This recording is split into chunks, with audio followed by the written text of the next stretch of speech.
Good morning. Hello.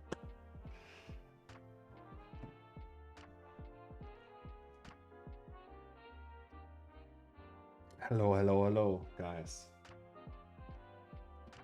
We're listening to lo-fi Christmas music. I hope everyone is awake and in a good mood, because today we're gonna need it. Today we're gonna build an animatic again. Hello, Tommy, and also hello, AJ, and goodbye, Abu. I'm sorry that you have to leave. Hello, Meats. Hello, Senor Flamingo. Who else is there?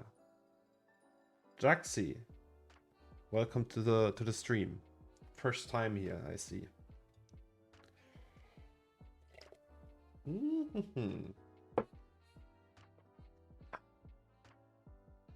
I will let a little bit of light in. So, how have you been, guys? How was yesterday for you? Sorry. Oh. I'm kind of tired, even though I slept enough last night. So it's possible that is a me problem and not connected or linked to the amount of sleep I get. I don't know. But hey, right? It is how it is.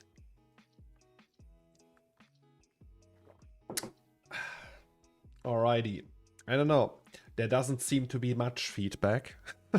So I will just start with the day, right? Shall we just start with the day? I can show you what we did yesterday, if you want. So yesterday,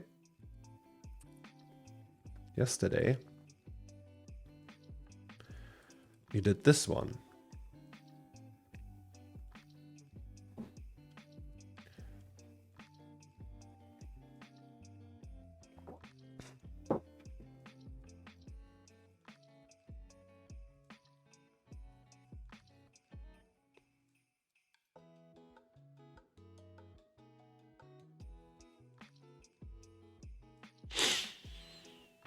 And I'm not 100% sure how I like it so far, but yes, that's what we did. That's yesterday's work.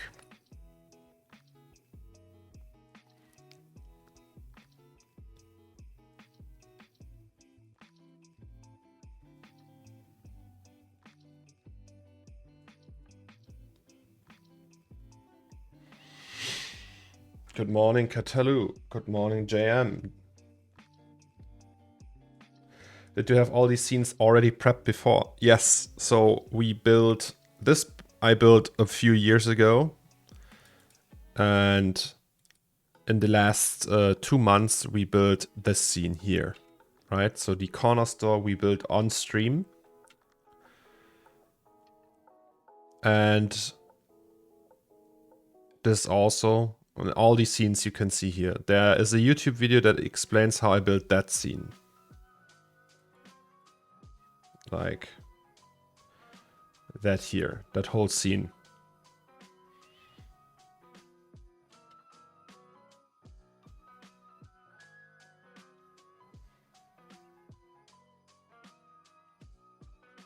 I think we are about to witness a new Zomex pick project. Yeah, I meant the exterior ones. Yes, so they are on YouTube. I can show you that. Cornelius Dammrich. Wait, I'll send it to you. It's this one. Jesus Christ. Is there a timer? Yes, there's a timer in there. You can watch it here. Right, it's called 608880. And there's a tutorial on how I did that. It's a few years old though. 2 years. No. I did that in 2017, so it's 5 years old. Oh Jesus, there's 100k clicks already. Well, that's a lot. Yes, and back then it wasn't possible to animate that. Now it is, because RNDR and beefy computers. And that's what we're gonna do now. Alright, let's just jump in, I would say. Let's open Resolve as well, because that's where we did the cutting. And yeah.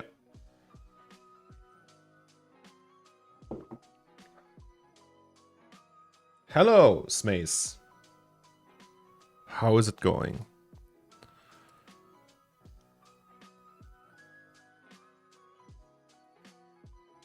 Alrighty, so there's a few things I'm still not sure about. So we need like an end shot for this.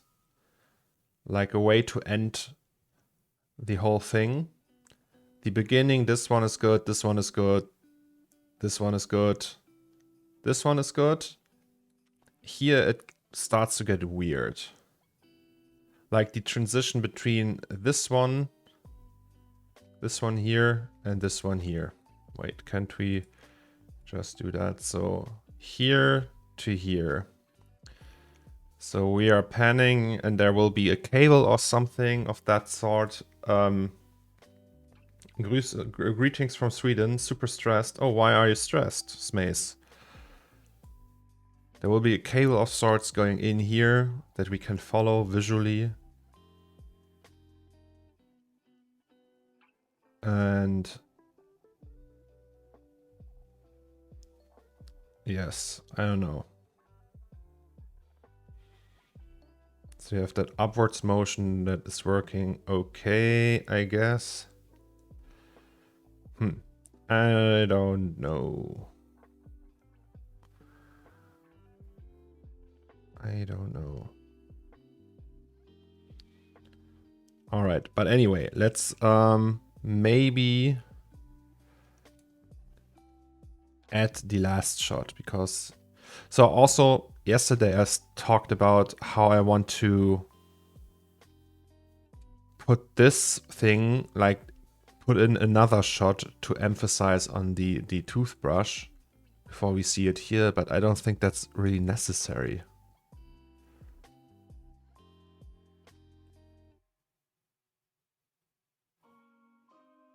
I don't know. Doesn't feel like it.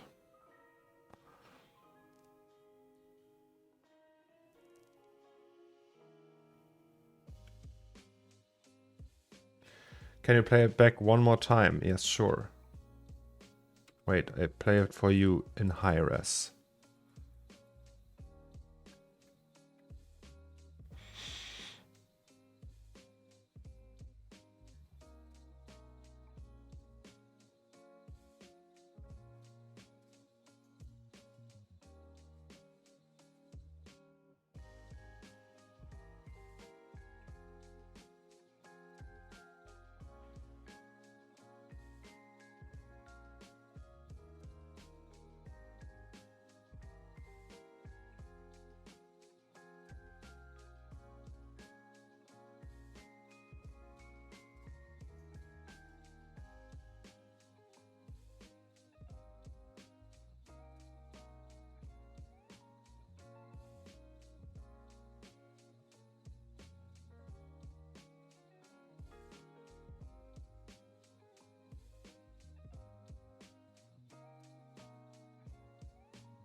Hell yeah.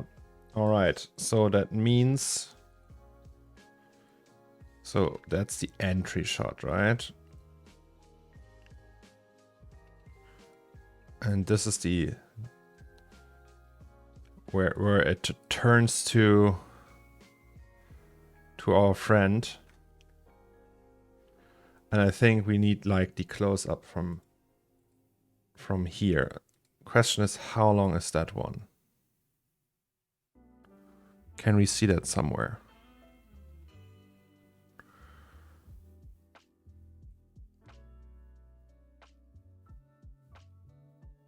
209, so that's only 40 frames, 2 seconds almost. Maybe it needs to be longer. Alrighty. So let's open that project. Question is, which one is it?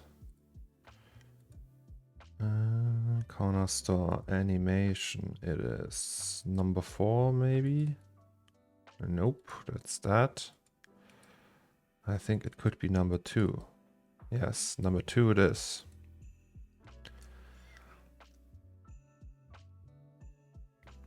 Oh, yo, man, your new scene will be part of the 6088 AD animation. Yes. We will combine it.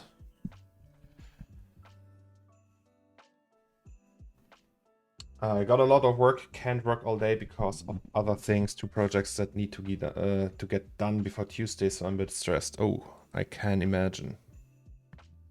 I'm sorry to hear that. Okie dokie. So, looking forward to seeing it. Thank you, Martin. Well, I'm looking forward too. I hope it will work out. So, how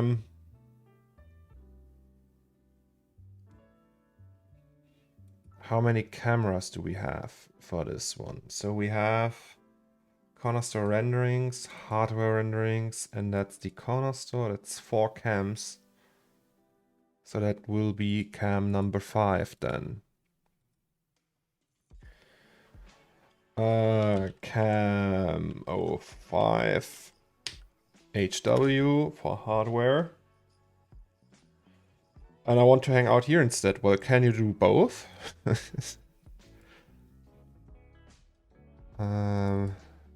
Maybe you can do both. So this will be Panavision. Yes. Good morning. How's it going today? Hello, chatters. Hello, Rich. Today is a little bit, I feel hungover from sleep. But I'm drinking coffee. So, hey, fingers crossed, right? I hope I will wake up. Okay, so we have our Panavision goodness here. I think we will just create a new camera. That's cam 05. And oopsie doopsie. So cam 05 has a focal length of 100, which is hefty. I will do both, but then I want to see how cinema works and all the other cool things you do. Thank you. Well, I don't know how cinema works. I'm just playing around.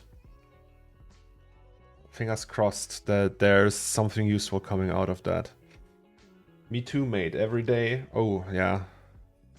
Do you also feel like a always tired fraud most of the time?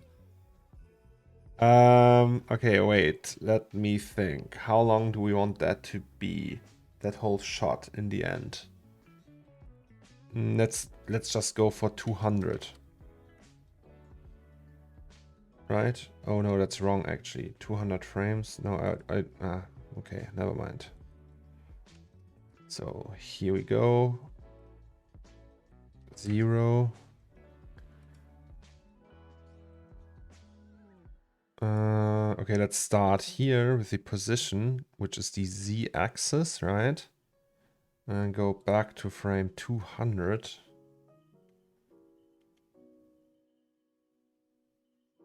I'll just move it back, really.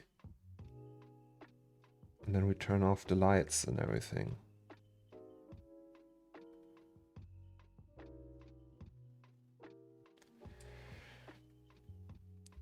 Right, and then we have animated that. It will take forever to render, but that's the life we chose. So cam 05 needs this one. We select it all. make it linear, and that's pretty much it. And also, we don't want to see that. All right, so that's the hardware rendering for this one. Yeah, so 200 frames, all frames. And we want to save it as a JPEG sequence because it's just an animatic, that's okay. CORNERSTORE cam 05. And that's the first iteration of it. So we go here and take the naming scheme from that. Right. So CORNERSTORE cam 05, first iteration, perfect. And I think that's about it. Hello, Tom Westbay. 100mm lens, 1.2 f-stop, everything looks sweet as candy. Yes, so I can show you what it will look like in the end.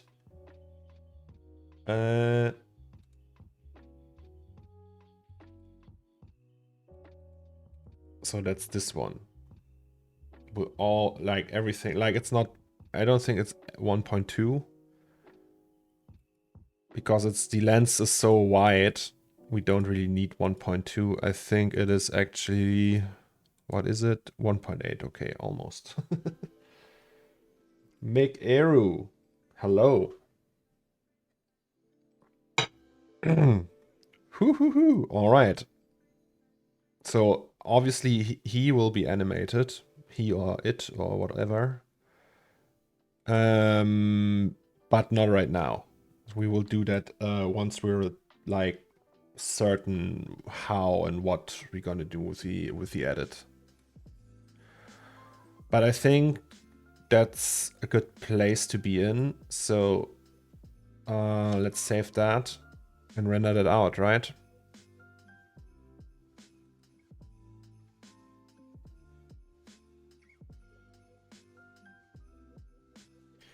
This is gonna look so good. I'm excited for you. Thank you. What camera do you use for the stream? It's a Sony A7 IV.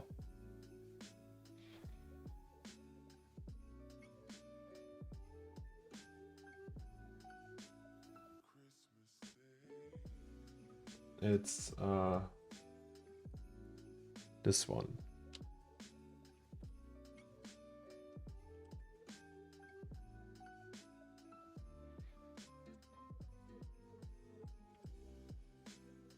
Yes, it's a very nice camera. It's also my photo camera. Just happens to also work as a webcam. It's a very high quality webcam. I mean, look at all the crisp detail. Look all the depth of field. Yes. And I'm using a Sigma 24 to 70 millimeter 2.8 lens. I'm on EOS 5D Mark III, but it's so bulky.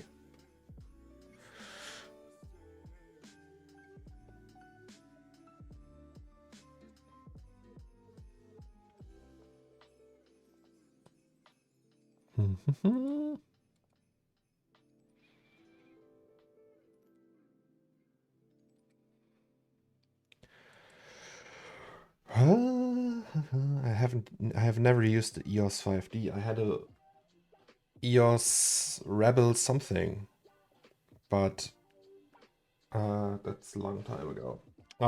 Dude, I'm so fucking pumped for Starfield. Is it coming? When is it coming out? Didn't they delay that?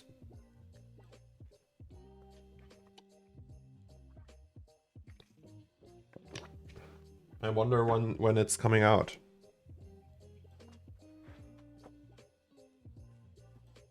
The Rebel TI, holy, the ultimate beginner camera back then. Yeah, so the thing is, in Germany they were called differently.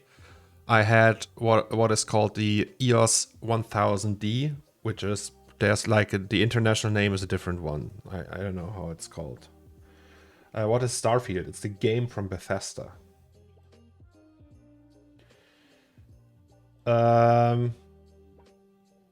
was the 600D, I guess. Ah, okay. So like the 100D series. Oh, I love Doom. Well, it's more like Skyrim and Fallout. It's a RPG. I'm skeptical though. But I'm pumped. But I'm also very skeptical with games these days. Doom and Quake nostalgia. I was never like a big Doom guy. I played Quake quite a lot. Quake 3 Arena back then, like when I was a teenager. It was very fun. But I never had, like, back in the day I didn't have internet, so I played it against bots most of the time. I can't game, I get addicted. Okay. Is it that bad? So you would like to play, but if you play, you get so addicted that you can continue. Oh, that's bad. Too many broken hearts and too many investors. Yeah, that's the thing. It's, I don't know. Bethesda is always like, yeah.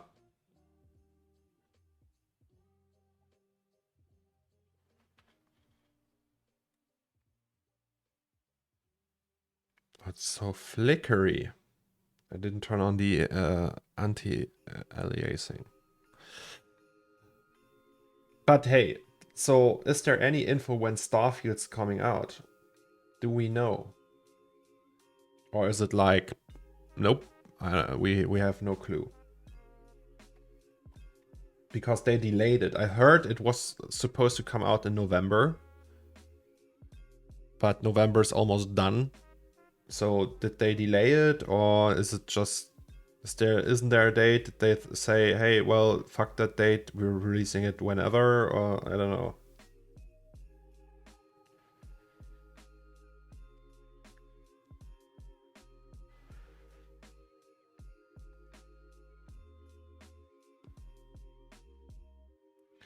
Yeah, it used to be the 11th of November or something, like exactly 10 years after Skyrim, but now it's just 2020. So wait, they had a release date and then they just said, well, they went from having a release date to not having one.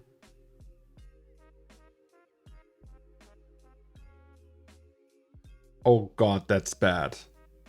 So once you have a date, you can't just go back to, hey, we have no date anymore. It's when it's done. Then why give out a date at all? That's just so stupid. Sorry, but it's just like, if you have a date, don't do that. What is the music? That's lo-fi. That's just some playlist from Epidemic Music.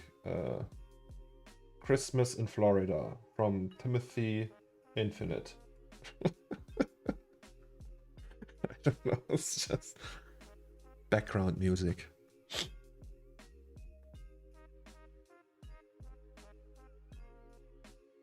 They wanted to have it because it's exactly 10 years after. For the I think for the marketing it would have been good. Well, but then the marketing people should talk to the people who actually make the game. Epidemic Music, yeah, that's a library for music you can use on stream because of the rights and stuff, copyright. Hello, Zach. How is it going? The delay is probably because there was a lot of backlash from the June 2022 gameplay reveal. Was there? I just know that I watched that. I was like, I don't know. I'm not more excited now. I don't know. There were some things that were like a little bit weird to me, but hey, right? I'm not a game developer or anything, so what do I know? We have CornerStore renderings, hardware renderings, CornerStore, Cam 05. That's the one. And here we go to media pool. And that's the bad boy we just rendered. And we will just attach it to this one.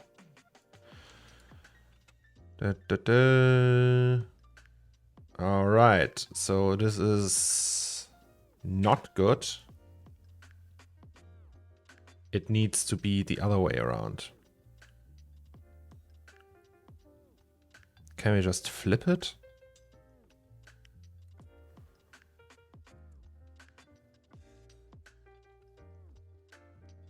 So it needs to go from here, you know?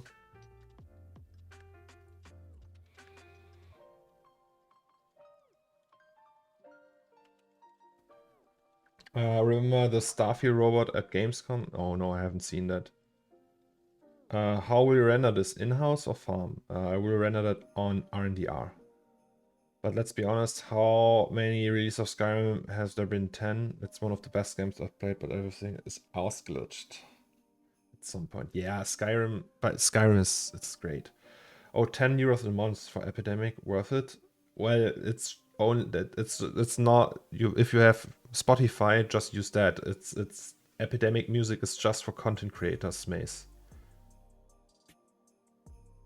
It's mainly for people who need soundscapes or music for streaming and YouTube. It's like a library for that.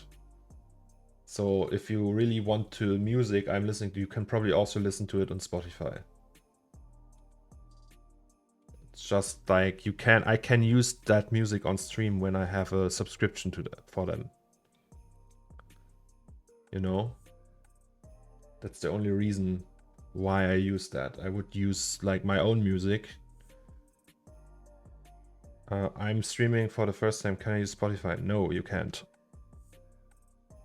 Like you can use Spotify, but you can't upload any VODs or anything. You will get a copyright flag.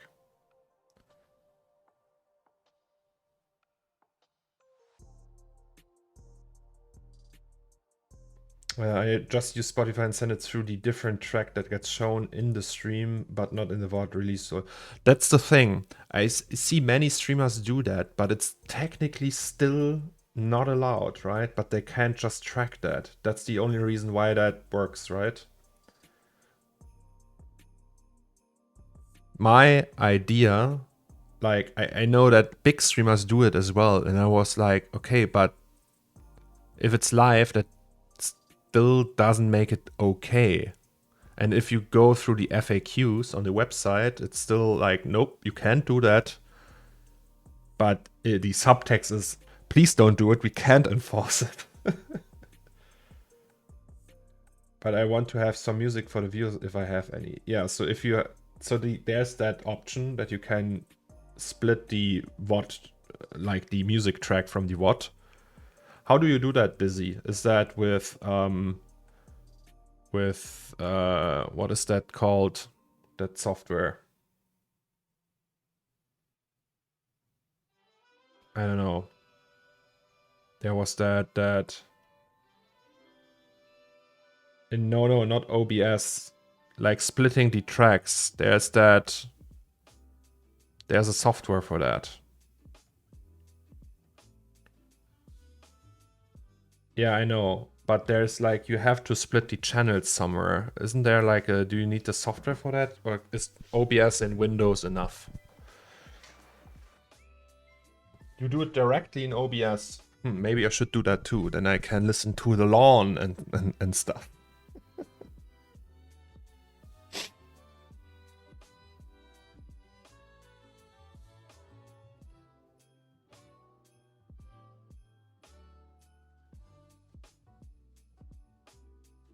Okay, so that's too slow too. And it's the wrong direction. So, idea. we make it shorter and we flip it. So this goes to frame 100. No. This goes to frame 0 and this goes to frame 100.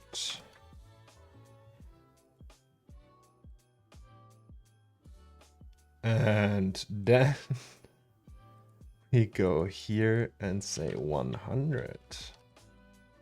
Maybe I try that next stream, Dizzy.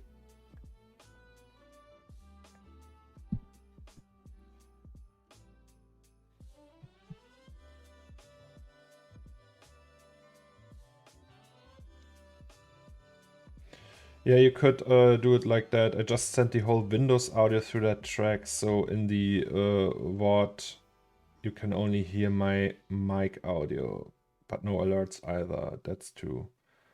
I could use voice meter to split. Yeah, voice meter was that the software. I mean, voice meter, and then you split. You have like just set Spotify to that channel, to the VOD channel. Hey, Dizzy, maybe. Are you free tonight? Can I ask you how that works after stream? If we are around tonight in our time zone. I want to know how you do that. Because then we can listen to some Lauren.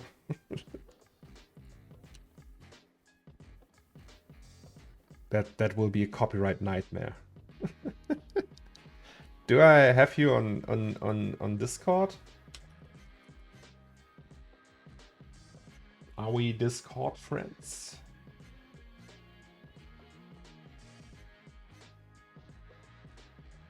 Can you DM me your Discord name on Insta or something? Also, let me check that and set that to this. Now we hit render, cancel, because nope, we need to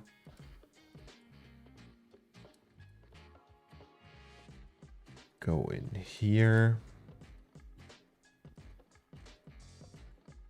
Right. Oh, Jesus. Where is it? Nope.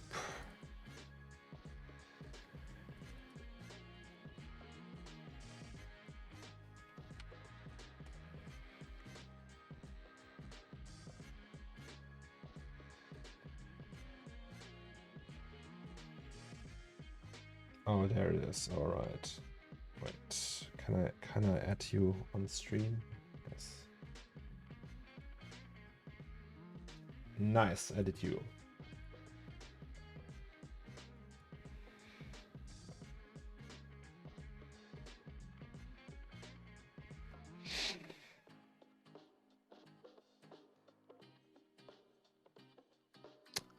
Epic. All right. So tomorrow, maybe I can cancel that Epidemic Sound subscription because the music there sucks, to be honest.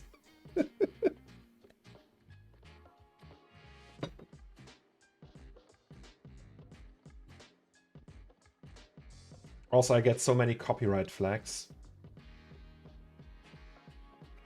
Like, it's always when I use Lo-Fi Girl, I am allowed to use that, right? And I always have to like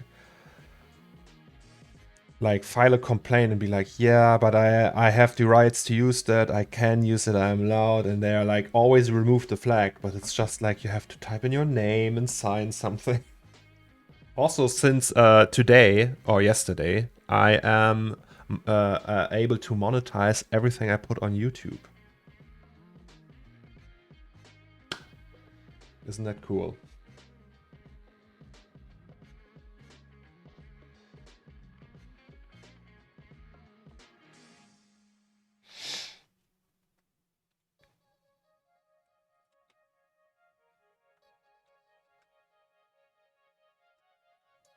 That looks already better.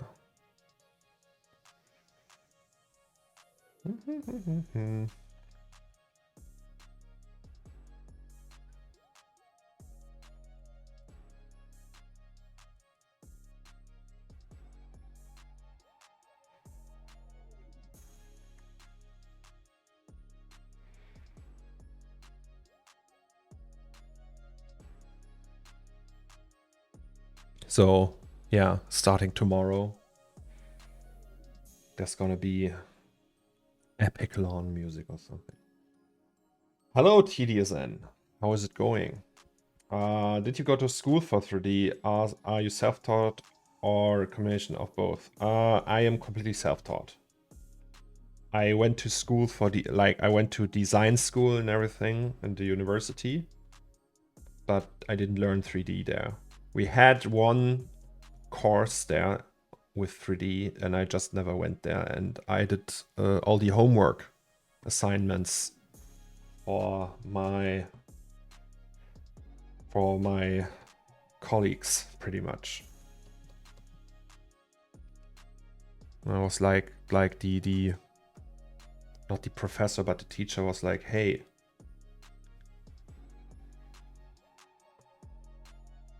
you why you need to come to the lecture, and I was like, nah, sorry, but I don't. it's just there's no need. You're not teaching anything I not already know, and just give me the assignments and it's fine. Happened to a YouTuber friend of mine, artist Prolither, used to make free music in 2015. Everybody used it. Then he copyrighted it all in 2018, got all the money from all the channels, basically hundreds of millions of views, and a lot of videos got flagged and taken down. Well, that sucks. Full-time YouTuber now. I can already see the clickbait thumbnails incoming. CORNERSTORE gone wild and sexual. LMAO, epic prank on Max and gone sexual. It's going good. University takes up all my time. So I can really get to catch the streams, but other than that, it's good. Well, is it fun though? University, I mean. I hope it's fun. I hope at least that is the case. Okie dokie. So does that work better now? So we have okay. So that shot before is actually pretty shit. This one. Question is, do we actually even need that?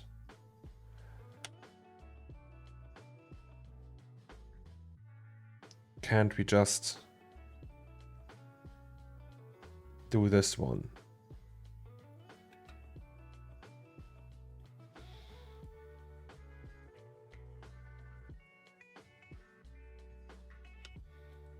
Or can't we reuse that one?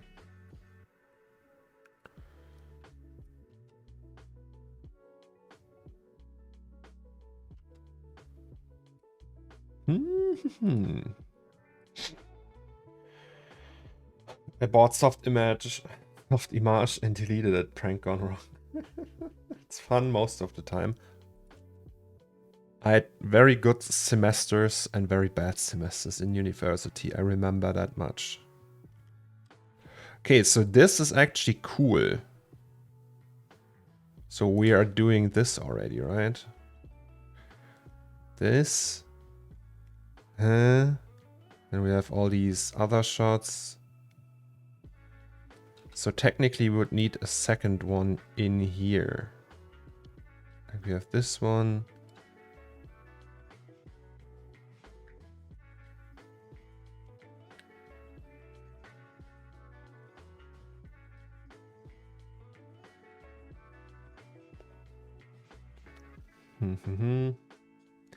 What did I study in uni? I was studying communications and media design, and I have a Bachelor of Arts for that.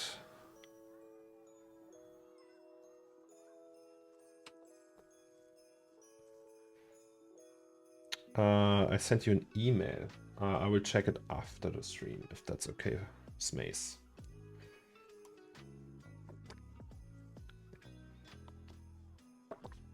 So I have two educations pretty much. I have a media design education, like as an apprenticeship that went for 3 years, and then I have a Bachelor of Arts in communication and media design. So I learned like design principles and typography and stuff there, but like 3D I did way before both of them.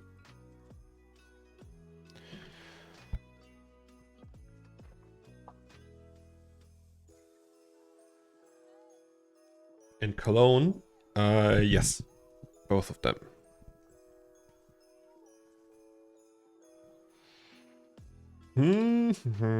So this one, yes, yes, yes. I love these cuts. So we have the close up, and then you have that one. I really like these shots. It's just like, you know. So this one is also nice. That works very well. But I think we need this. So that's the first one, right? Main shot 1. Maybe. So this is very short, actually. I think we need to make that one longer, though. I forgot to write in the mail that it's from Smace. It's about what I asked yesterday. It's fine. I will connect the dots, Smace. I will be able to decipher that. Okay. So this one we need to redo anyway. I think. So let's save that, because here we have the connection between these two, which means that I have to open that anyway. So this one is done. Donezo, as they say. That's the CORNERSTORE main shot, right? Is that the main shot? Main shot final.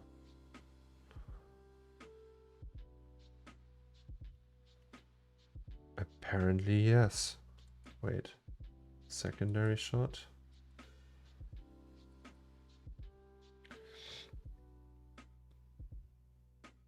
Of course, you will not implying that you don't have a brain. I mean, sometimes I act as I don't have a brain, so I'm not the brightest light bulb, right? So, all right, so this is gonna take forever now, but hey.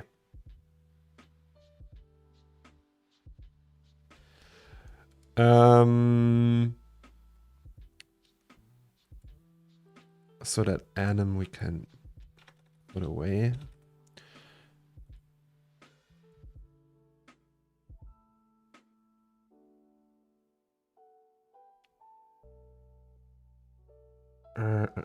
Can't we just copy these? Because back here, like in frame 200, it will do that weird twist that I don't want.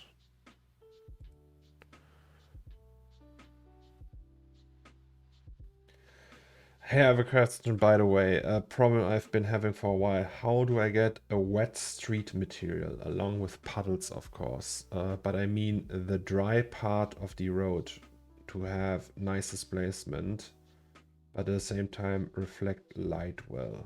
Like the asphalt patches in 52 Hertz.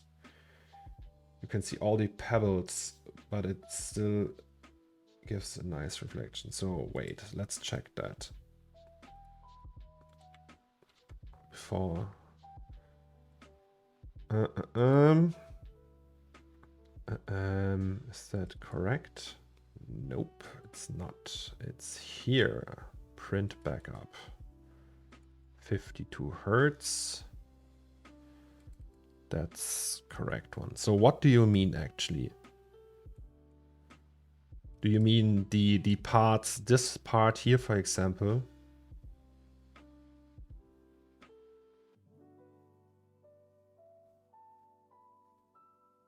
Which isn't like 100% reflective. So what I did pretty much, So I have a material for the asphalt, obviously, without displacement. So that's just the bump map, I think. And then it's like sometimes it's just like you have to adjust the bump map according to the roughness. So if you set roughness to 0.01, for example, that's 1%, right? My material pretty much gets diffused as soon as I use displacement or just bump. Yeah, but then you have to dial it down. Then the bump is too strong. Then just dial it down. You can dial down the bump if you use... I mean, you probably know already how to do that, but just in case you don't. So imagine that you have something here in the bump, like, I don't know, right? That's the bump, imagine that's the image.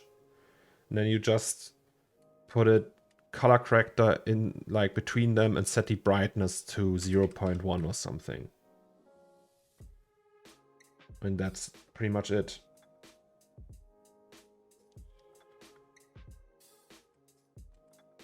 How you get all the patches imperfections, how much layers are on there.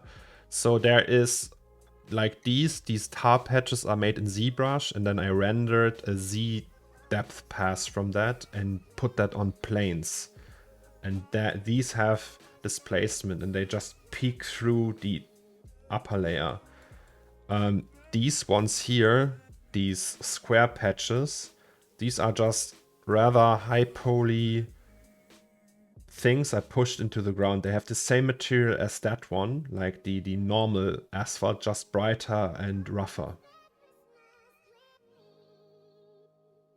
And can I show a quick example? The road right here has the same values as the puddles, except that it is 1 centimeter displacement.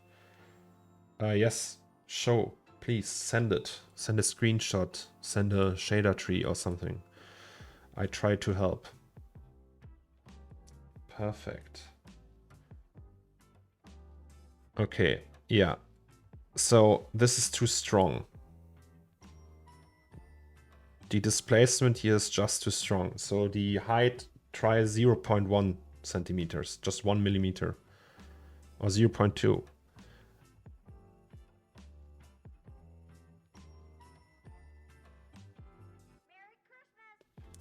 So the trick is not, it's just not all, no, there's no way you can texture a huge surface with just one texture. It's never gonna work. You will see the tiling. I can actually probably show you the evolution of that.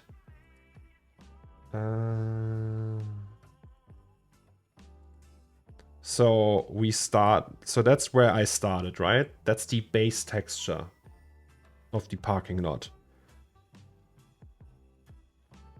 So that's just one texture right here. And you can already see that there's like in the roughness alone, so that's the bump map, and in the roughness alone, you can already see that there's like different scales of roughness patches in there. So I have the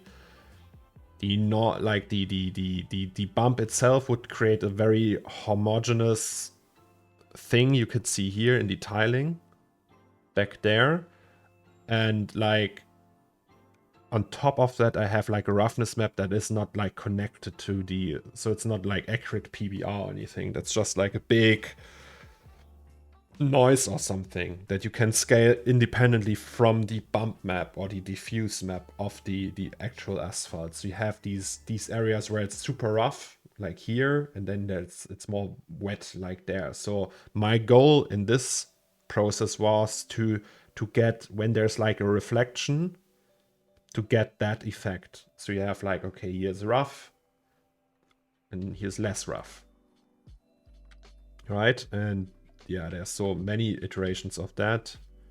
And here I already,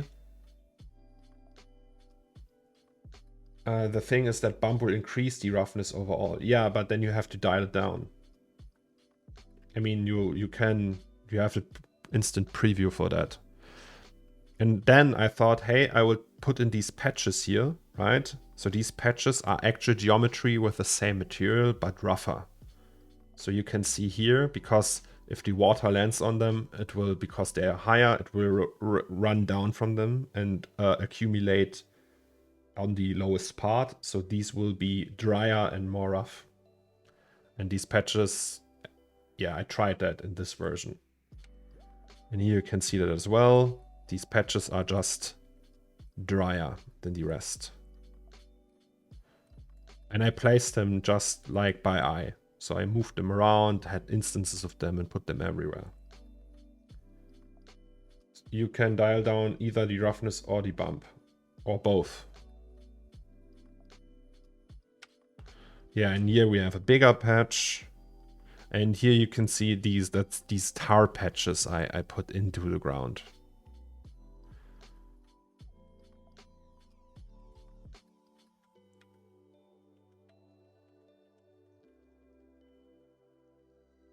But it's actually not that hard, to be honest. Like, just like the actual setup isn't that hard. Like, coming up with that took a while, but yeah.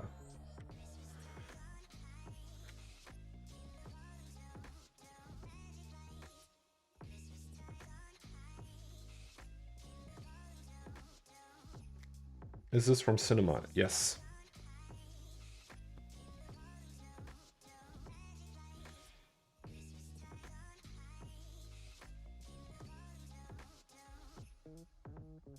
Is that post-processing Dizzy?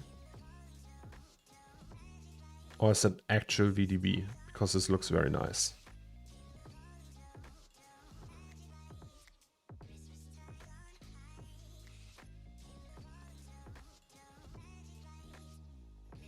I hate that song. Right.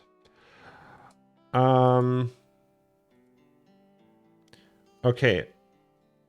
So are we gonna do it like that? I think we will.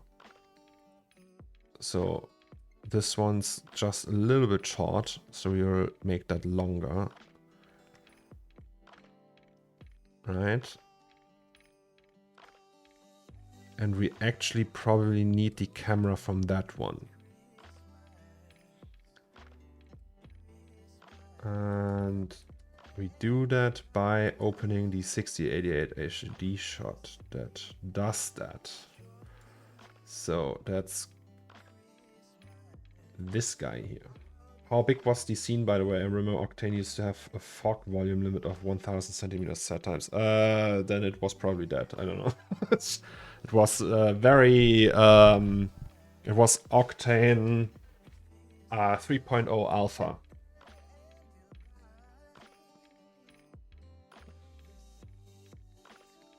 I just used to make a scene once I'm done, put it into a null and scale it down by 20 just to be able to cover it all in fog.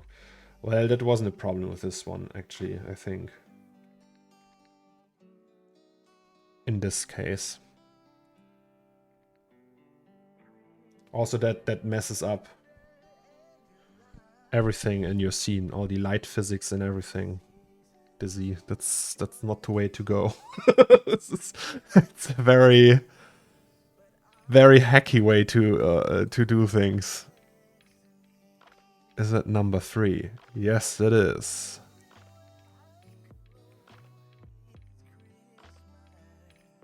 And at frame 300, it ends at that position. Or does it?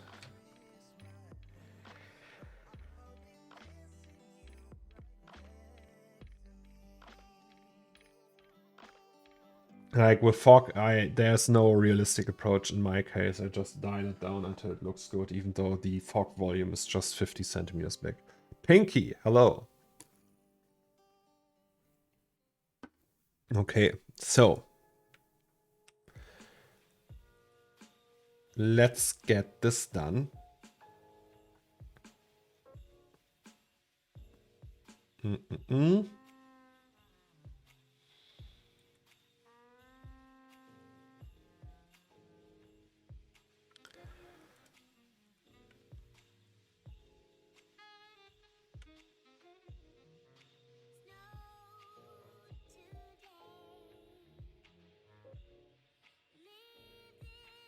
Stupid unbiased Octane. Good morning, I lost a few streams. How are you doing? Hello, one law light. I'm doing well. Thanks for asking. Oh, it's saving. Always takes a while. Alright, so at frame 300, it needs to be at the same position.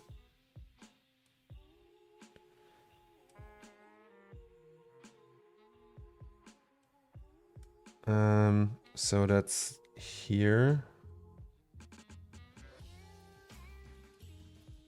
Wait, let me think. Now we have to do that brain magic again.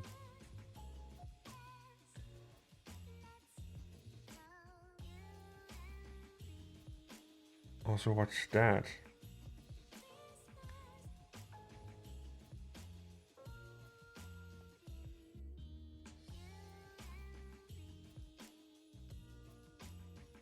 Okay, now there's something messed up.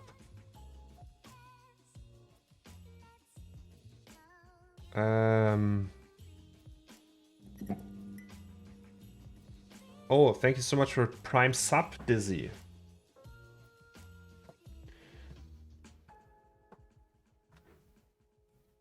So, how long are we rendering at? 250 frames. All right. And here we have that turn that we don't want. Can we just get rid of that? I suppose we can. So 250. How does it look at 250? I hope it will just look fine.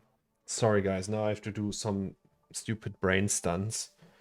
250 is that. So the starting position here needs to be the end position of 6088 AD.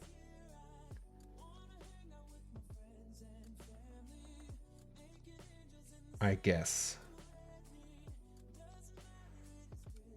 So, can we copy that? And at frame 300, this would be the exact same position, but it's not gonna be like that, I guess.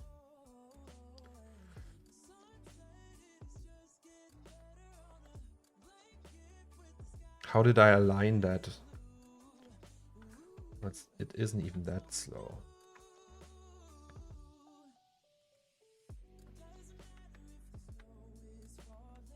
All right, so that's 6088 AD.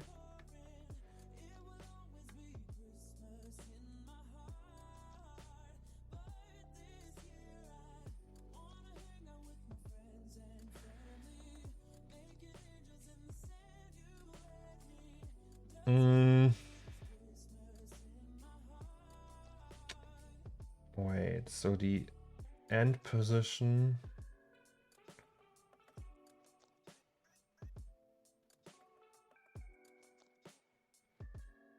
Sorry, I just need to make sense of that. That's the end position. And this needs the start positions of that.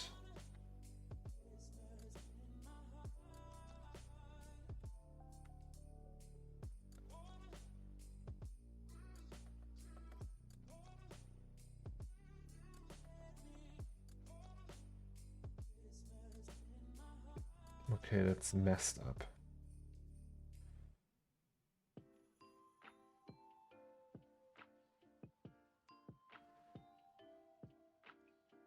Okay, that didn't work.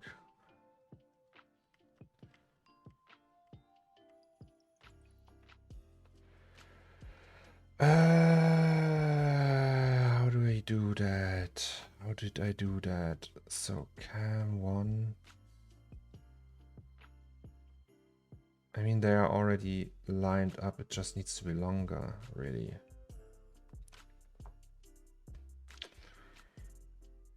So 250 and 300 frames. I might have to head out. Gotta cook some lunch. Talk to you later then. Just hit me over whenever I should have time. Thank you very much, Dizzy. Take care. And thanks for joining. And thanks for the sub and everything. Bye. Give it up for Mr. Dizzy Wiper.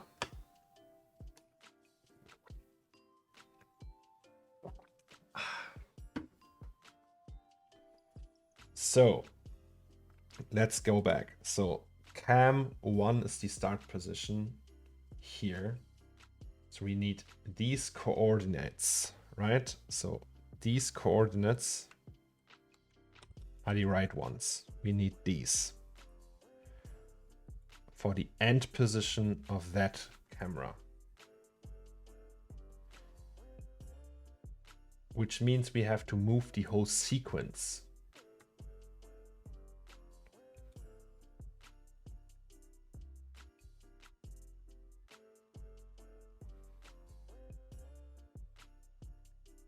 That makes it fairly complicated though. Do we really have to do that? Because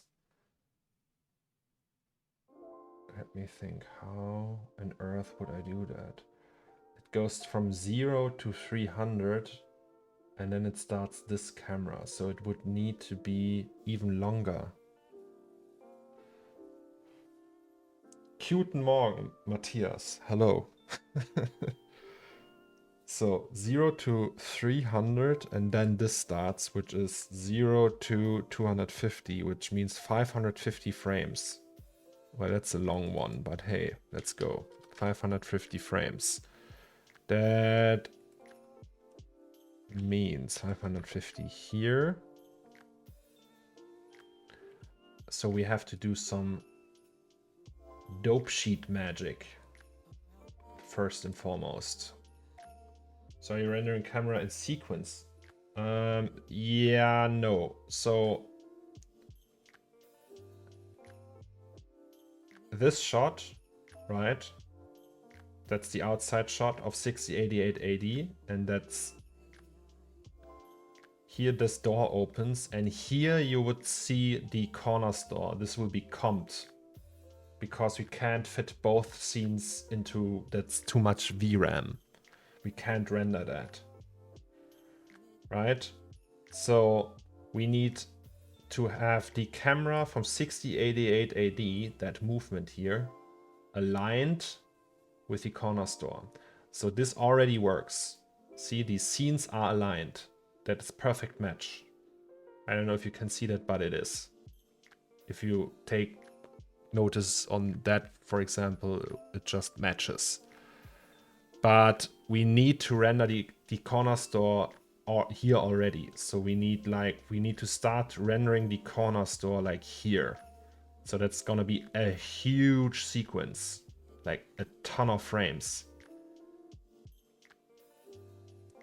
And because we have to comp them together, both scenes have to match. So I have to bring the camera from 6088 AD to the corner store, and I have to bring the camera from the corner store to 6088 AD. The 6088 AD part we already did yesterday. It took half a day to match them up so they work. And now we do the same for this one.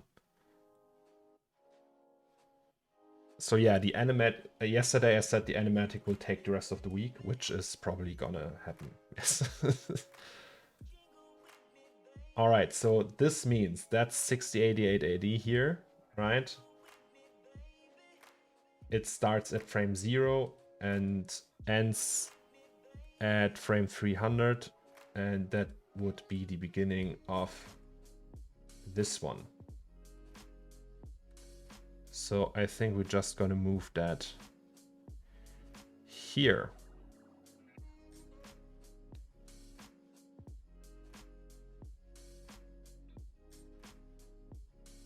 So the idea is to have just one camera do that. For redeem stretch. Okay.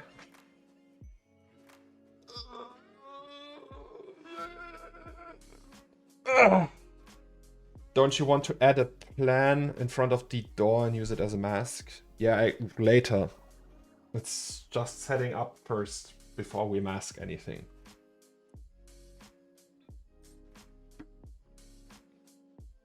Could you reference in from another scene project camera? I don't know what you mean, Smace. I can copy cameras around if you mean that.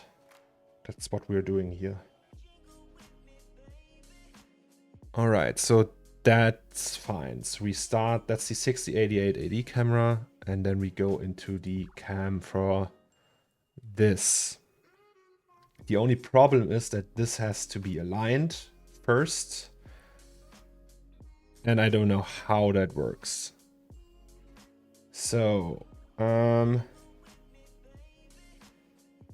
so they both need to have the same position at frame 300, pretty much. Which shouldn't be a problem, I guess. So if I say this, copy that, and put that here, that should be all right. No, it's flipping it again. Why is it doing that?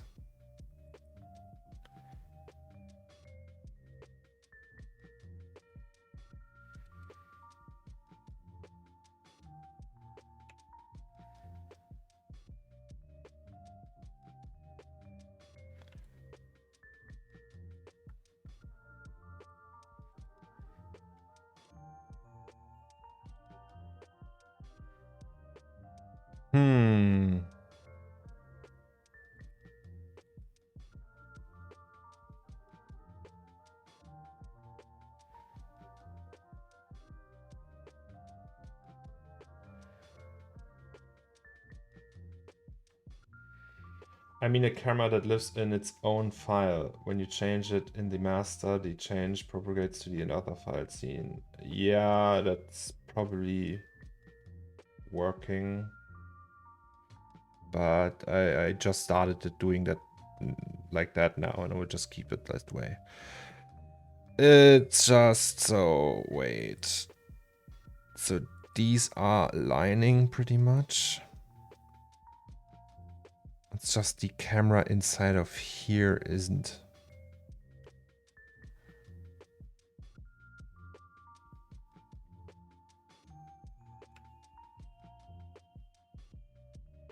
Because it's already keyframed.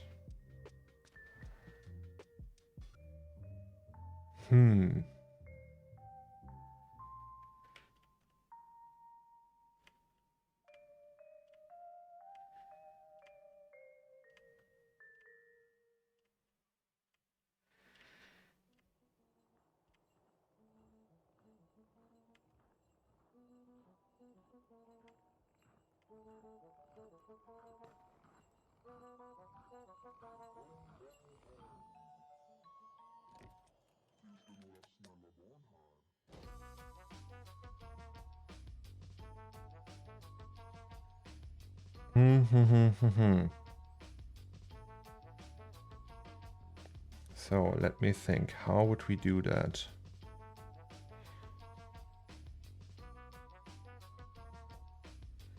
Maybe with a protection tag?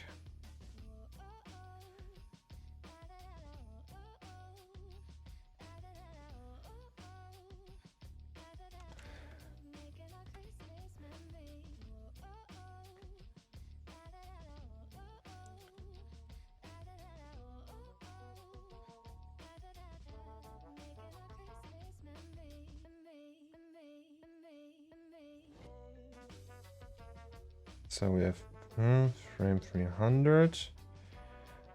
I don't get why that is not working. Because right now...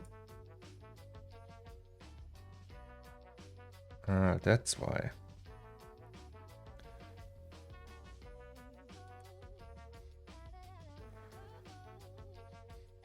Okay, wait. If we put...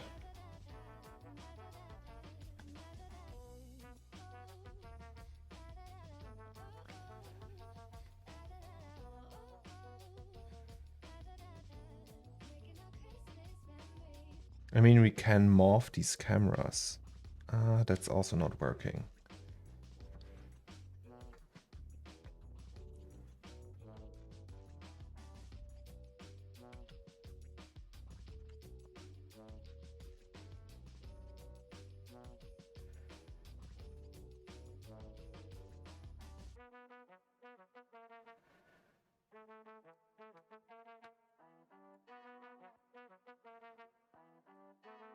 Hmm.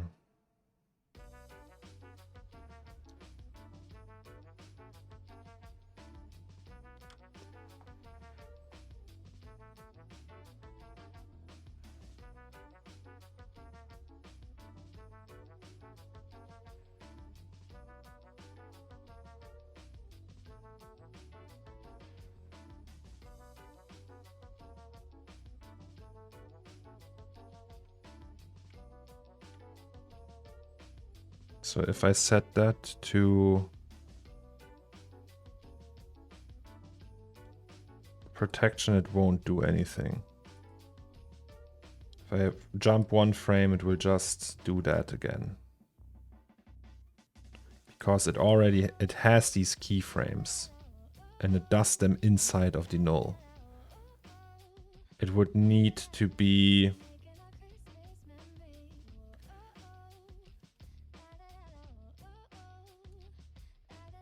like the position is fine.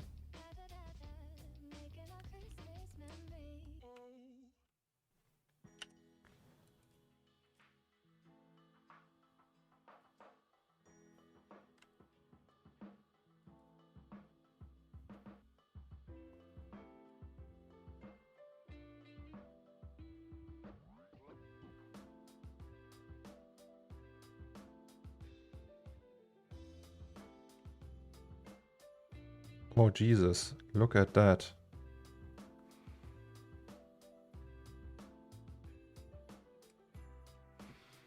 Did I just... No, wait, what did I do now?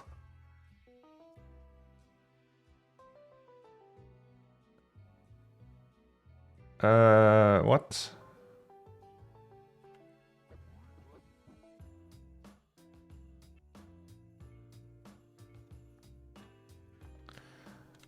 Okay, now I did something I never did before. Also,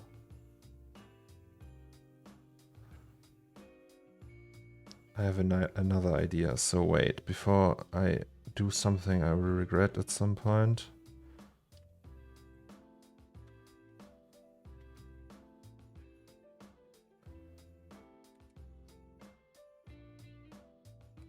So we have this. Okay, everything is correct.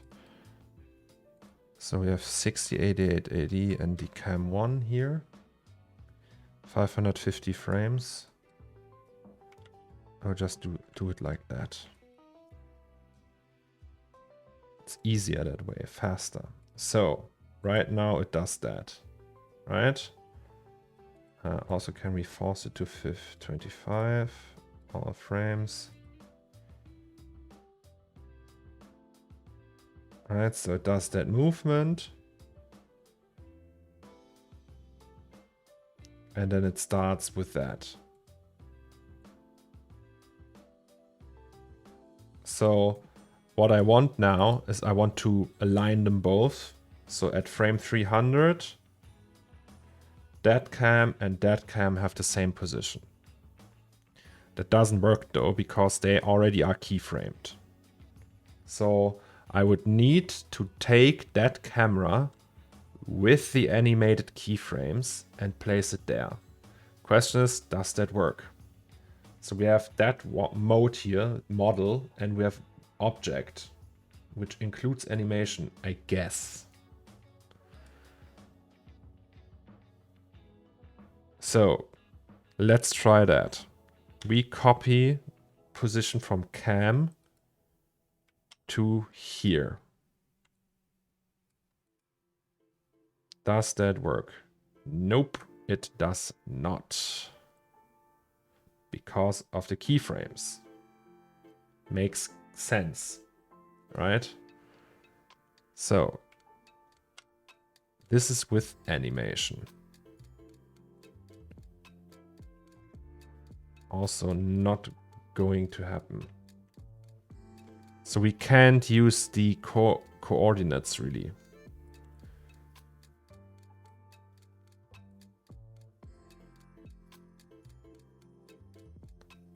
How does someone do that though? Is there a function for that? Without rekeying everything? Interesting, right?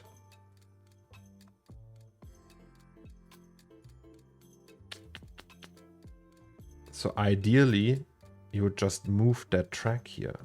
I mean, you can.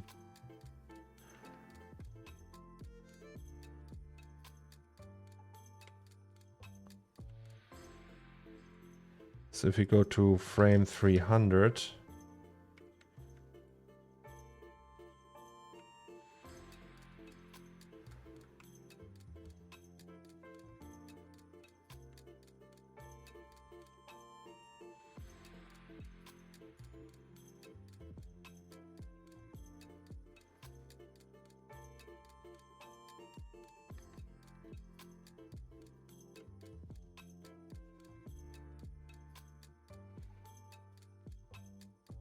so if we say snapping,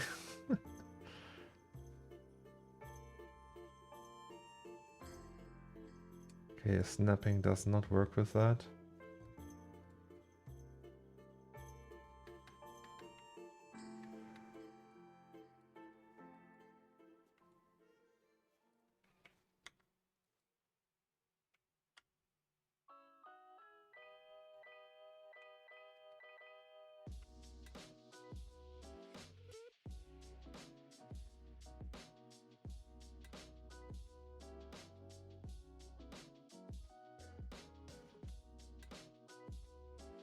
Hello, Twangoku.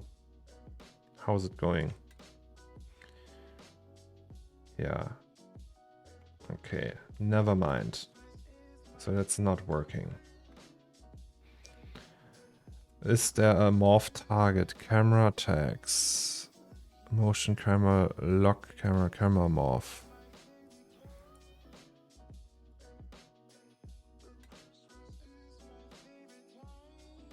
Wait. So we create a new camera.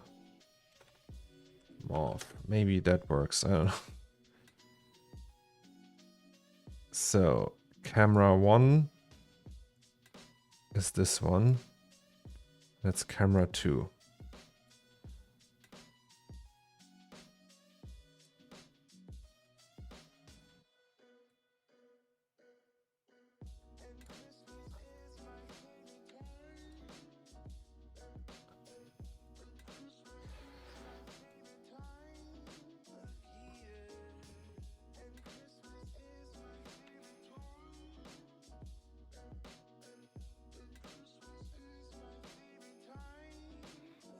So the problem is now it just does that.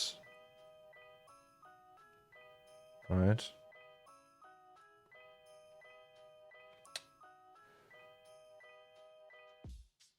Oh, I was gifted a sub in another stream. Epic. Thanks. Twan Goku. How are you though? And welcome to the stream. I see that you are the first time here. Sorry, it's a little bit boring what we're doing now, but it's interesting. How do we match two cameras?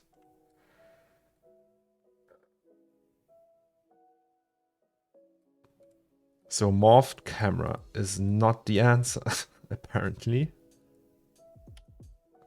Also, what's that? Why is it blue? Interesting.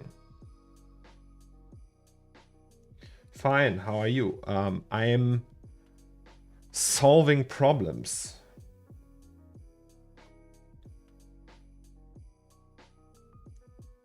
solving problems.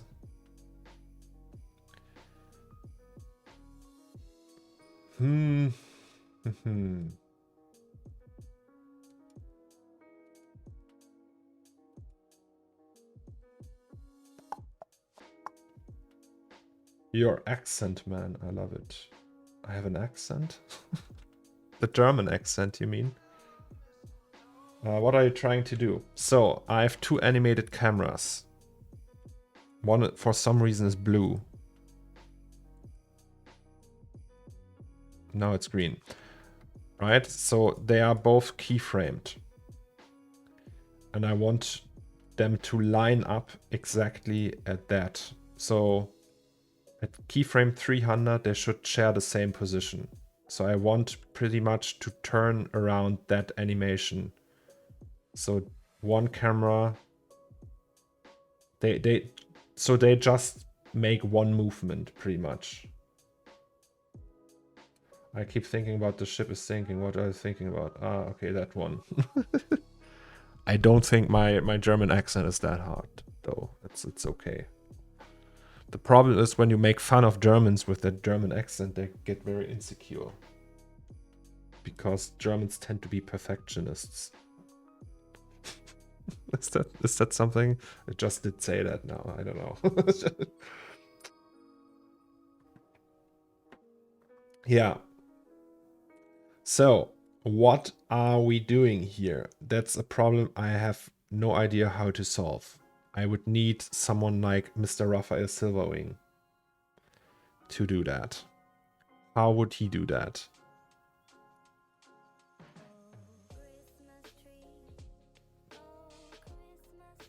Interpolation linear. Can't.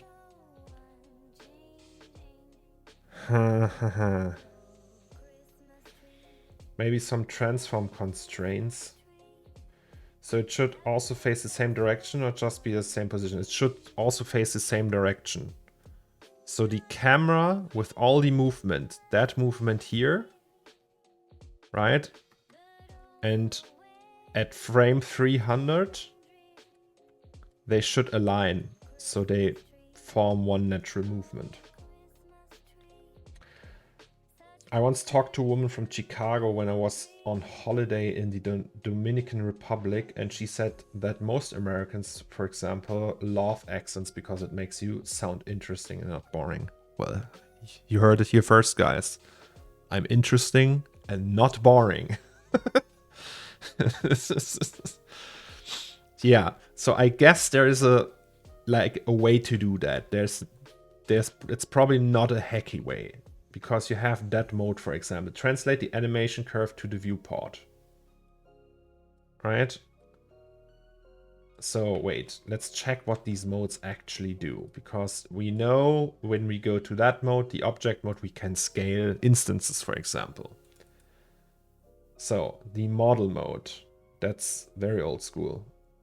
Model. Modes menu. Wait, what?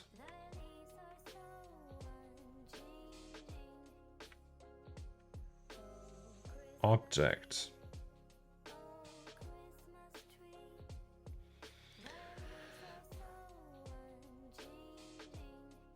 During the animating stage only. All right, and what's that?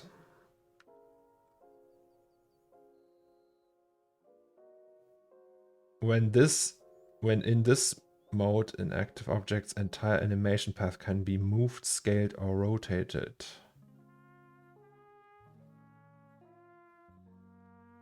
Well, that's probably exactly what we need, right? So yeah, here we have that. And now it moves like here.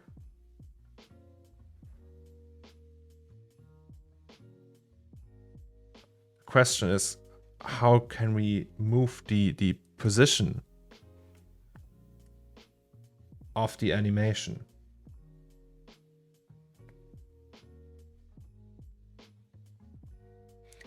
I always animate cameras parent and null, and then null was constrained as well. Yeah, but that does not work for some reason. I mean, So what we can do, right? We can null it at position 300, copy it here, and go to that position, and it looks fine. So at least that works now. But like the orientation is still wrong. It's just like, yeah. I mean, you could technically just turn it now and be like, yeah, but it's not accurate that way. Another idea would be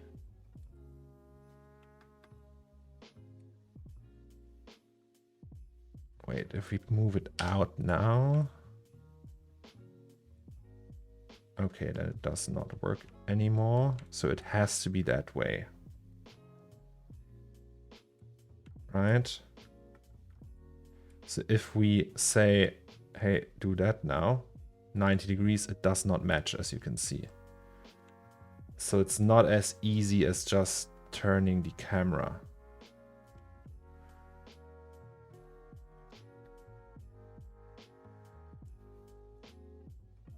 Parenting to another null and animate that null only on the Y. No, that's not gonna work. Because the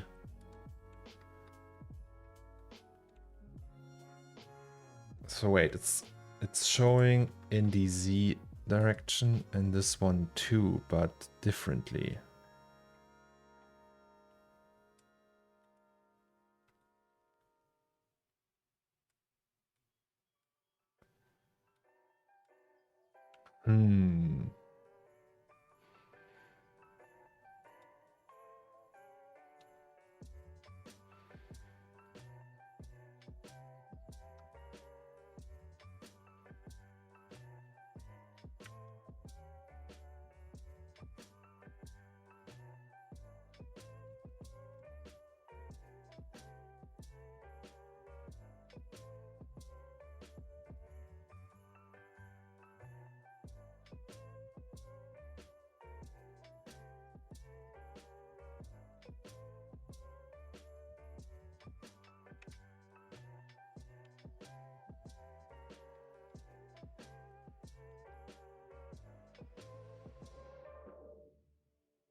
A bit hard for me to follow this only by sound voice, but do you need to match more than the last frame?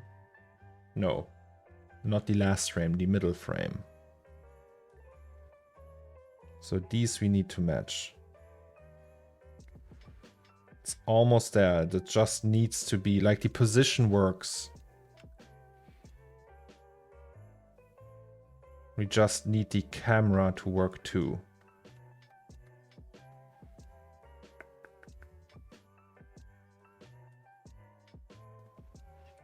Like,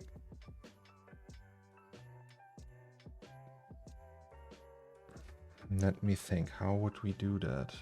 So right now we also have all that tilting here. That's not helping. So we can't, it's because it's not really straight, we can't just align it. Can you copy paste the camera transforms? Yes, but it's keyframed. That's the problem. It's just not like the position is fixed. It makes a movement. We have to keep that movement.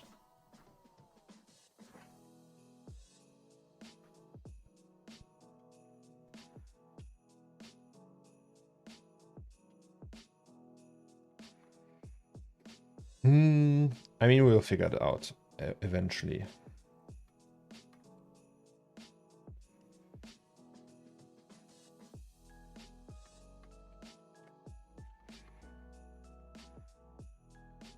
Let me think, how would we do that? So we need to find a way that these are aligning.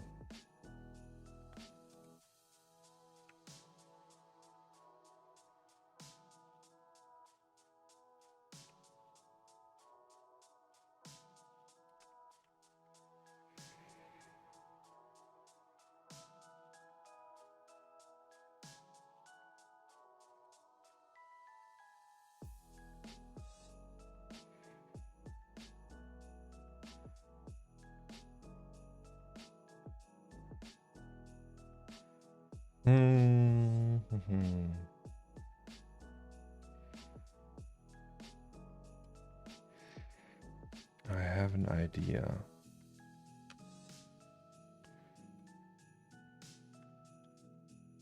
So if we put them both in here, and this is a null.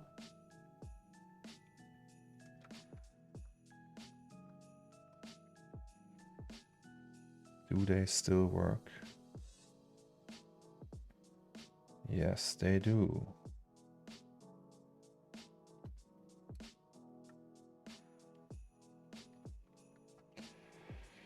I don't understand. Keep the movement, but only for one frame.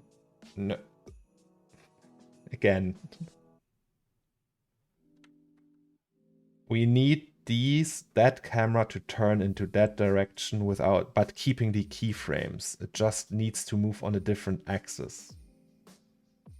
The position is not a problem. We can copy positions, everything. It's just, it is already keyframed. We need to flip the whole animation.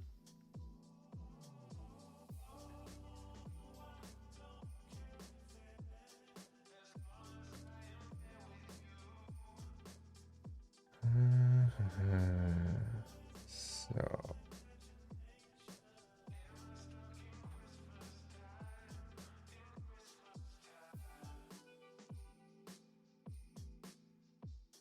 No, camera morph does not work.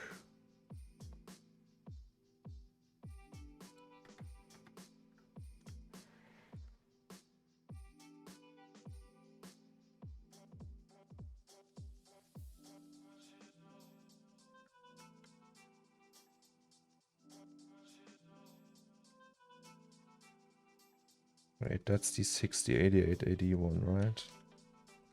So that's the one we need to turn, but we can't turn that. Or can we? Nah, it's not matching. Or is it? Oh no, it actually is.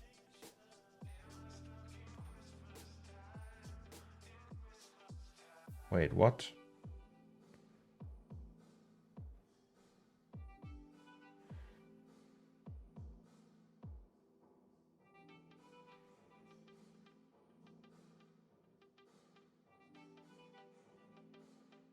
Okay, never mind. Something is really odd now.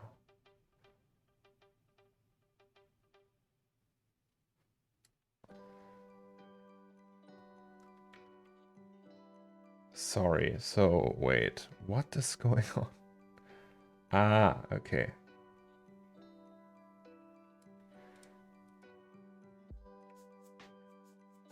So this is matching now, but now it's all messed up. So here it's still working.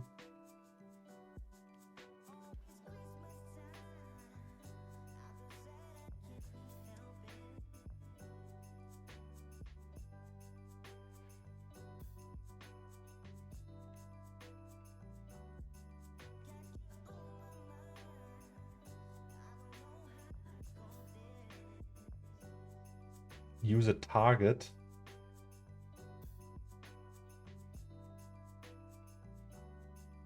But that would change the cameras.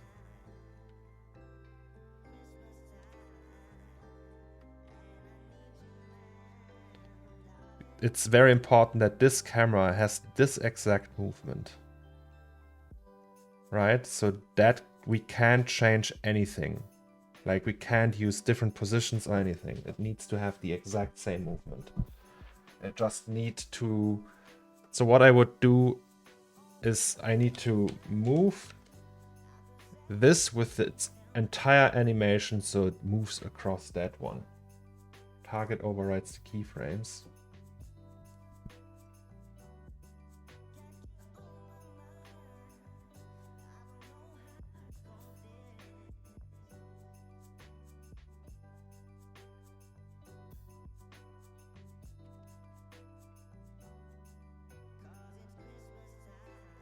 But this, so I don't know. I explained it again. Sorry guys, but some of you don't seem to understand. So that movement here, that upwards movement, that needs to be exactly the same in this animation. So we can match them, right? That because we have to comp these two sequences. We have to work with two cameras.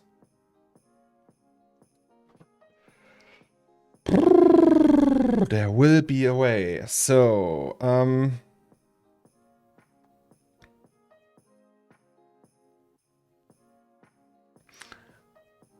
have another idea. No, that's the morph we tried. All right, so let's do that again. Display color off.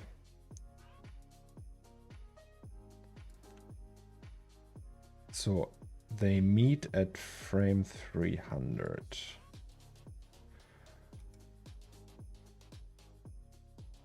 What if we do use an alembic?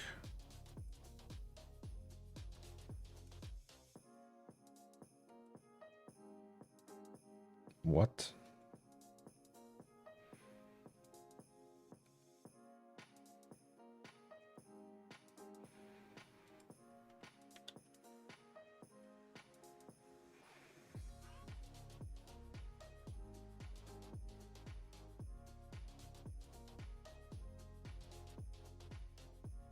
Does not work, Smace, because the key, it's still keyframed.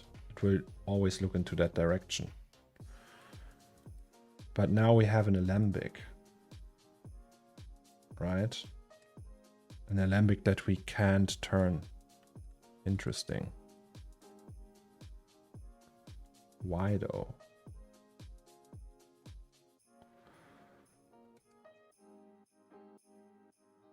And we can't move. What?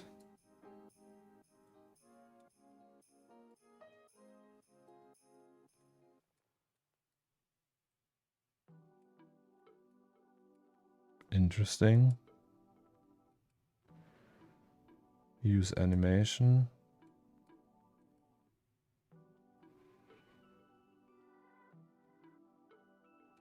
Time remapping? No. Okay, I can't move it.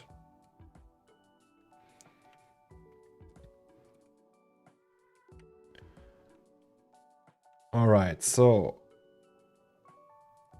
when I do that, what you say, Smace, right? So we have a null here.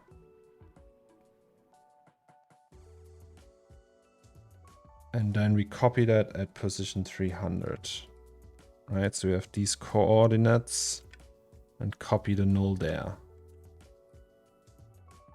It does exactly that.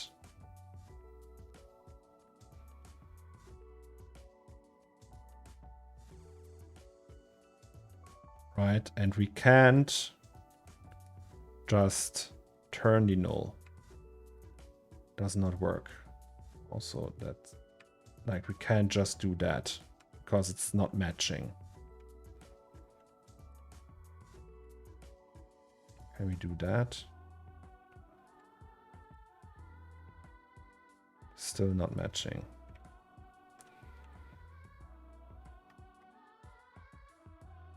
If we turn the animation now, does that work? Then it does that again.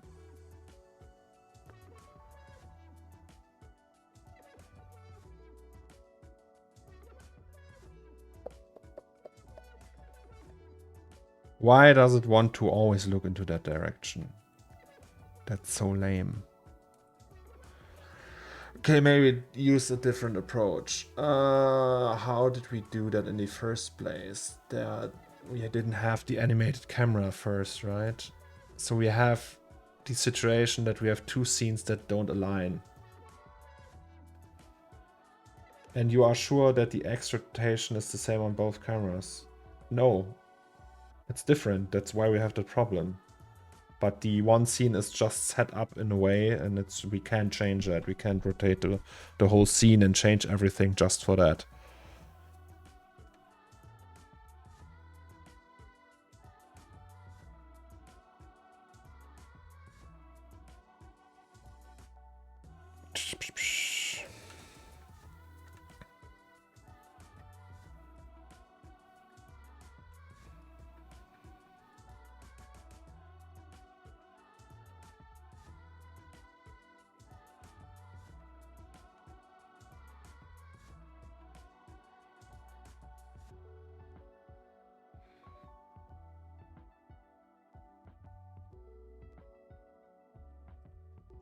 If we do this now, no, and then it's completely messed up.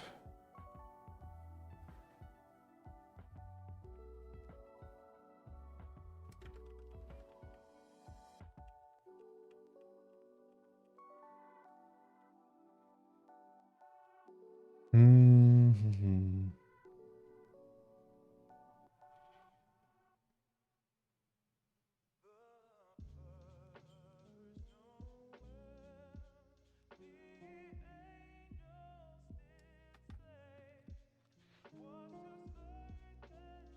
How do we do that?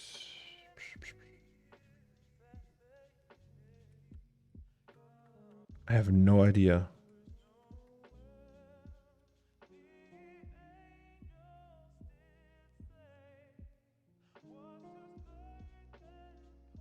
If it's not so much work, could you animate the camera that you want to match?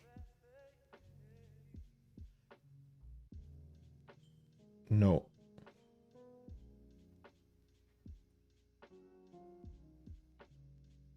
I mean, maybe, I don't know. But I don't want to do that now. I want to make that work. I know it's gonna, there is a way to make that work.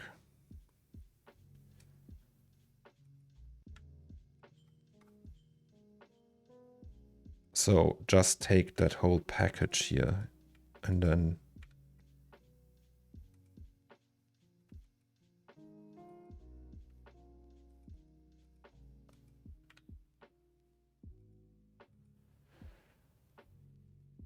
move it.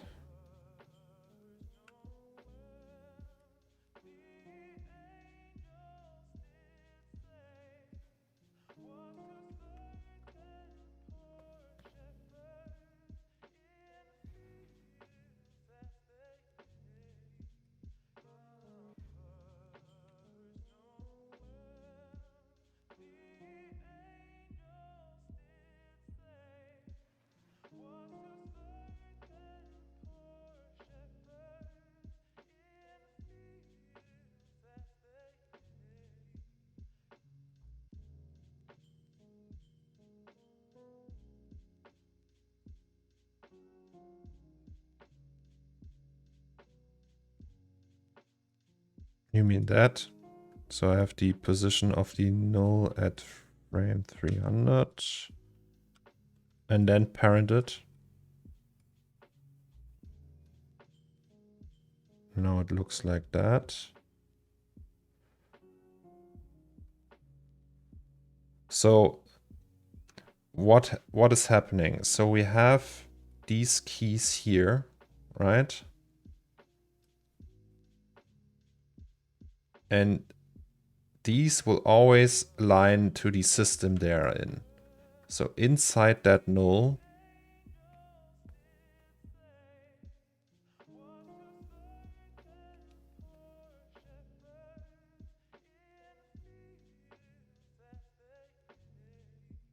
so that null is now, because it's the parent of that one. Oh god, there's a, probably it's pretty easy actually, if we think about that.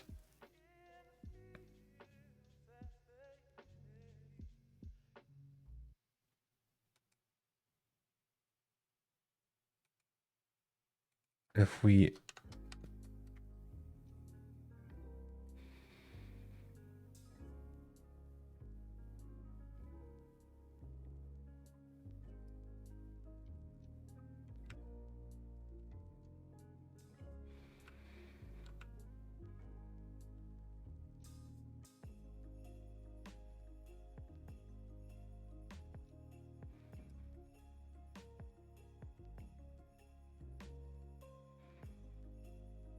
okay, I don't get it. Why is that not moving?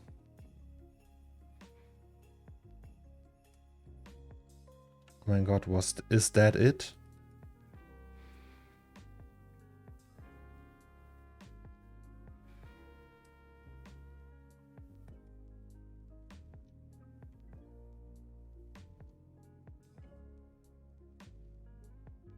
That can't be it.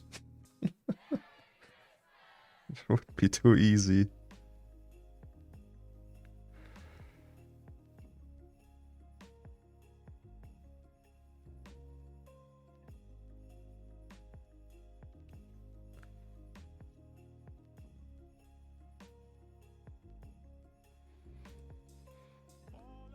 I nulled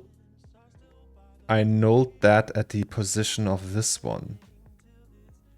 And now they match perfectly. So I nulled them, so I have the null, and then I zeroed all the wrongdoings out, so pretty much it has the same position here as it has here. Wait, 300, I don't know what's happening here, but apparently it works. Okay, so let's save that before we lose it. Right? Oh god, oh god. Okay, Cornerstar, animation, camera, Cornerstore. And now we just need to combine them.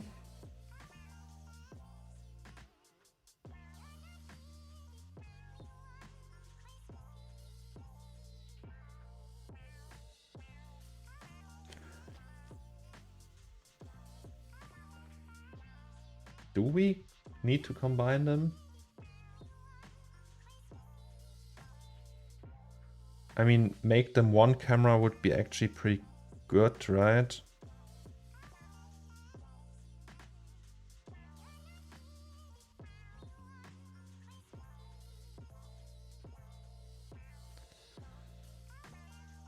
If we have one camera movement.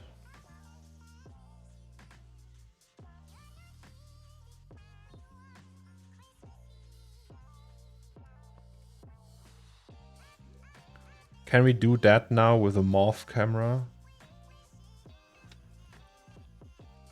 So morph, right?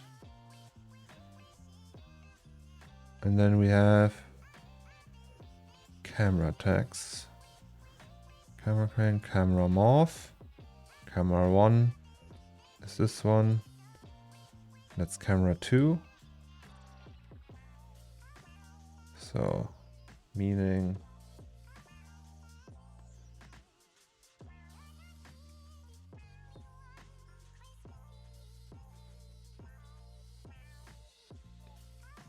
you go here and then key that. And it goes from here to here. I don't know.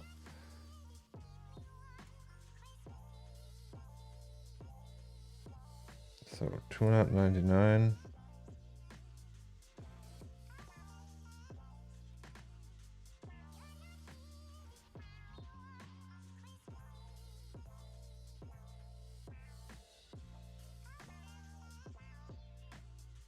I actually never used the morph camera.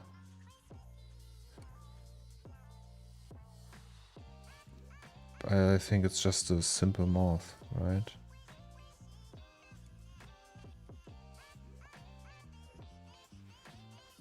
Can we have it at 50?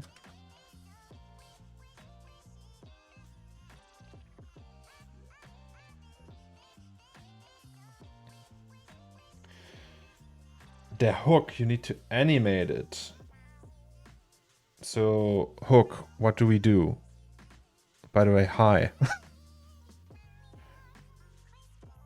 My idea would be we have 0% here, go to the exchange point and ramp it up to 100 and it does the rest. Unfortunately, I already have to go because of Uni. Have a good one. Thank you. right? So 0%.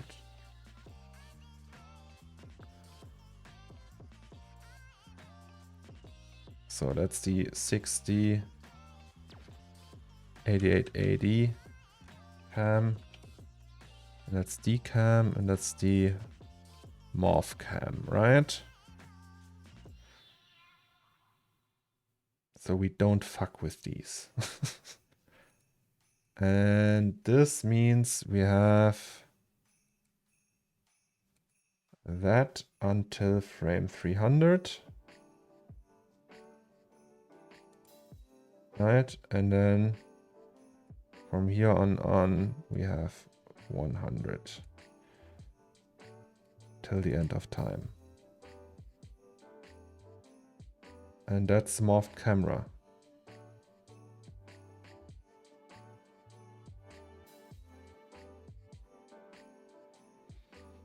I guess. Also, why is it?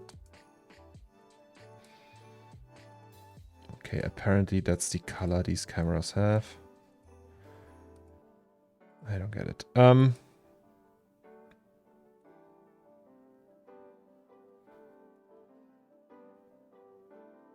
I think that's it.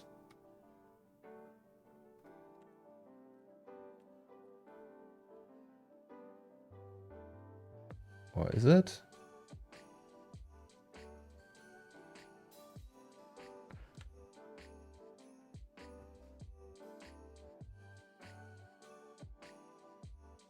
Yes, they align.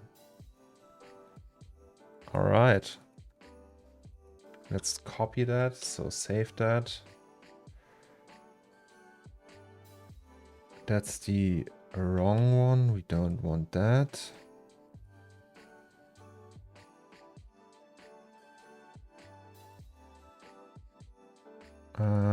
That's also wrong. Can we copy that here? So technically,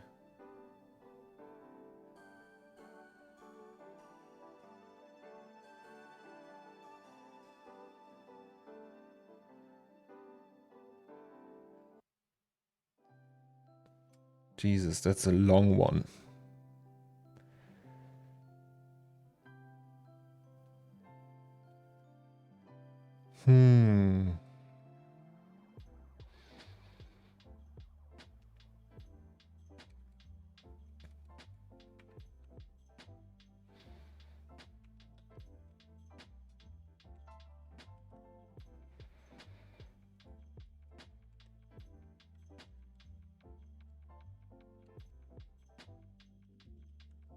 All right, so we use this one. And these we just don't use.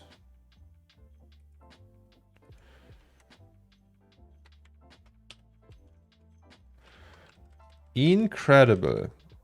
See, we fixed it. We sorted it out. I don't know how. Also, this one we don't want.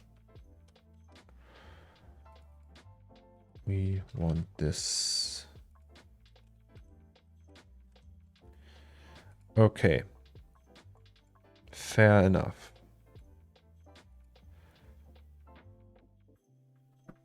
Also, Hook, how are you? Long time no see. Yes, that also means we have to render the full thing now. I'm sorry, guys, but that's just how it's. That's what's happening now.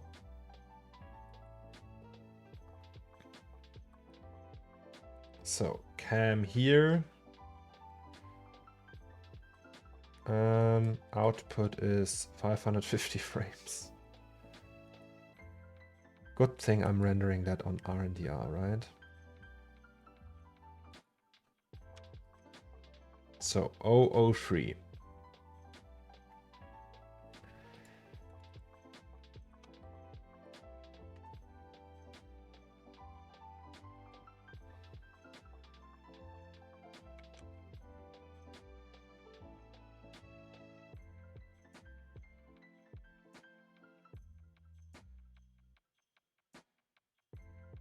God, is this gonna look...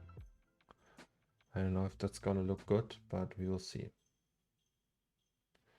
Also, can't we just disable like a bunch of shit? Like what's that, for example? Generators. Can't we turn off SDS? And I don't know. What else?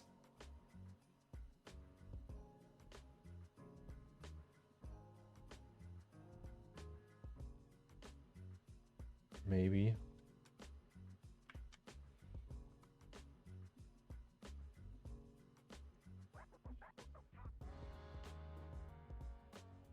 This is gonna take forever. All right. In any case. Subsomix, did you listen to the new collective podcast episode with Ash and Beeple? Yes, I did. I listened to it while I was cooking yesterday. Hello, Jazz.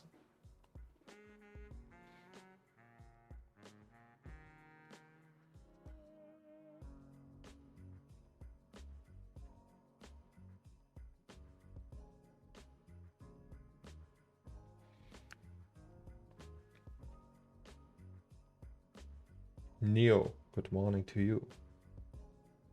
Okay, it's not that slow. 1 second per frame for 550 seconds. I'm just glad the podcast is back. Me too. I wonder if my old episode is still online, but probably not, right? I was on there once. Collective podcast Cornelius. Oh, it's a long time ago, but yes. It's still up. What podcast is that? What is it about? It's about art and 3D and stuff.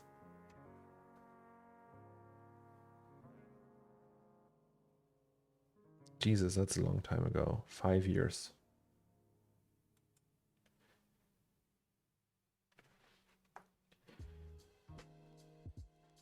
In German or English? English.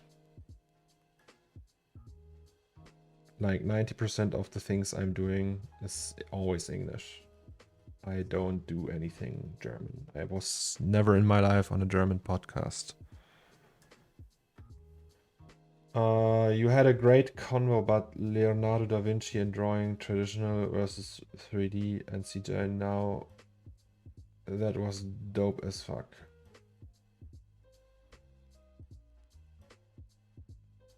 Really? Did I talk about Leonardo da Vinci back then? I don't remember what I talked about, to be honest.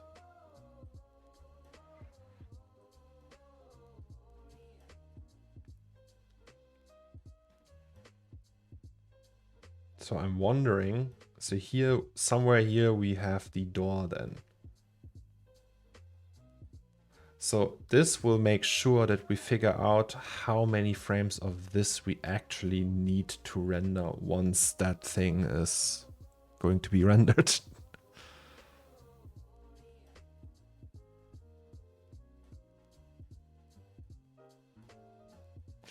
I will grab some decaf coffee. I let that render in the meantime. Be right back, guys. All right.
Hello, hello.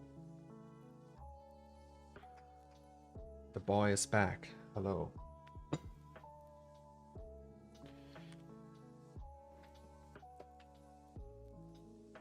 So yes, here it is. I sometimes feel a bit selfish, guilty being a native English speaker. Just haven't really tried to learn any other languages. Did a little French at school, but that's it. Oh, why do you feel guilty? It's not your fault. I was really bad speaking English. Like when I came out of school, I could barely talk English. Like, okay, I could, but it just was all super wonky and wrong. I mean, it still is wrong probably for the most part, but it was, I learned English through TV shows and being on the internet regularly.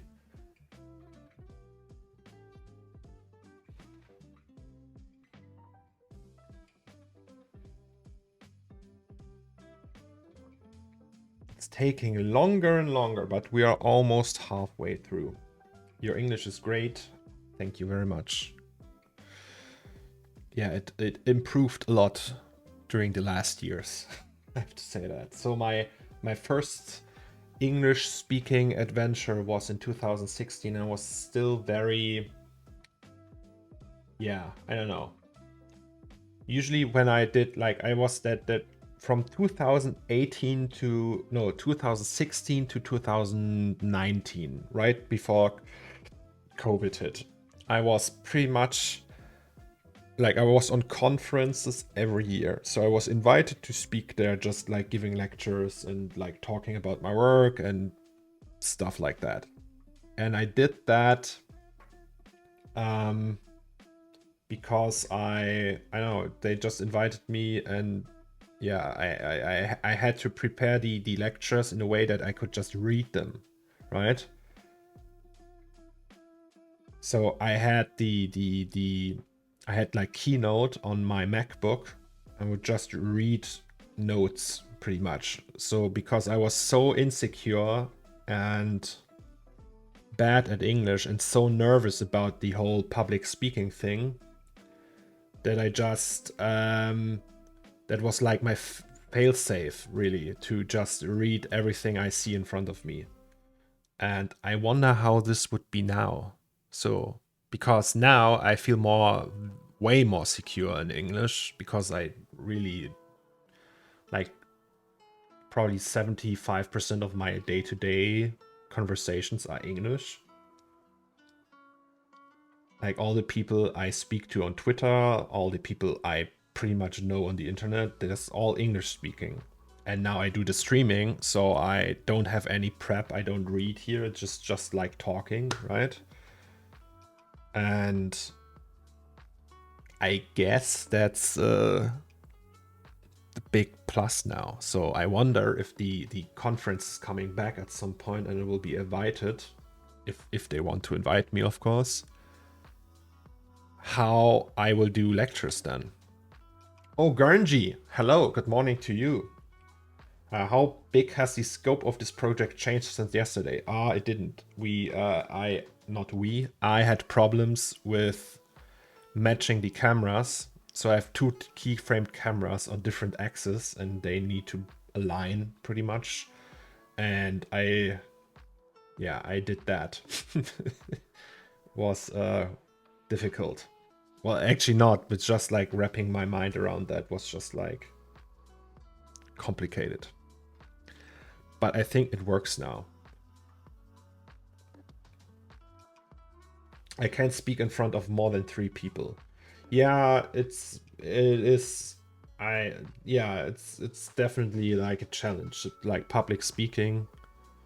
But usually people are super nice about it. There's nobody ever came up to me and was like, well, you have an accent that sounds shit.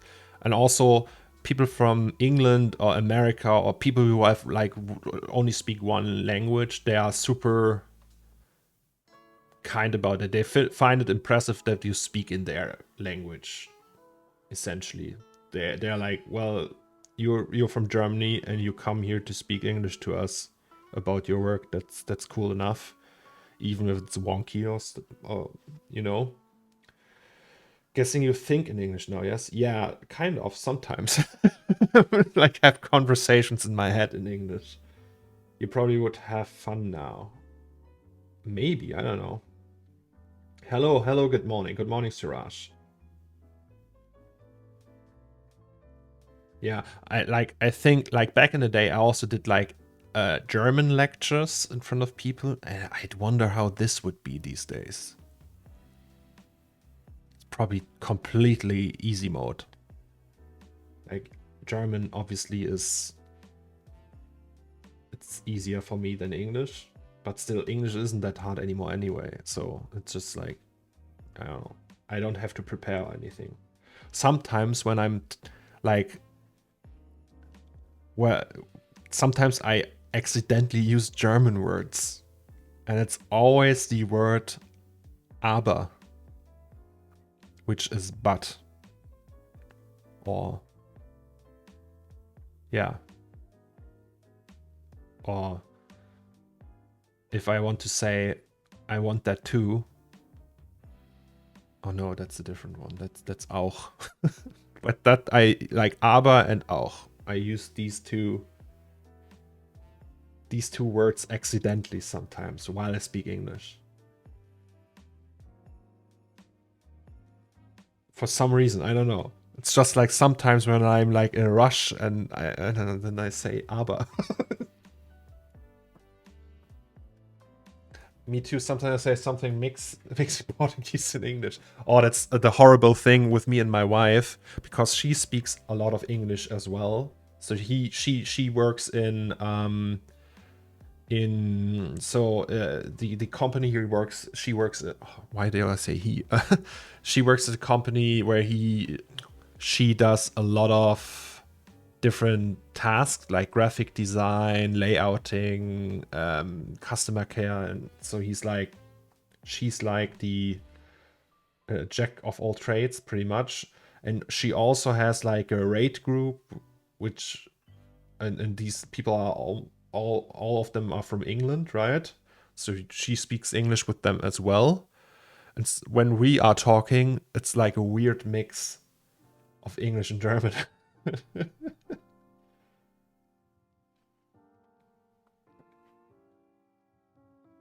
But Smace, since you're from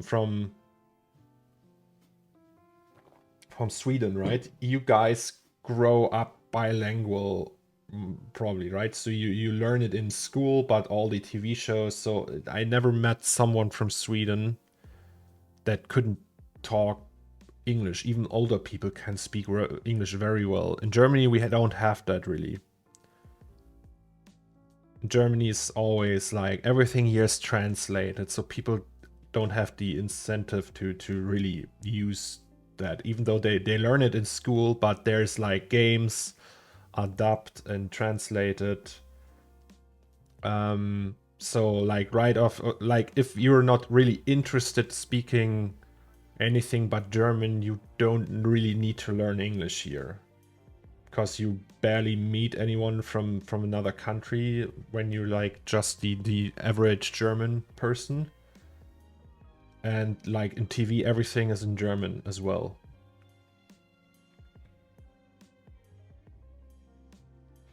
I've been used to say English every day. It's improved a lot. Well, that's good. Have you ever seen the language tree? I think English and German is actually quite close. Yeah, they are both Anglo-Saxon, Anglo-Germanic languages or something, right? Proto-Germanic languages. I have no idea. I'm pretty sure the only difference is dub TV and film thing. Yeah. I saw at some point someone told me in Sweden. So if you have a movie like where it's like a Swedish person, an English speaking person, a German person, they all of them speak in their own language, and it's just dubbed, like not dubbed like with subtitles, right? Is that true? So you have like a mix of languages and they really don't dub that stuff? That would be nice, right? German TV with English language. Everything is subtitled. All right.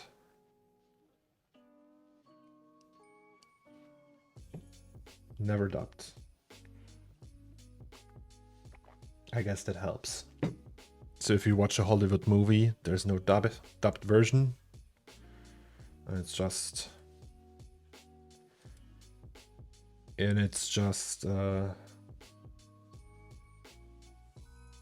Sorry, my mind goes blank. And it's just the subtitles you pretty much have to read if you don't speak the language. All right, so media pool. Let's go. CORNERSTORE 003. So that's the big boy now. Camera 1.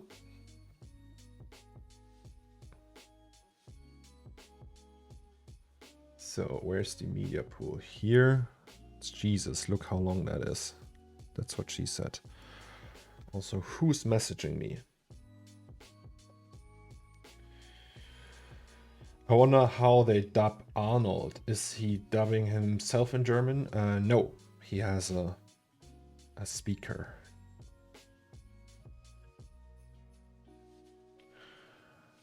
All right, so.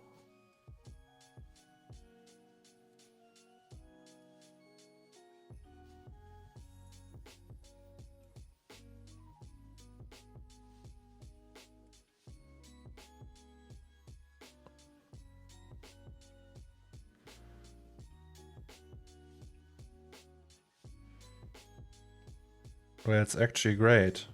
Look at that.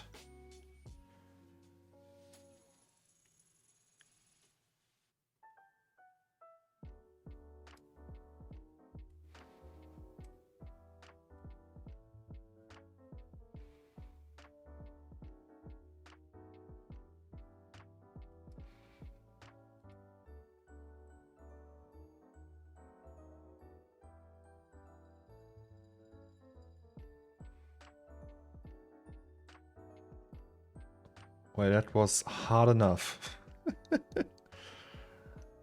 So we actually we don't really have to do much. So the shelves here are perfectly fine. We need to render from here, which is cam 3 frame 75. Let's say a frame 75.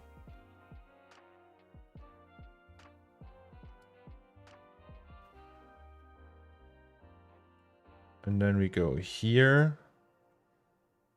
Technically, don't even need to place another carpet.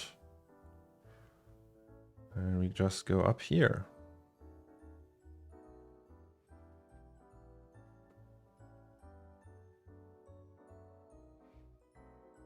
Okay, and then we need a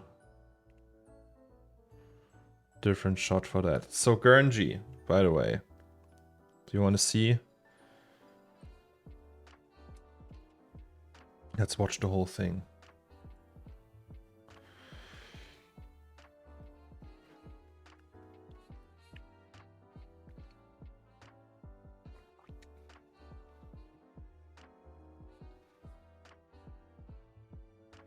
So we have this. This is still that's good. This is not good. This is good.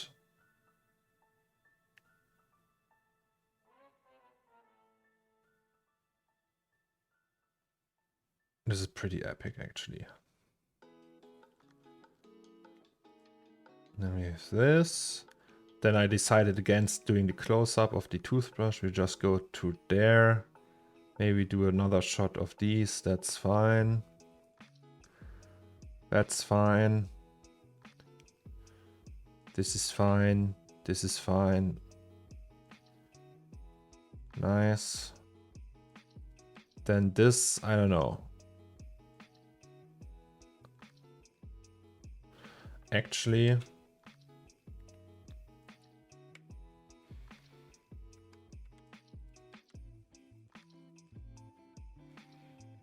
I have an idea.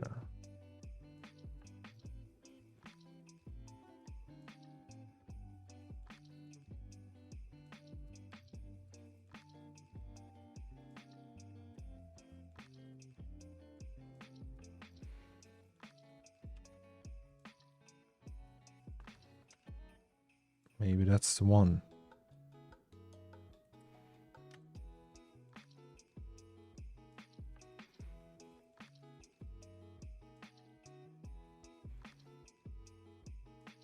So that continues here where this leaves off. And then, I mean, we can technically also do crazier stuff. I think that goes on until here.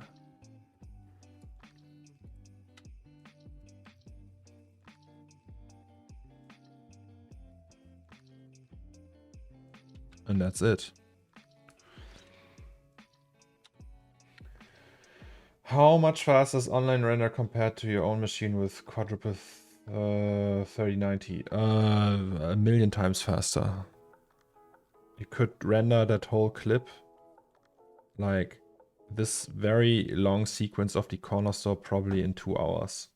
And it would take me a week here. With really high frame sample counts as well. I mean, you have hundreds of workstations connected to that. But we will see. I will do it on stream anyway, the setup and everything. So, yes.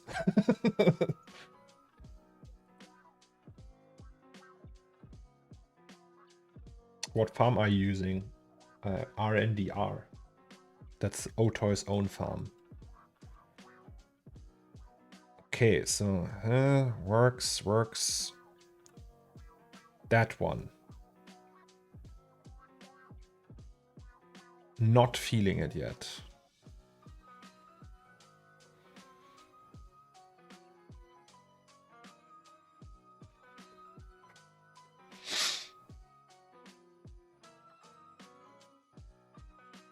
You might hate this suggestion, but I would possibly animate Bob looking up during the final shot, even if you do it simple. That way, if Lucas wants to add in a musical hit at that point, then it shows the title card at the end. Or you mean that he looks down here on his phone and then just looks up while we move towards him? Yeah, that's a good idea. So the plan was to do it here.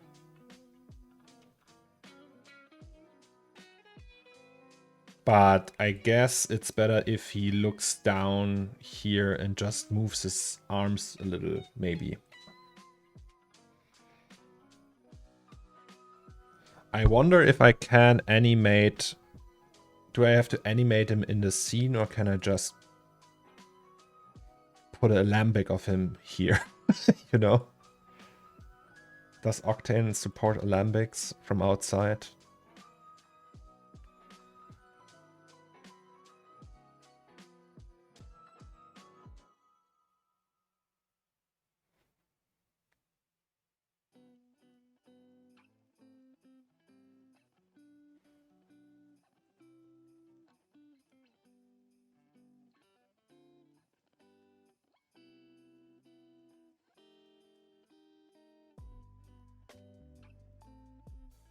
Yeah, and then he looks up here and is in that position.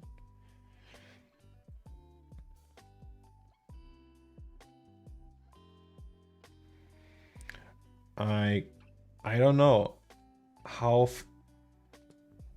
So we have, and then outro. Let's say that much.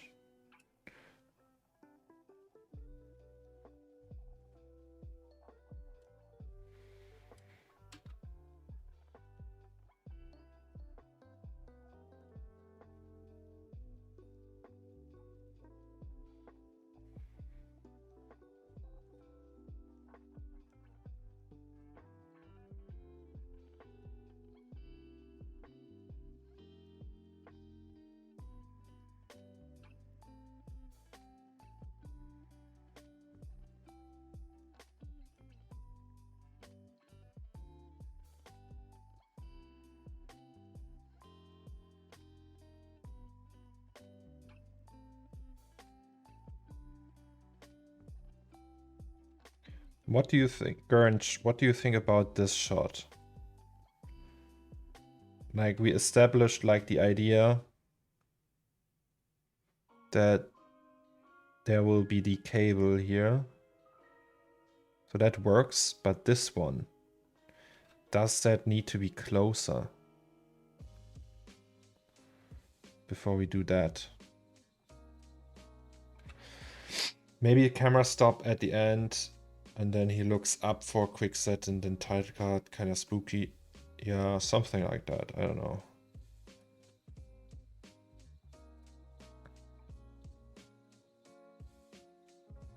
Then it stops, you mean? So we drag that out a little bit longer. So there will be a flag here, like a flag waving in the wind. And then we see these, or more than one flag, I don't know.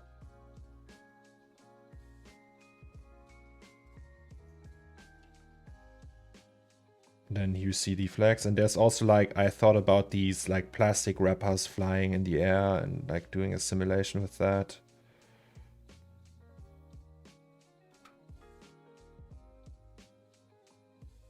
Like it feels like this is not enough. So we see the cable, and it's cool that we follow with the camera pan, we followed the cable in here. But it feels like this is doing the same thing. Also, it's very short. Why is it so short? It should be longer.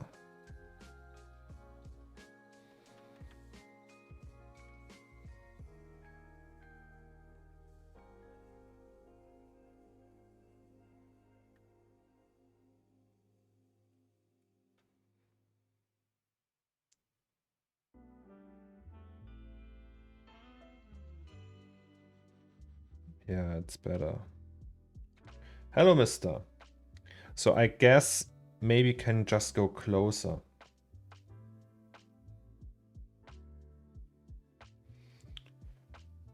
The progression from them isn't different enough between each shot. You usually want to do wide, medium, close. Yeah, so wide, medium, close. That's close, pretty close. So this isn't medium enough, I would say. Are you doing the Last of Us trick? Always follow the yellow cable? No, but actually there is like a... So if we have a cable running here that goes around the corner, and it, you know, this cable here, zip, it connects to that machine. I think that's actually a cool idea. Okay, now we have that again. Then it's just like showing off stuff. Actually, maybe we can do a shot here.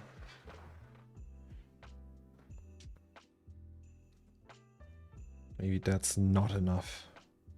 Like a shot here where the camera is actually moving towards him. I don't know. Oh, is that okay? Because he's on this, like on that side so much. Maybe we need to tilt the camera towards the right more. So this shot, that's the most exciting one, I guess. That's the money shot at the end of it. Tons of planning, but I like this one, that worked well. All the work was necessary and worth it.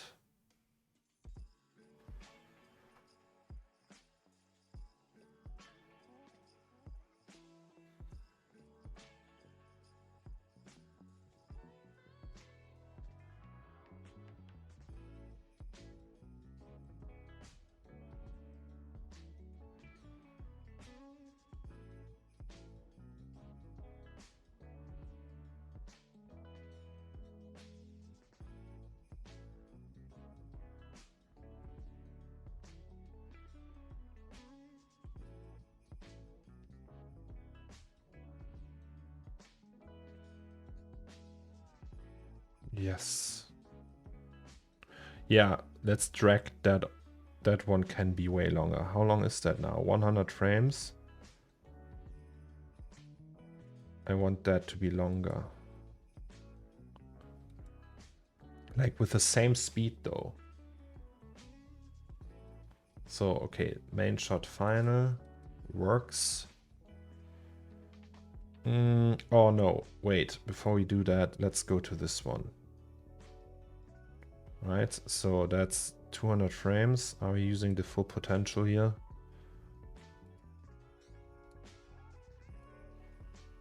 I don't know. Are we? 100 frames.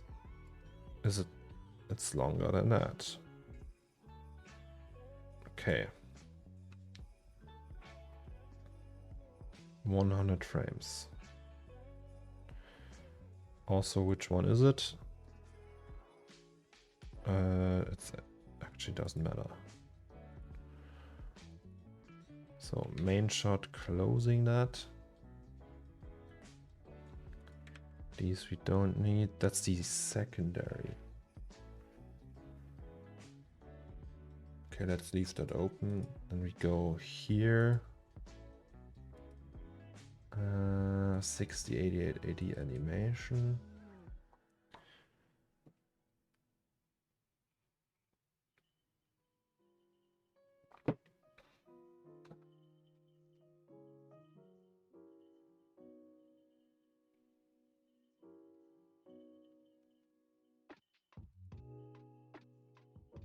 Not this one, right? So it's 50 millimeters, 200 frames. 200 frames, 50 millimeters. Wait, is that actually... Oh, that's wider. Did I already change that? Maybe I already changed that. Okay, so that's closer. What if we do 55? I think that could work. Interesting. All right.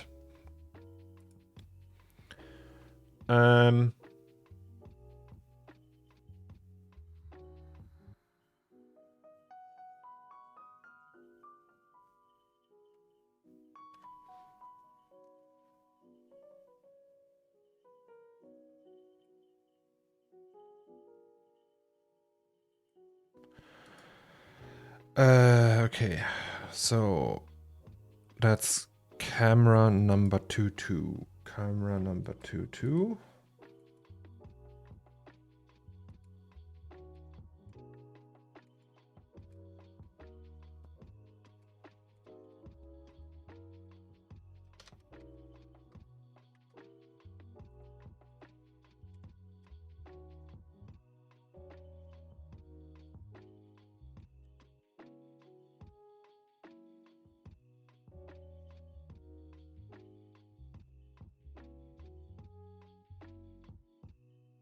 Cool.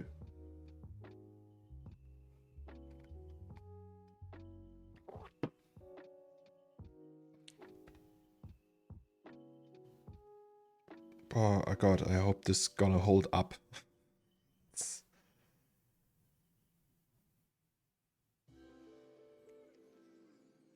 Like these details here, but we can also just get rid of them if that's like we can redress all the scenes and create a ton of errors. Like once we lock that, or once we are happy with these shots here, we need to, like here for example, these tiles, they were never built in a way that they look good up close. So around that rim I will just put a pipe there so we don't see that.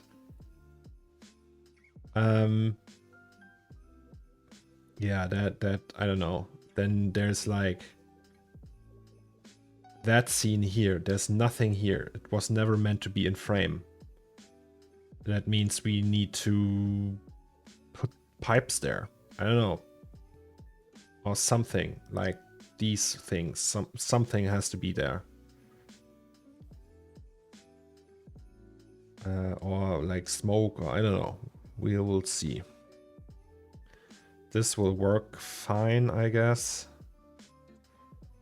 This needs to be rebuilt, so we have these tiles here. We put them in there, and then that frame here will go like on that side too. So these bricks, we just put them here and then tile everything. Then we move here, then we can see that again. The door, maybe we'll just leave that open, and then there will be like a mask or something, I don't know. Like we need a black and white mask for that shot. Right, and then it moves all the way here to this point, and then it's just blending between the two of them.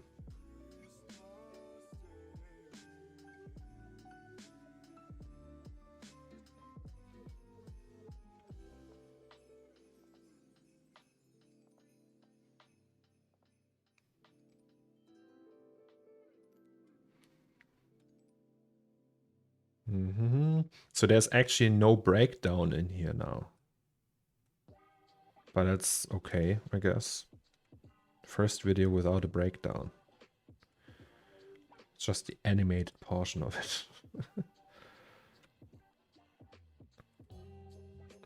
we are done.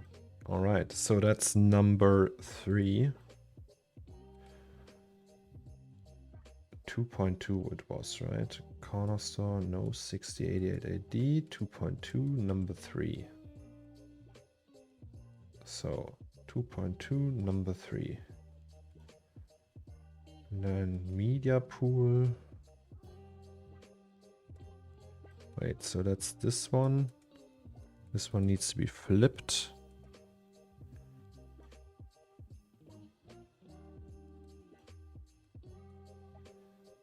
And that.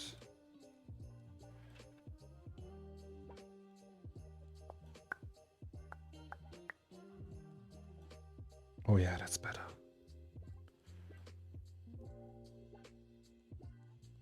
Okay, yeah. Okay.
Okay, so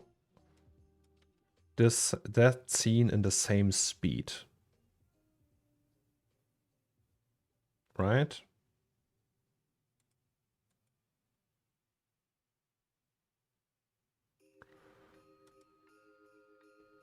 So how many frames are that? Cam 5. That's 100 frames. Let's say we want 200.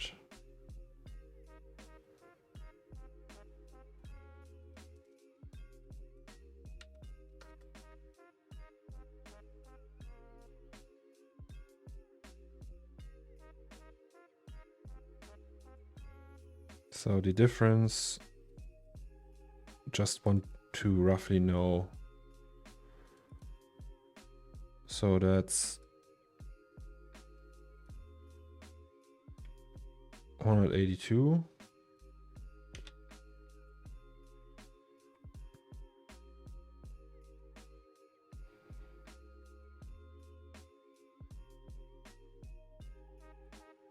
To 277. Okay.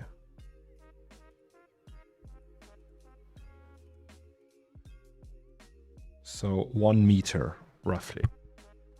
1 meter per 100 frames.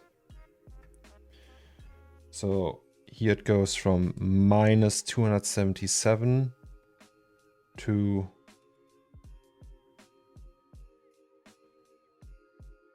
so if we add another, so plus, wait, if you go to 200 now and say plus 95, it will look like that.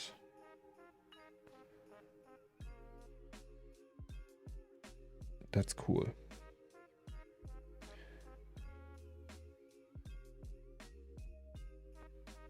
And then we can remove this one. But now he's not really in frame anymore. Maybe we need to tilt the camera up.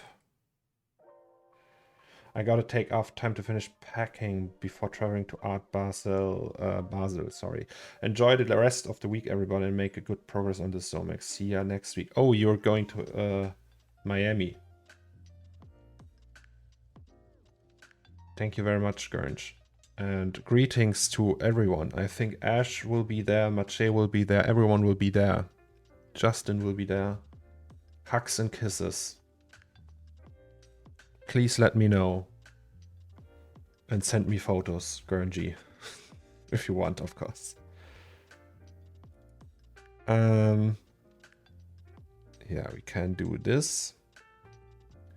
So if we animate that as well and go to 200. Laters.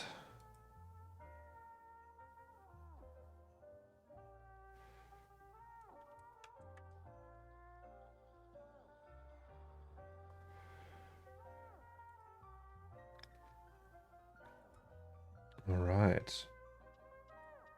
F curve.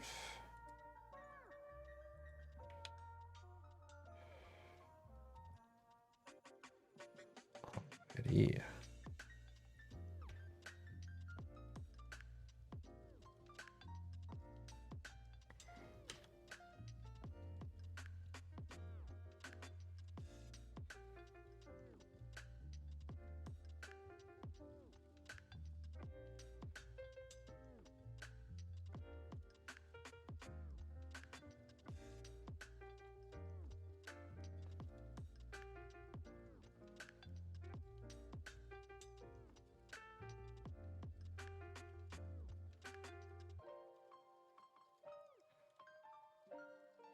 Okay.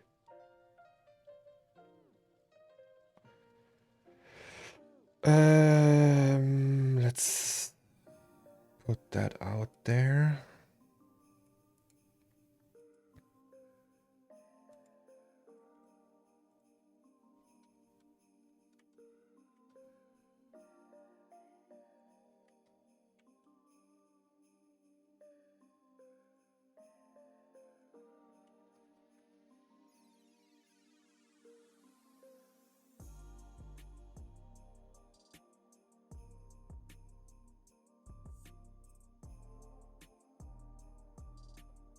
Mm-hmm.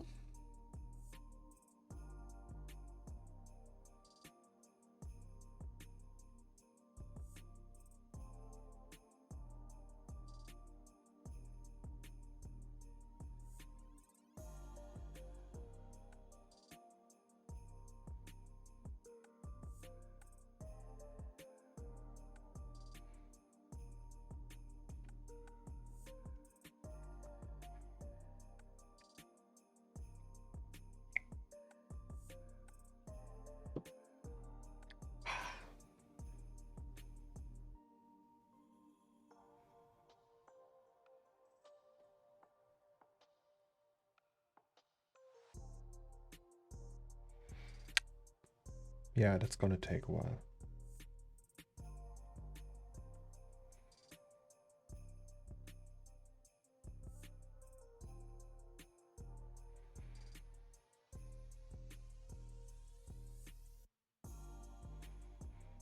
Mm-hmm.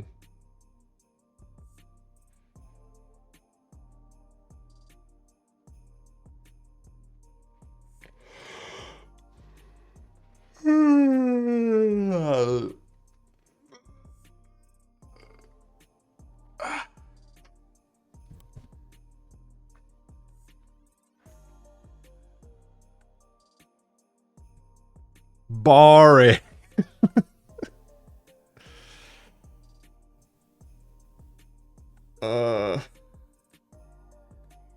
So, guys, any plans for the week?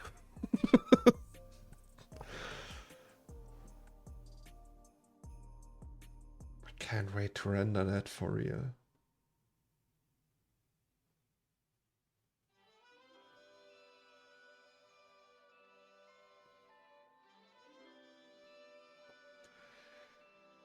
Can't wait to render that for real.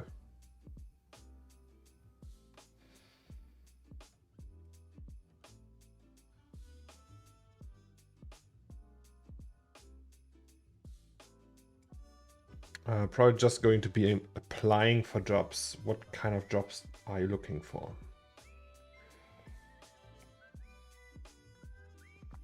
Hi, are you still animating? Yes, sir.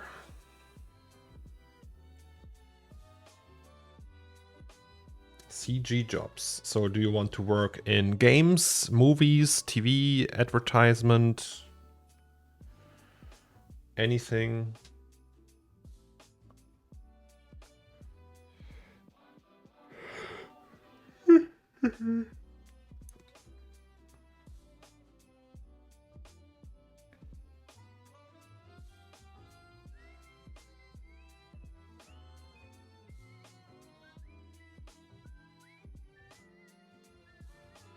I dig the panoply man vs machine feature deluxe type of work. So you want to, yeah, that's, I think that's advertisement, like high quality advertising. I think they offer everything really. Like they also do, like not everything. There's not a full service agency or something, but they would probably also do stuff for film and TV.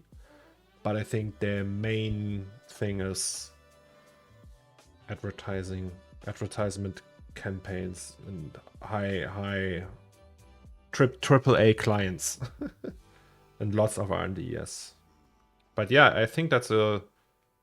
So I don't know how they work. I know Simon Holmedal from.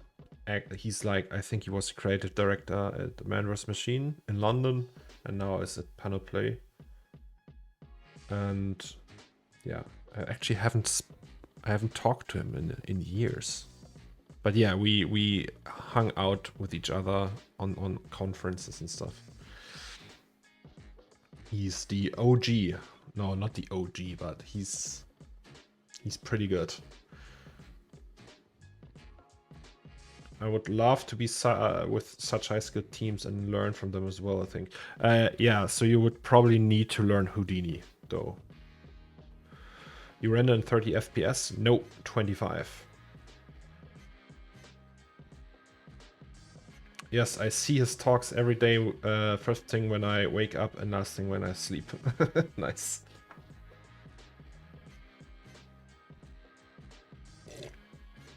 Yes, I do Houdini. Oh, that's great. I wish I would do Houdini as well. Houdini is great software. With Octane, how many time for one frame average? I don't know. I really don't know. I will not render that locally though, so doesn't matter. Even if it's 20 minutes per frame, I will render that on the on RNDR render farm. What are your PC specs? My 1050 Ti doesn't handle rendering very well. Wally Lean, I have four 3090s. and 128 gigabytes of DDR4 RAM and a 16-core CPU. So yeah, 1050 Ti is probably not the best choice when it comes to GPU rendering, I'm afraid. For 3090s, yes. 2 per PC. So I have 2 PCs and each holds 2 3090s, and I can link them together and render with them. Ah, I know people who have more. Gernch, who just left, has 8. He has 4 PCs.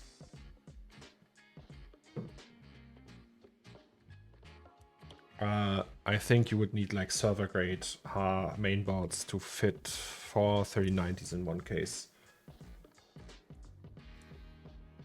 Or you water cool them. That's also possible to do it that way. Alrighty, almost donezy.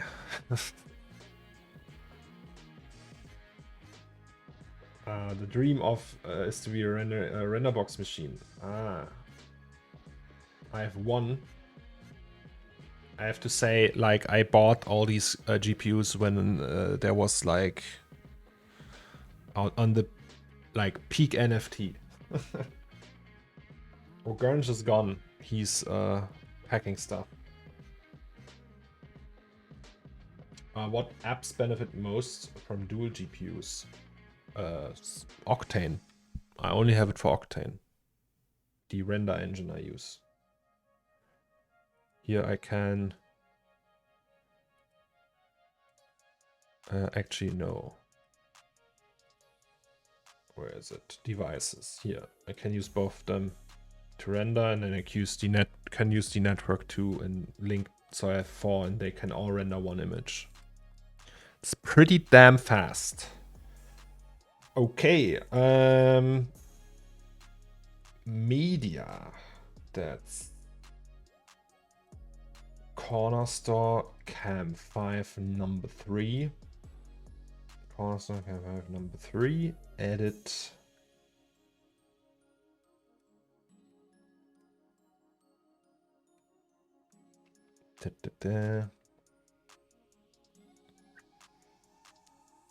Let's check that.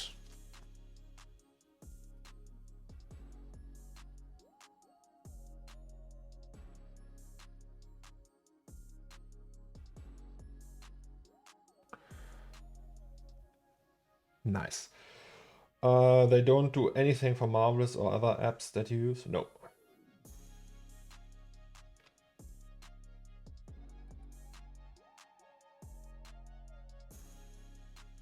So what's that? Celebrity PC designer.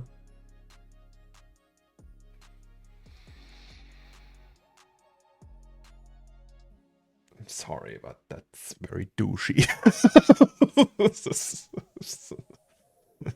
Celebrity PC designer. Okay, bro. Just kidding. Or am I?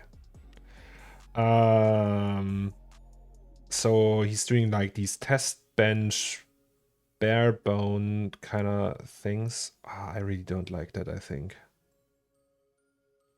Not my thing. I'm sorry. Ooh, what's that?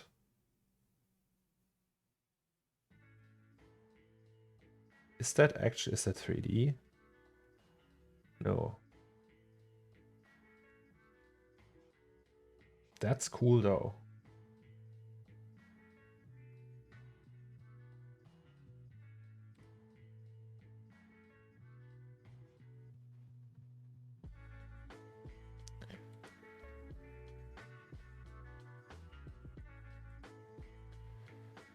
Huh.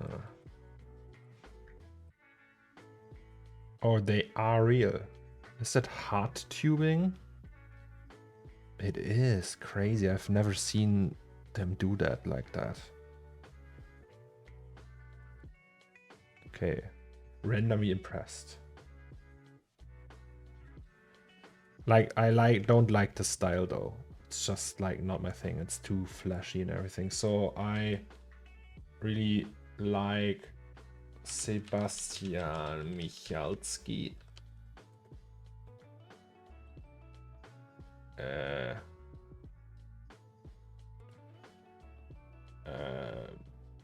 PC builds. It's, yeah, WS Computer. That was the one I was looking for.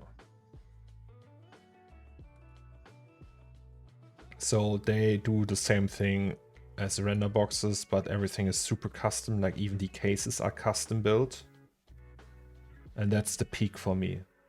Like when it comes to style and anything, that's it. It's just a black box. I really hate when there's like that stuff. Right? So all that flashy shit, not my thing. Roman der Bauer makes awesome shit.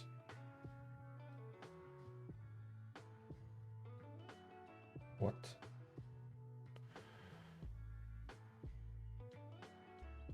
But yeah, nah, that's not my thing really. I'm afraid. Like all that open.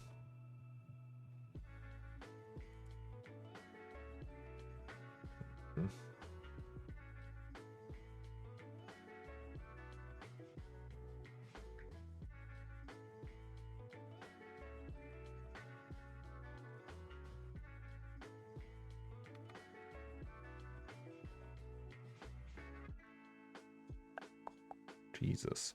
The problem with them is they are so big. Look at them, how big they are. Giant. It's just ginormous.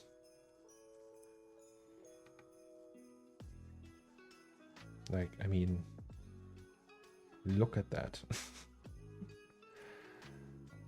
And that's 1, 2, 3, 4, 5 A6000s. That's 5 times 8. That's 40k just for these graphics cards. Does WS have some online shop? No, it's all custom. You message them and then you wait a year for your PC. Every machine is completely custom built for you. Even the color of the case. So they have a list, right? And that list, once one color is picked from that list, it will never be used again for another PC.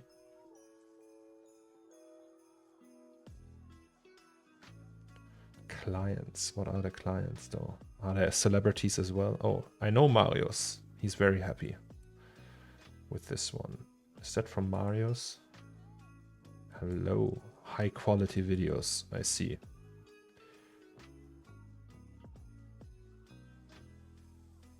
Ah, sweet.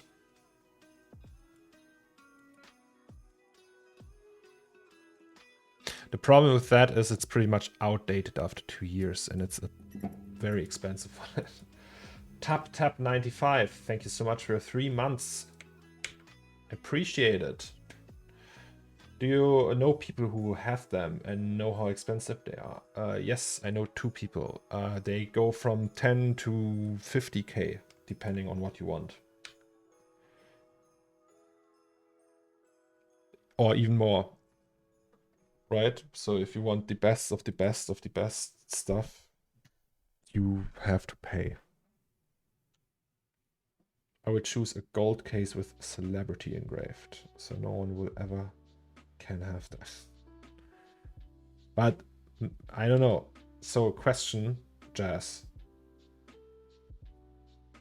So since you know the Ben guy, does he mean he's doing PC designs for celebrities? Or is he a celebrity that does PC designs? Because then the question is, what celebrities are in the market for like a custom PC design? I don't know. Do so many celebrities buy PCs that are super custom? Then I would be like, I don't know, maybe Henry Cavill and some esports guys, but they are sponsored anyway, so strange. And if he's the celebrity, then it's yeah, I don't know.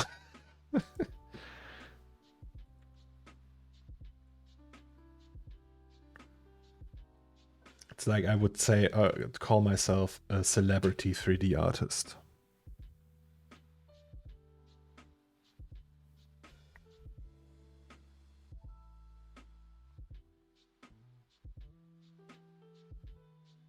My girlfriend showed me him building his PC and was like, did you also do that?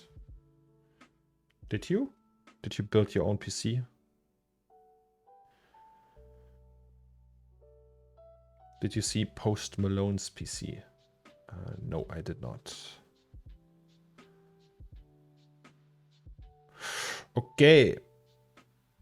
So this is nice.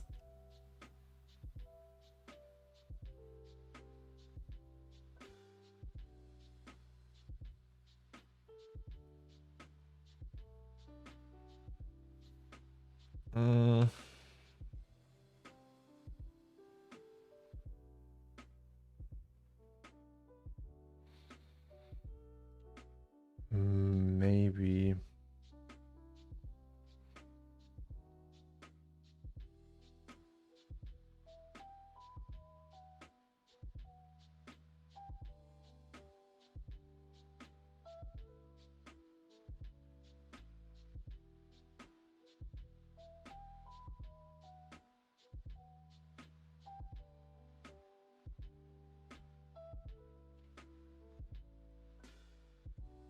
Let me think about that shop. Yeah, I just assembled the parts together. Two 3070s Asus motherboard, I forgot which one. 16 gigs of RAM and it's in CPU for the Sims. But why only 16 gigs of RAM? Isn't that way too little for Houdini Sims? Wouldn't you need like 128 or something?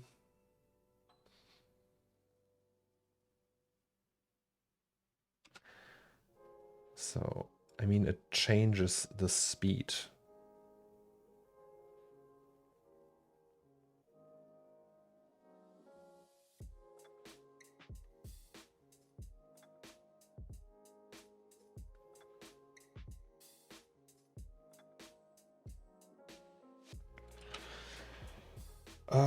That was all I could afford and never got to upgrade it. Ah, okay. All right. Oh, this one. Yeah, I remember Jay's 2 cents. Also, I don't like his builds. It always looks like super douchey, gamery, flashy. It's just like the equivalent to a car from West Coast Customs back in the day. That's like too much. It's very like unclassy. Ah. Oh god. That's so ugly. I mean, I appreciate how, like, it's probably how very well made and everything, but it's so ugly.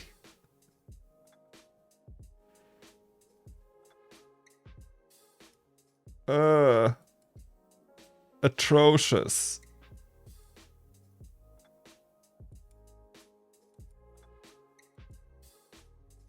Look at that. Hello, Gelmot.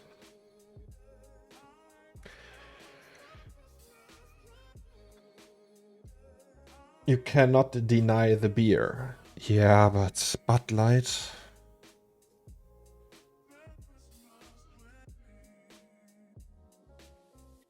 Who's Optimum Tech?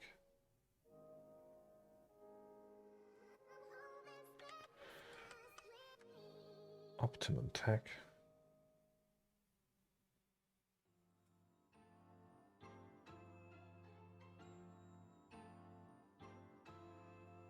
Oh yeah, that looks cool. Like, except the green stuff. Also, like with dyed coolant in your water loop, it will gunk up and be a problem like half a year or like 2 or 3 months after you build it. You have to clean it and drain it again. Best way is to use these black rubber tubes from EK with clear coolant. Then you pretty much never have to do maintenance. Like, you have to, but it's fine. It won't gunk up anything. And like, clear tubing is also not the best idea in my opinion. But these look cool. I like it. Like, just the black. Like back in the day, case labs. Do you know case labs? They don't exist anymore. Oh wait, what? Fractal case labs. Case labs coming back. Interesting. What? So yeah, they pretty much just built these cubes. It's just black cubes. Extremely expensive, but super well machined and coated and everything. So it's just one case for water cooling and like very well designed. But they went out of business because nobody wants to buy these. All right.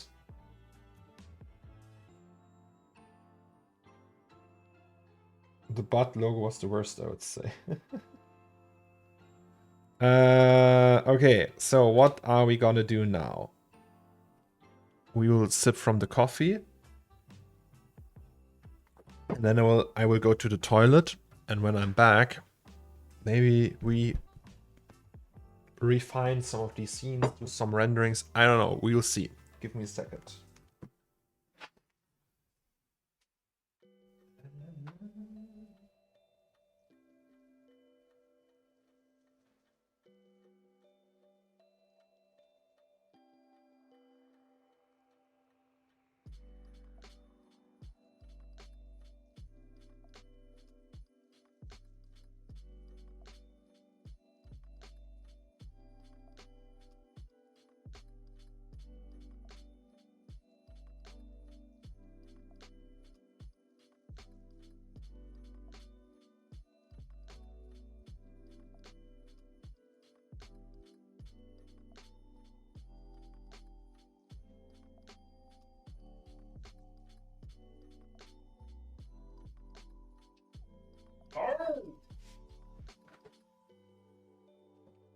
It's me.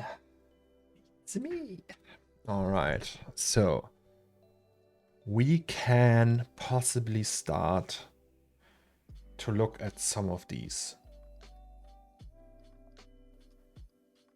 Like render these shots or like get an idea how that will look rendered.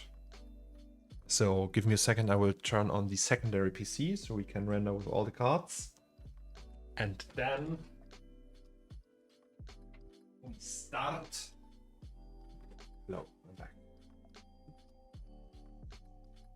So that's the second PC. It's gonna get toasty in here. Toasty, guys, toasty. This I want to see. Oh, it's isn't like impressively like. You only feel how fast it is when you render with, I don't know, a single 2080 Ti or something. And it's like,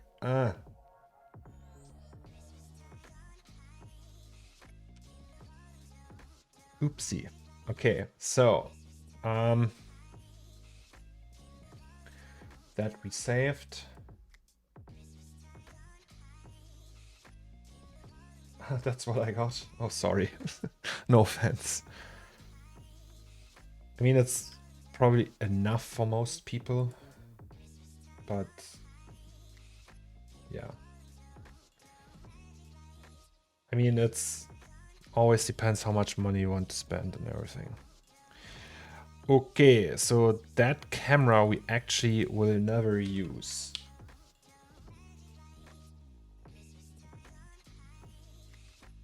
So that's that one we will use. Which means that we will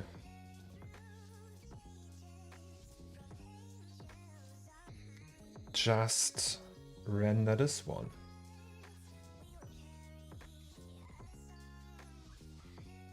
And then see how that looks.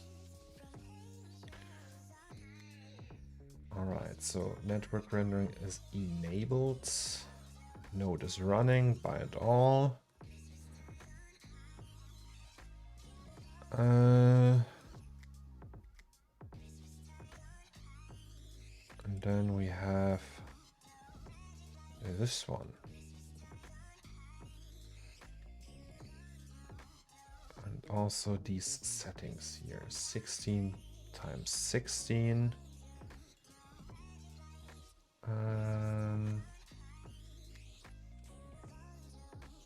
Maybe not this one. Okay. I don't know. Maybe it's gonna be a complete bitch, but also maybe not.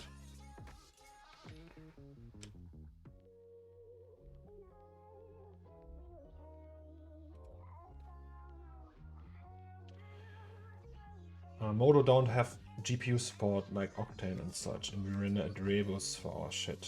Maybe I can get a clip from this and show my boss. Oh, Rebus, isn't that super expensive? I did one piece there. I rendered one thing and it was just incredibly expensive. Like back in the day when I still used V-Ray.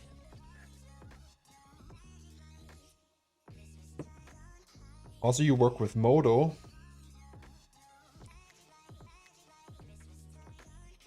There was that phase between, like, I don't know, there was like this phase where everyone in the C4D community was like super, like after Modo, and was like, yeah, Modo is the future. Is that still a thing? We render single frames, not very often in animation. So are you using CPU then? You probably have a pretty hefty CPU then, right? Like a Threadripper or something. See, now it takes a long time until we see the first frame because all the data has to be moved to the GPU. Threadripper, yes. All right. Look at that. So we will render with all the volumes here. Oh, that's actually cool. Look at that.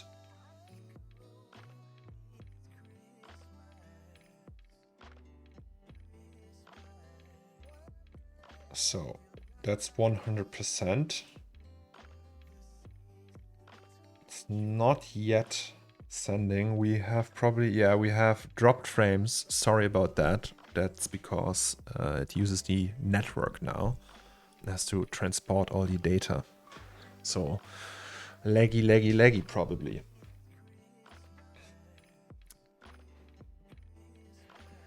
Laggy, laggy, laggy. Is it done now? It will be soon. Apologies.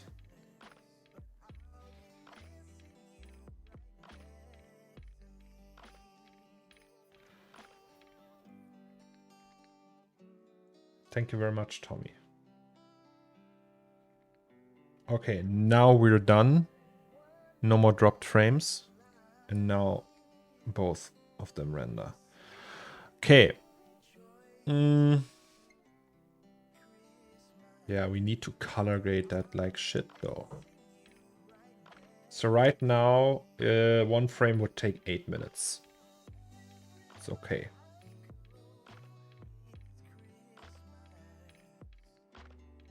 Is this the final quality? Yeah.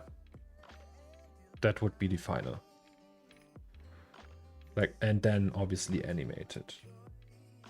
So it's actually looking quite okay. I don't like that. The texture of that. The Zomax thing.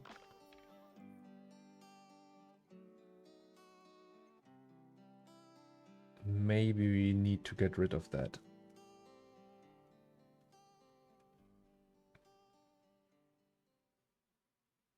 Then we can copy the whole arch back there. And then do a different texture here maybe? I don't know.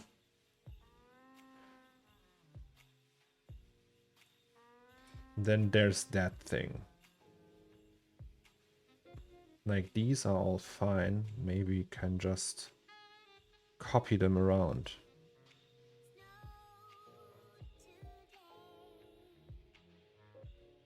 Will the grain in dark parts flicker when watching the animations? What?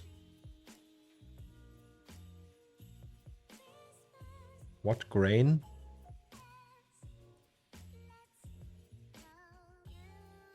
You mean that the noise here that will clear up at some point? Just need to render it longer. That's a path tracer. That's how it looks. How you fight grain? Do you use any denoising tech? No. You just render longer. Like you can use denoisers. Maybe I will. I don't know. But not right now. So it's not ready. Yeah. So the nature of the path tracer is that it's unbiased. So it will be clearer and clearer the longer you render. So right now we're rendering for 3 minutes, and it will reach that goal here in when it's at 8 minutes roughly. I thought it was done. Well, yeah, it is done, but it's not like not done in terms of render times, but this is like the piece is almost done in that state. That's what I thought you meant.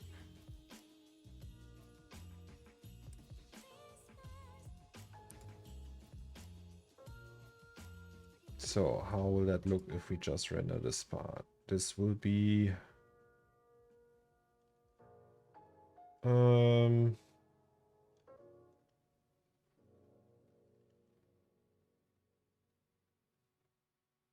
mean, you can even go higher.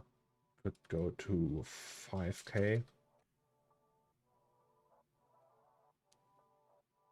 Yeah, so here that's how it looks with 5K. That's pretty much noise free now. All right, let's change the cameras. That's number 2. And we have this one. Here we take a focus.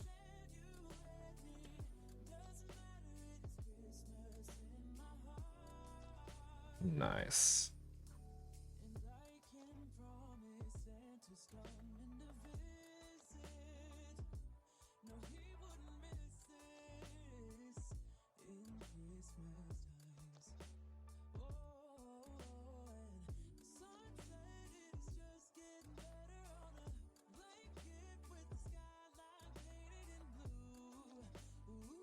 Okay, so that works as well.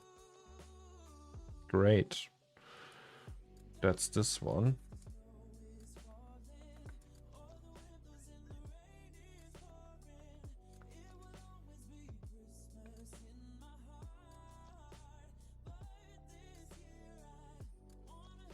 Also works. Maybe let's get rid of this one.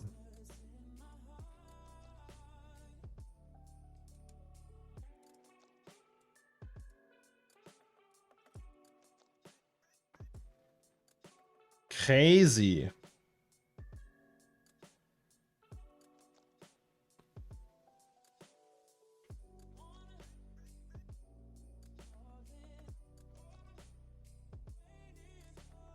So if we go here,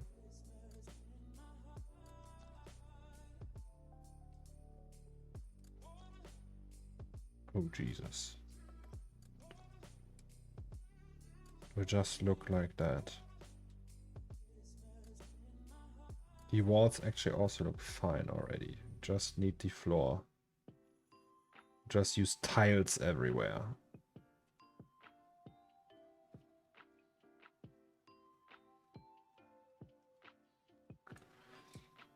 Okay, what else?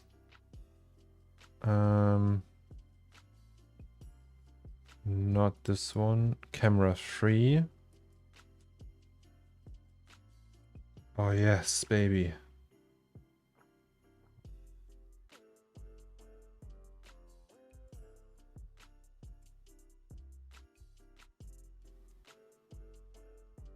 It's actually looking good already.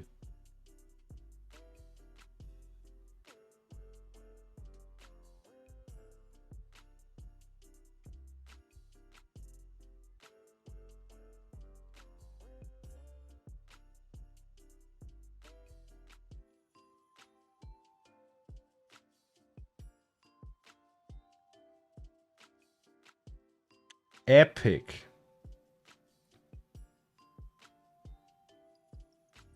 Yeah, and here will be flag or something. And then we have this one.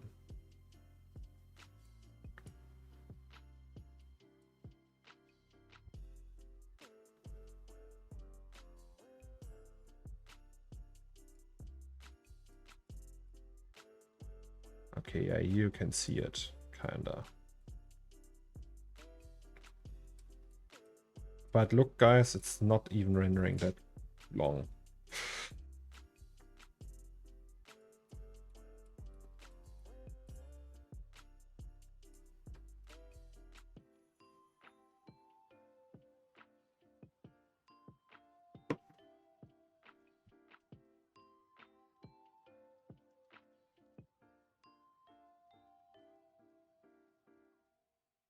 So how long will this render? Because you can see these things here. What is that?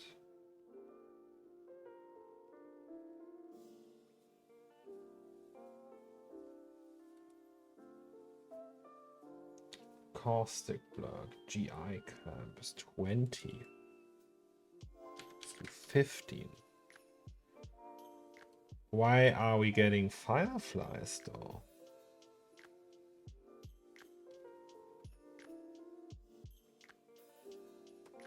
That's not cool. Is that because of the clouds? No. So we have light in that scene, right? Lamp is not doing anything. Where's the light actually? Light is somewhere. I don't know where though. Lamp, lamp, lamp. Clouds, dust, fog. Clouds.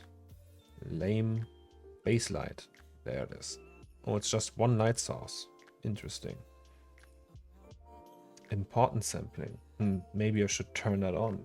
Well, look at that.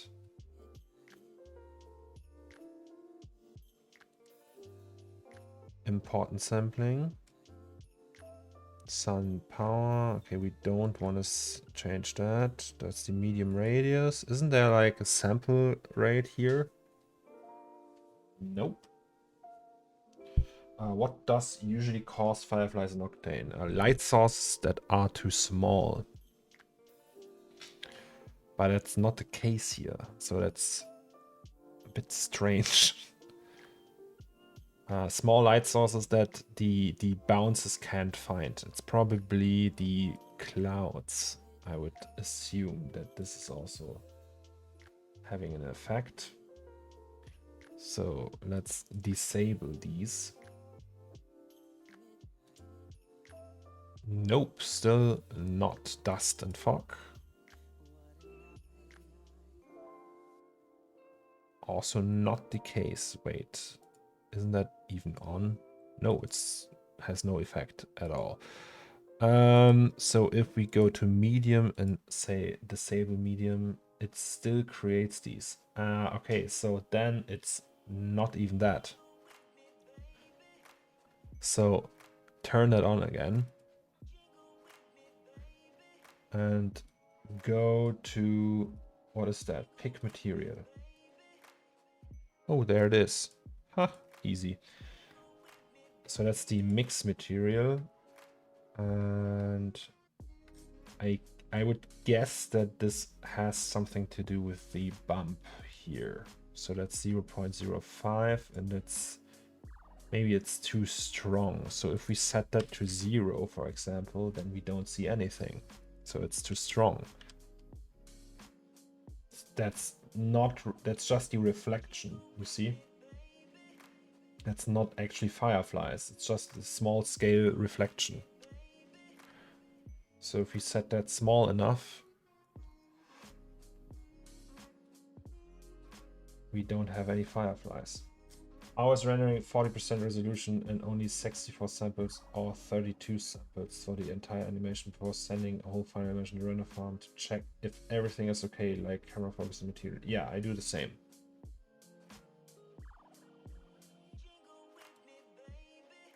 Okay, so we do the same thing for that big boy here. Actually, can we do that? Hello. Oh, we have displacement in there. Interesting.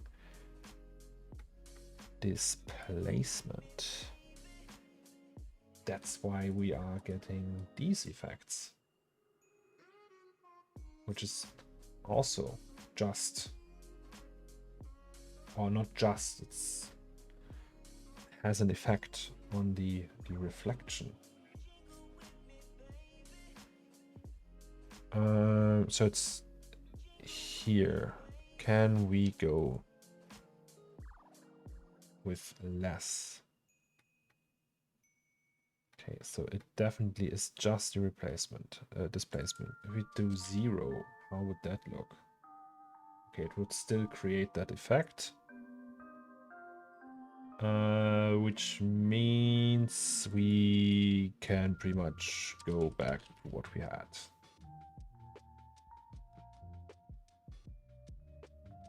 Wait, what?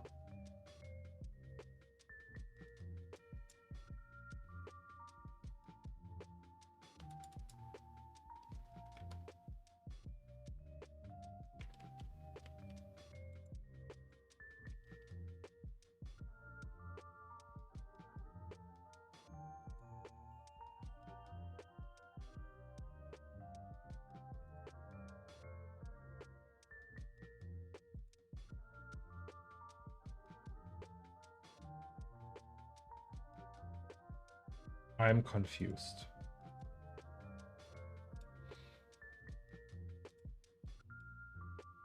Okay, so we're back at this boy.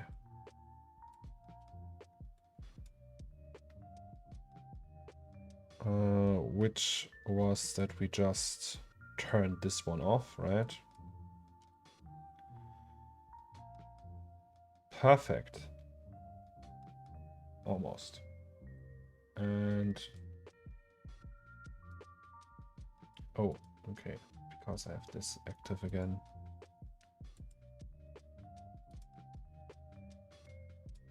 So this is at 0.05.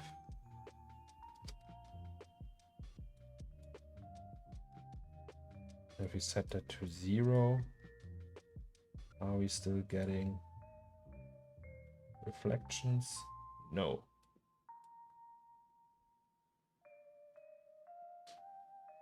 And I think that's fine.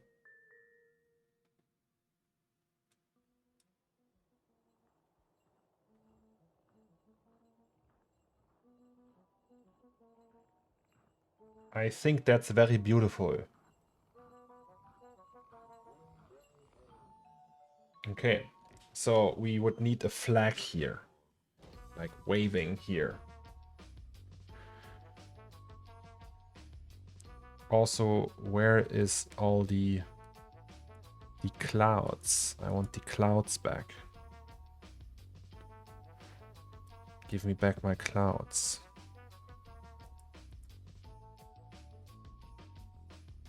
Let's go, clouds. Okay, let's save that one.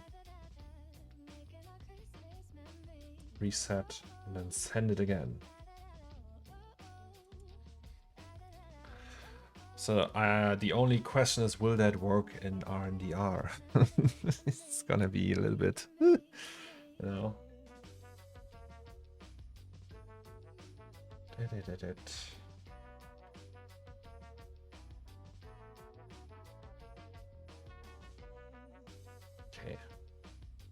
back my clouds.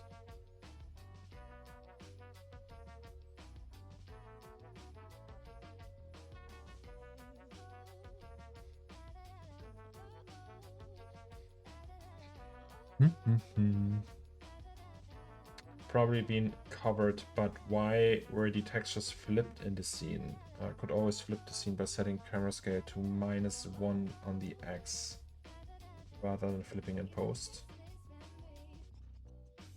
I don't think that works with the camera. And it was flipped because it looked better. And I didn't notice that before. I think Octane would have a problem with like just a flipped camera.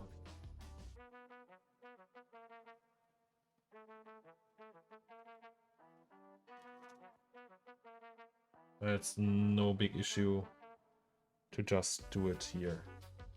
Oh, we actually already have them here. Ah, here you can see the fog and everything. So it wasn't even disabled. Ah, okay. I see.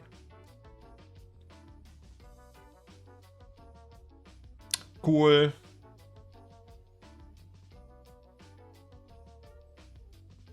You can check the safety file objects. Yeah, I know. But not right now. I will do that at a later date.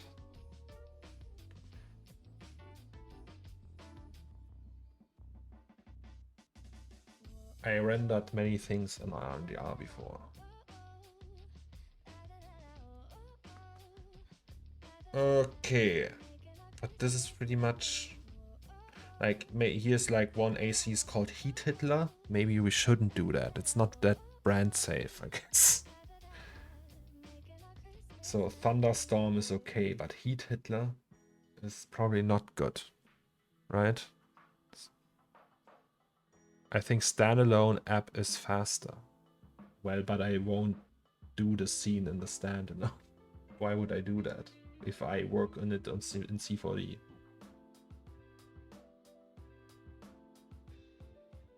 But yeah, it's true.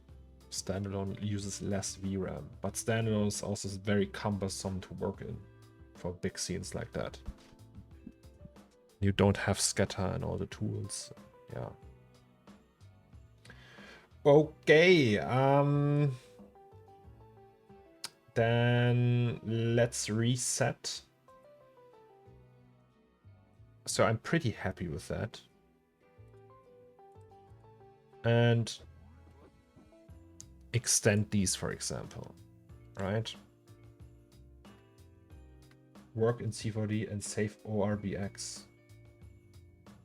Yeah, but it's also cumbersome to always go to ORBX and the conversion is not that good and you have to go to that auto-generated node tree in Octane and it's just like, that's no benefit, it just takes longer. If you have a small scene that works, but not with that.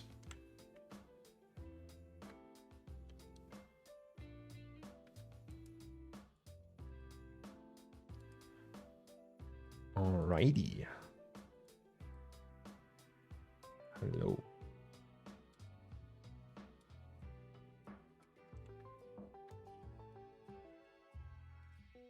So is that the other one? Yes, it is. So strange to work on that scene, which is like 1,000,000 years old now.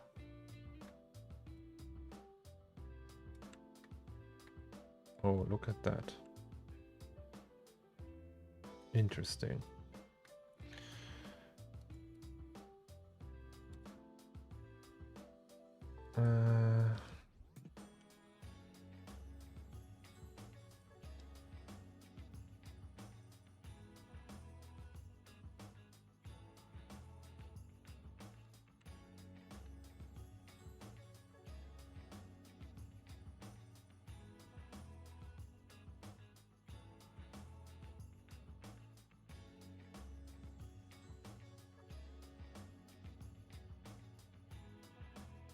Okay.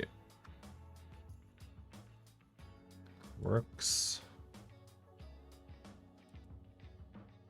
Yes. Yes. Yes. I guess. Okay. Yes, Claris IFX is awesome. You can put 5 billion polys and render this without any problem. Have you ever tried Claris? No, I have not. It's also probably slow as fuck, right? Like Arnold can also take 5 billion polys, but it's just not fast. Working on all things funny, at the end I'm just fixing and improving assets. Yes.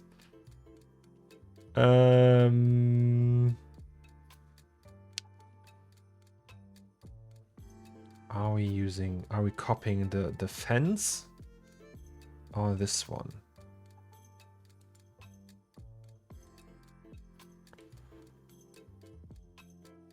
Also, where's grid 3? Ah, that's that one. So can we say grid 4? Yes, sir. Okay, cool.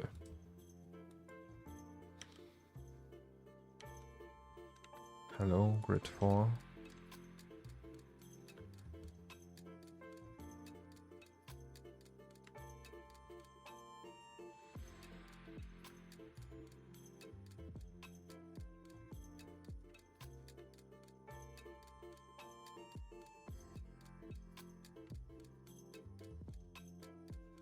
Oh, also, which camera was that?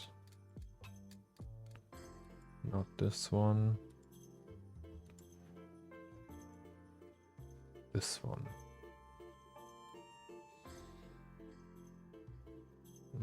Okay.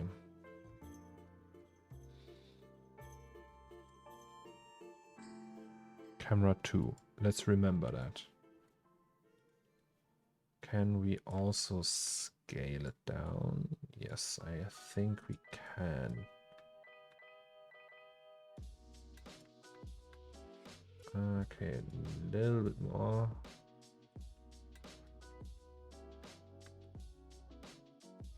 Perfect. Is it aligned? No, it's not. So that means it will just have that offset from the wall, so it's not peeking into the wall.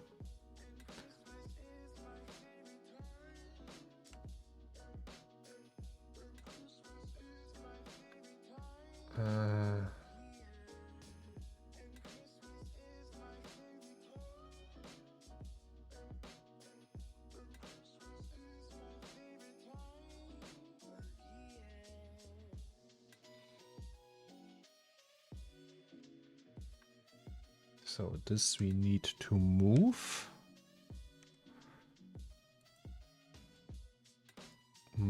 Is that one? Oh yes, it is.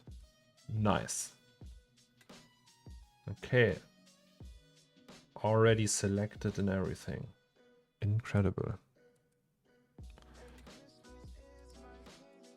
Jesus, what strange song is that? Okay. So how many of you guys worked with Claris before? Is that... I heard they use that for like incredible like crowd scenes and stuff. Like millions of animations. Is it... like when it's that fast, I can't really... It's probably CPU based, right? It must be.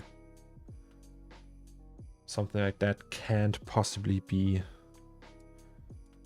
GPU based.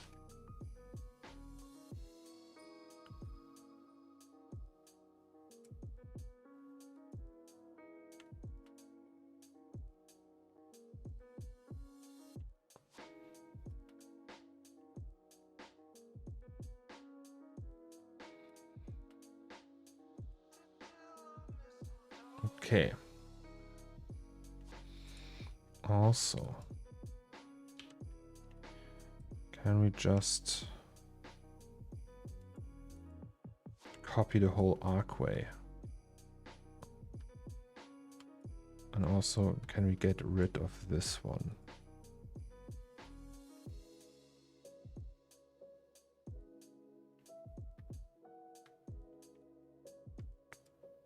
Technically... okay.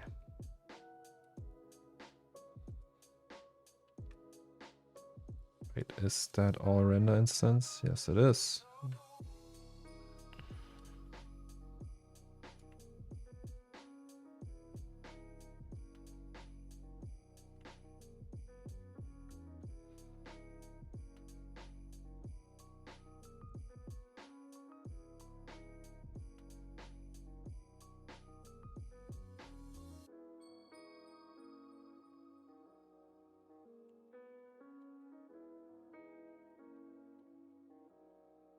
Well, that's high poly.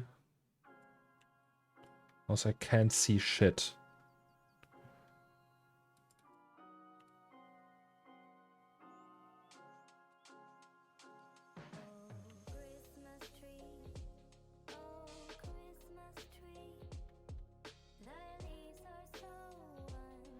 Okay, the music is so annoying.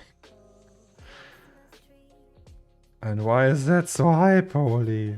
I guess back then there wasn't any remeshers except ZBrush.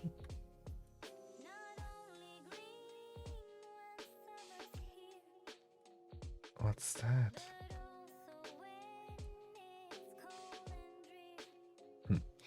Okay.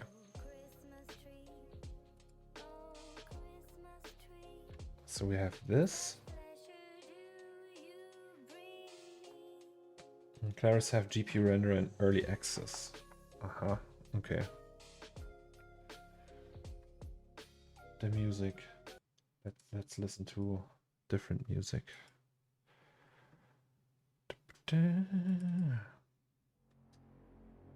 Hello.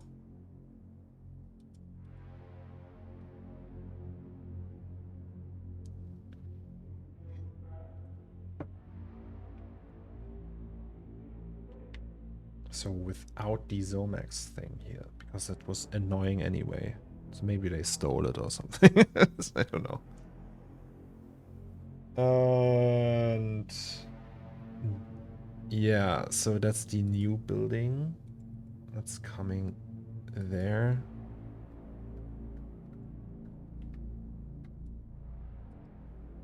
Right, building new. Can we actually use layer color? Oh yes. Look at that.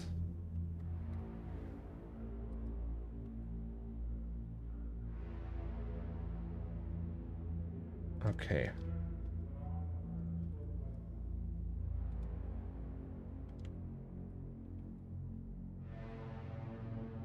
Just a tiny bit. And then... no, that's the wrong one. 2.3.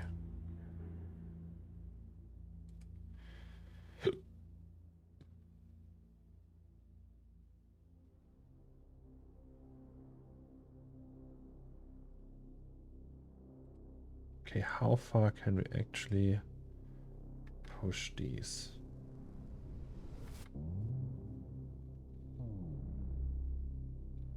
Jesus.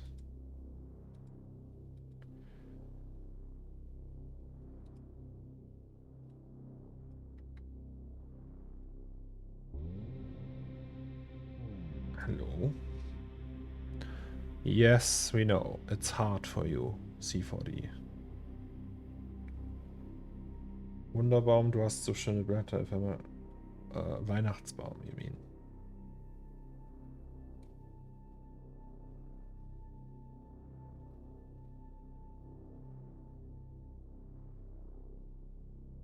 Almost.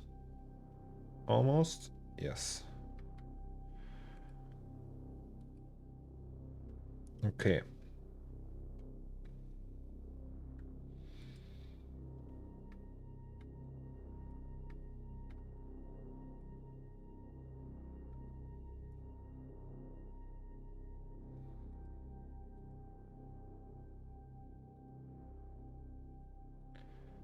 So we will prep everything now in order to use it. My dad just saw your stream for a bit with me. Oh, hey. Hello, Dad from Jazz. Greetings. If he's still here. Was very intrigued and said, "Why don't you guys do this in real life?" What? We are doing, like, do you mean like building stuff?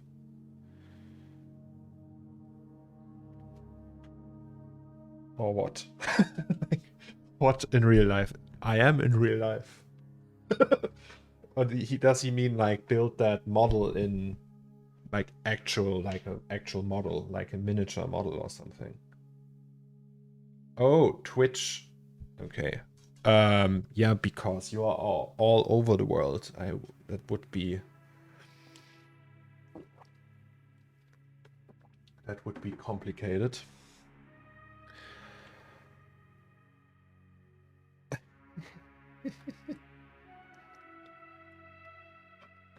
All right. So greetings, Dad from Jazz.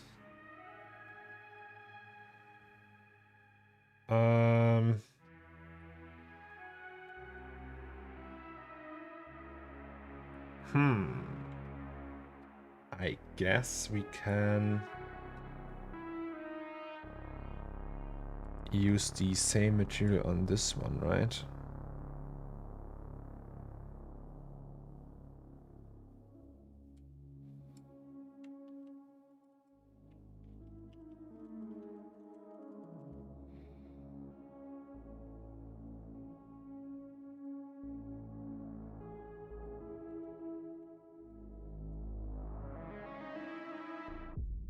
Also, what's A? What layer is that? That's layer, I don't know. A.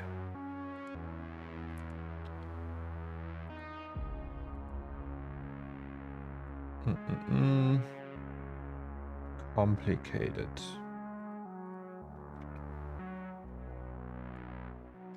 Hello. Okay, now we need to use these and build like a way here.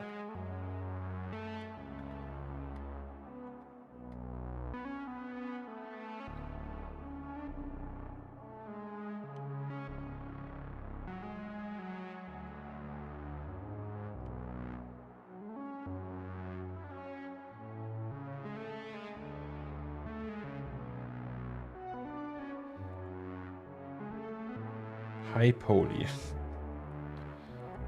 Oh, all right. Small, big. Interesting.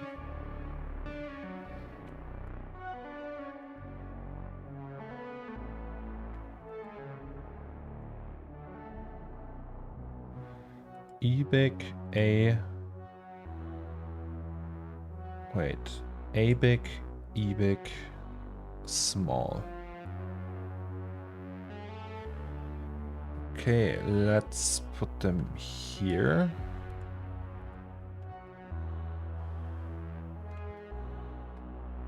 Where are they?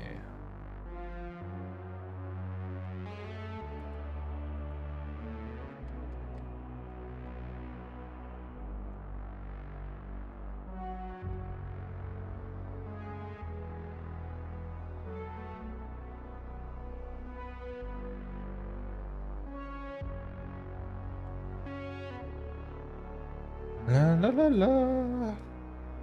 Okay, so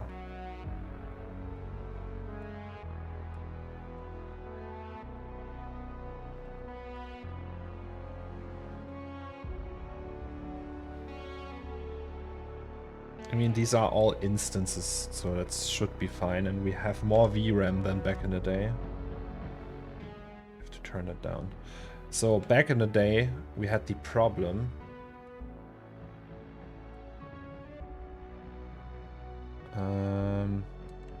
that we didn't have enough VRAM for all that shit, right? But since we are on 3090s these days with 24 gigs of VRAM, we can go a little wild. So yeah, that would mean so this is not good. We need to scale it down, but we can do that actually. So let's call it big small. Perfect, right? So we go here. And also, can we disable that for now? Yes, sir. And we just move that here and scale it down until we can make it fit in that nook here. Even more. Like that, maybe.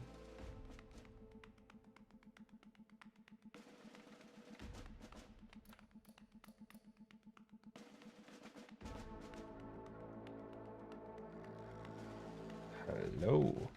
Okay. Bigger again.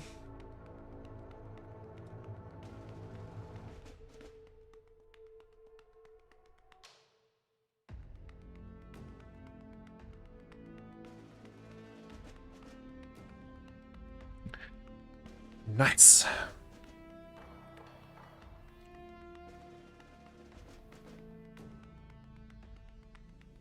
Okay.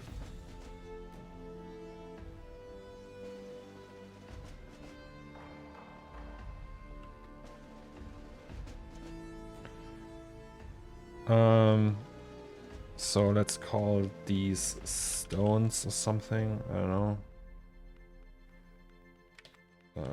Not stones. Plates. New. And that's the ledge. It's just coming up with words here. Right, and then we just do that.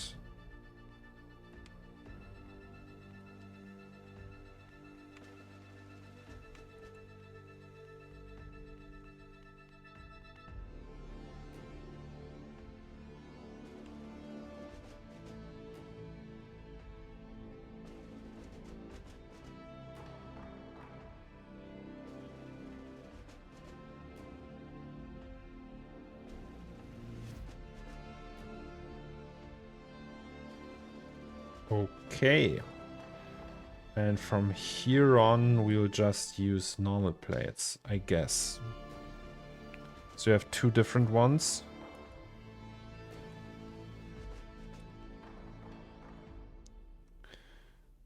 Right.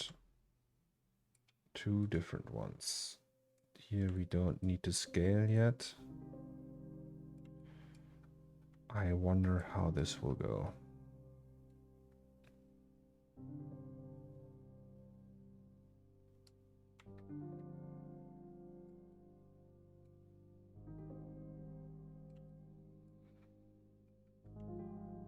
Oh, look at that.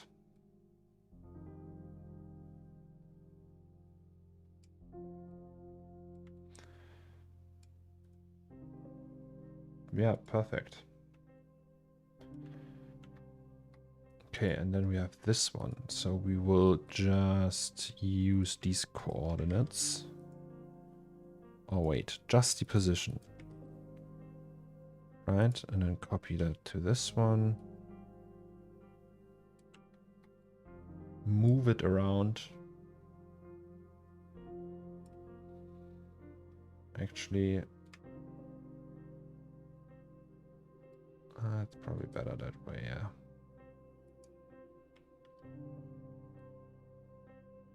Yes.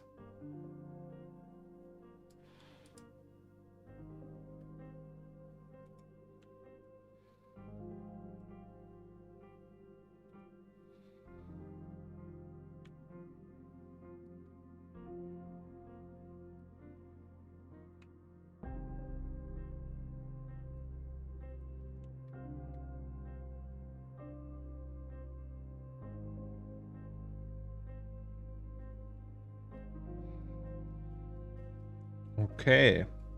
So these three make a row. And they go into the null that's called rows. And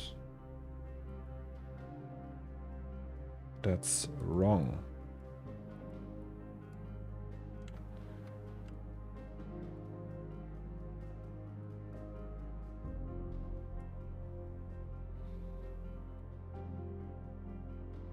So do this, and then we copy that, right? Row. Let's say that's row A, and then we want row B. Also, it's in ledge. It's also wrong. Row A and B. So, and they create a row pair. And this one is in rows. Row B will be here and alterate. So it's not like this. It will be like this, if I can make that happen. Right? So this would be here. This would go.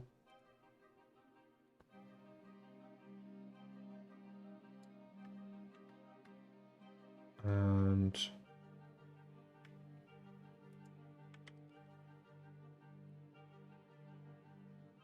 so you just put that on the edge here. Even though they are intersecting with the wall, that's not a big problem actually.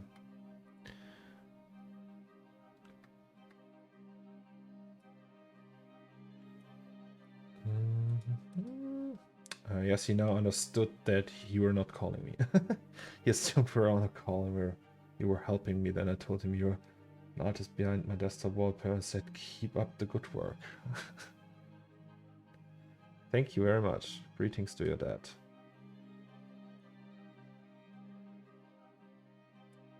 Okay.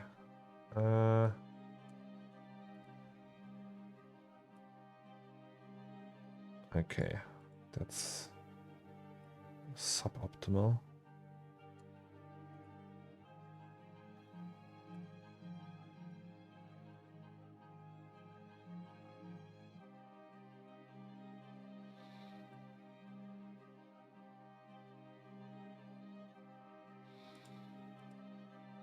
Okay, so that's the row pair.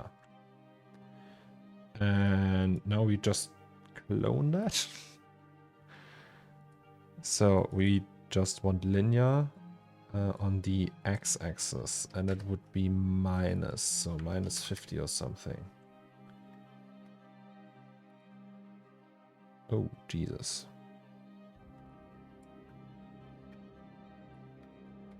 Okay, we have like a slight intersection here.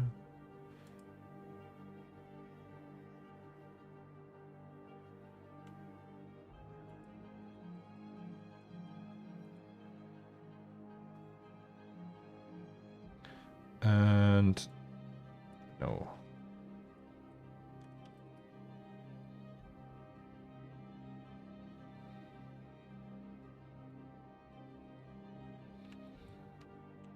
Actually, it would be better if we have it like that.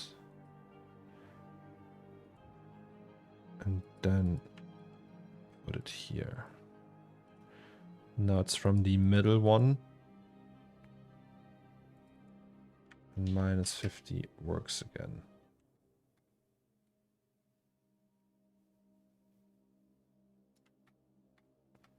Or minus something.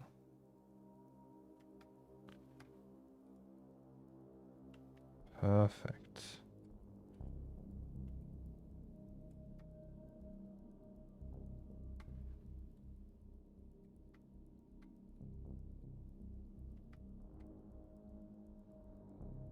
Hello, meats. How is it going? Actually, Maybe it's better if you just do it that way, yes.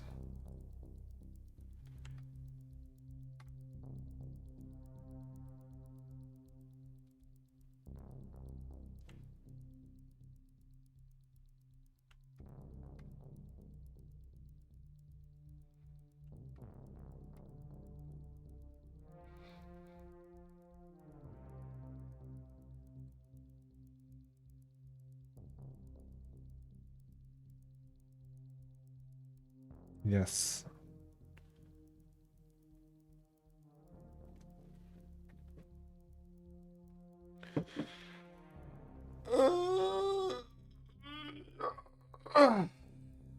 I want candy.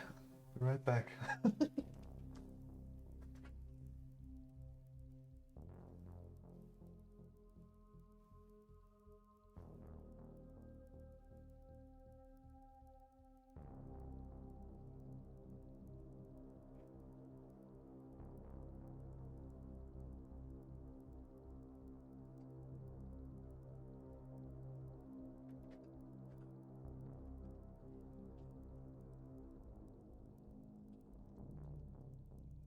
Uh,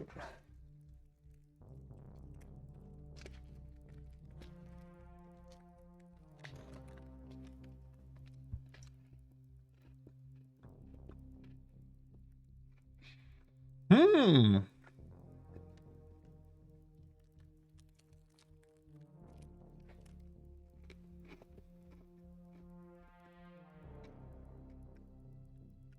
I'm eating. That's called Kinder Bueno.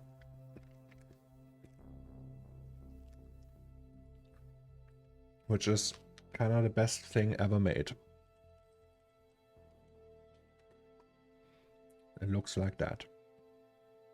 And it's just incredible. It really is just incredible.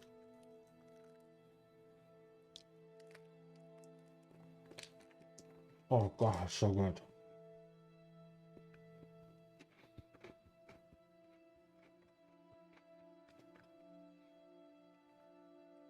Mmm.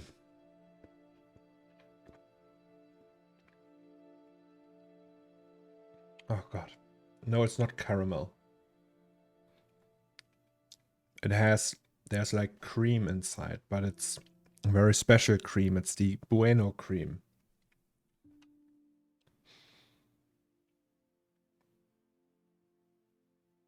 Like there's like chocolate, then it's like crispy, and then there's like that Bueno cream.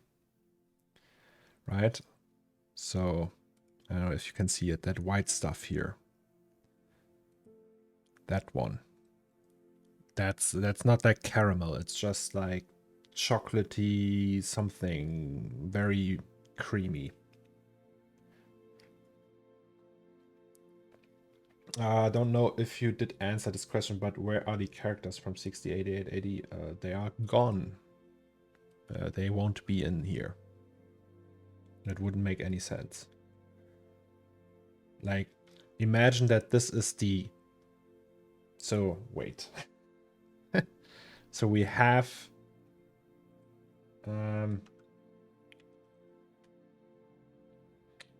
we have that scene here, right?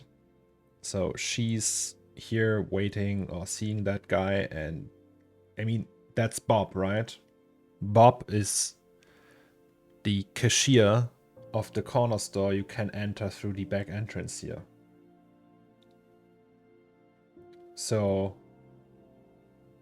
like 2 hours after that scene,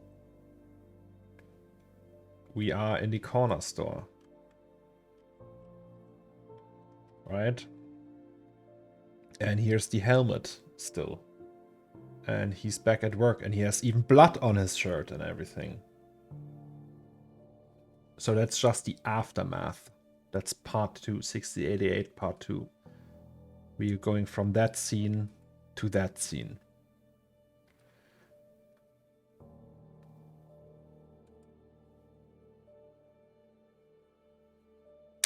That's gonna be difficult to color match that. But hey.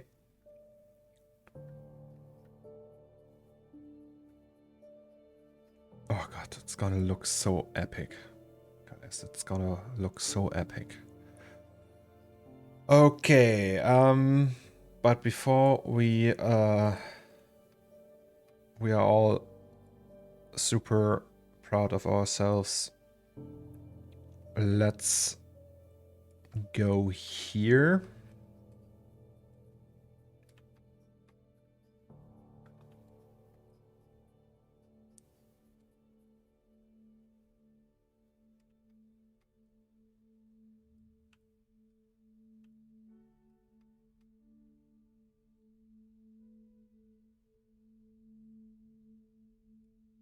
Okay, and the door, if we use the door, needs to be like here.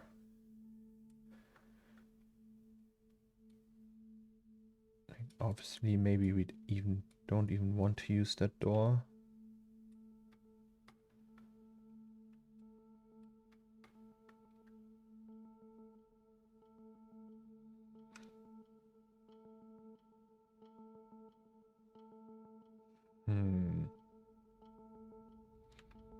Or already have it open or something, I don't know.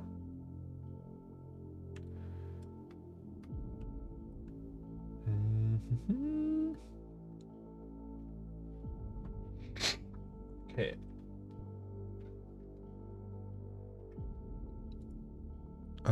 I think that's looking fire. So if we play that,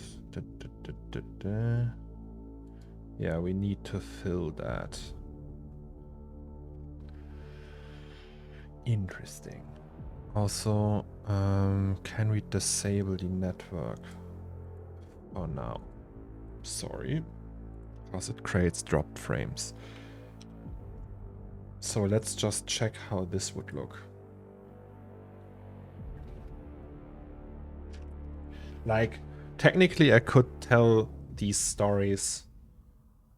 Like, see, now it already evolved. People are always asking me like, hey, how do you come up with that stuff? And like that like storytelling aspect of it. It's just,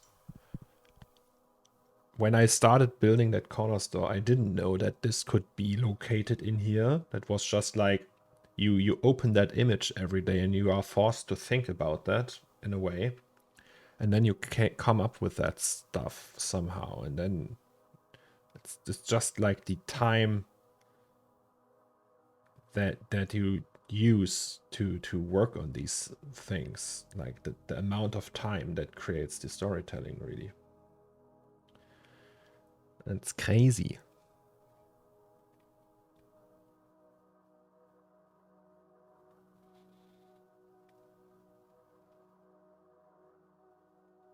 And we might need to render that without RTX enabled because of decals on the wall and stuff. But yeah, it's gonna be fine. So, did we press the button? Yes, we did.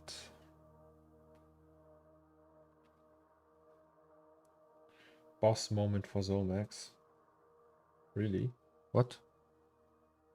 What did I say?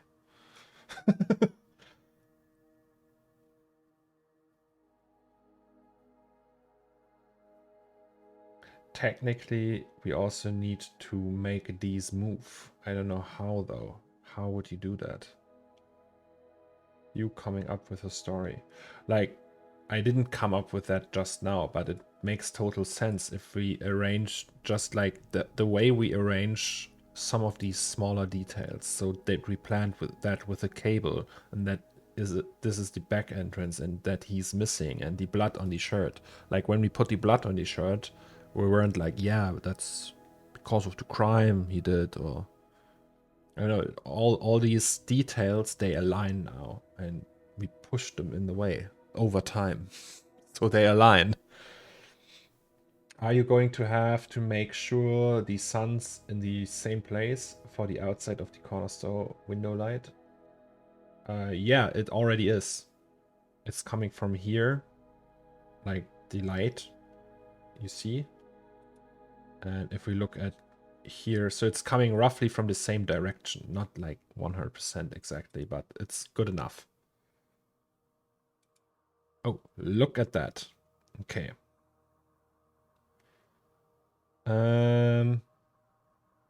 Yes.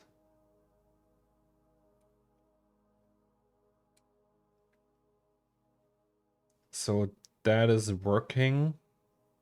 Here we need to block shit.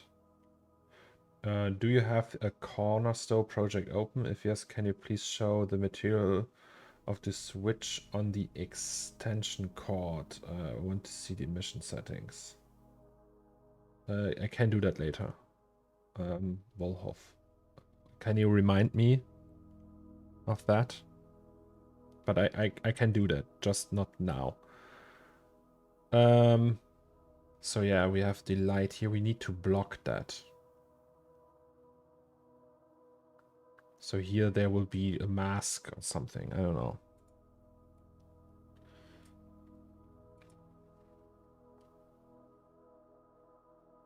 Technically,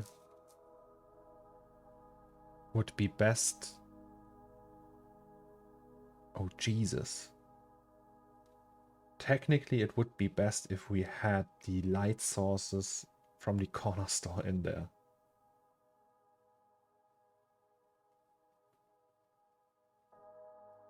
Either way, the RIN I was working on after my Raspberry Pi just finished. It's a fancy Bugatti and a Jacob & Co. watch.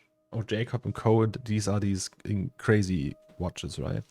Where like one watch is like $1 million.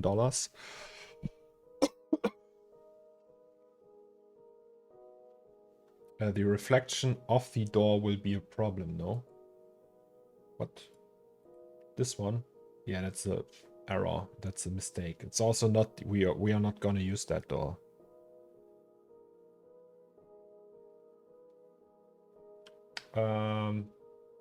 But yes. So reset that, and I think. So we have that room align thing here, right?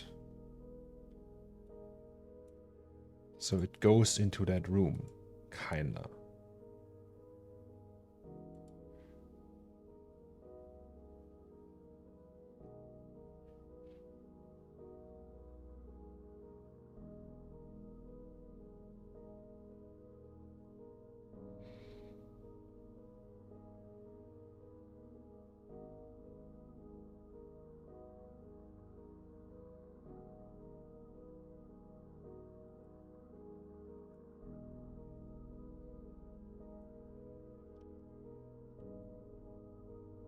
Yeah, like that. I mean, technically, we can just get rid of that portion.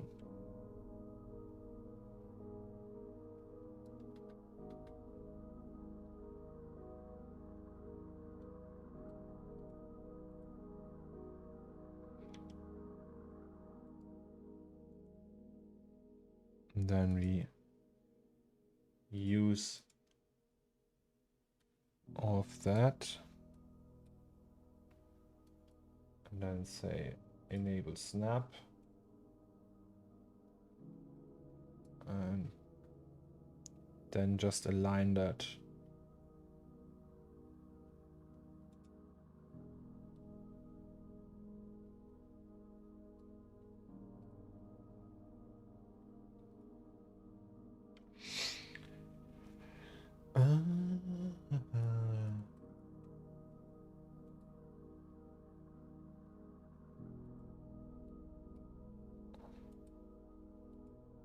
All right.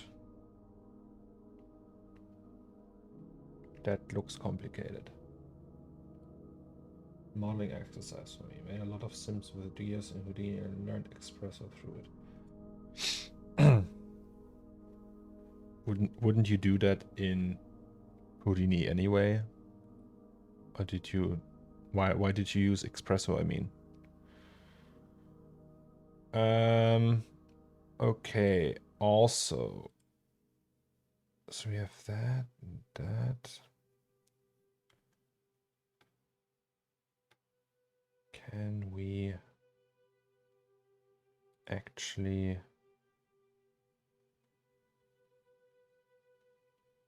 use that? Like we need a ground layer, kinda.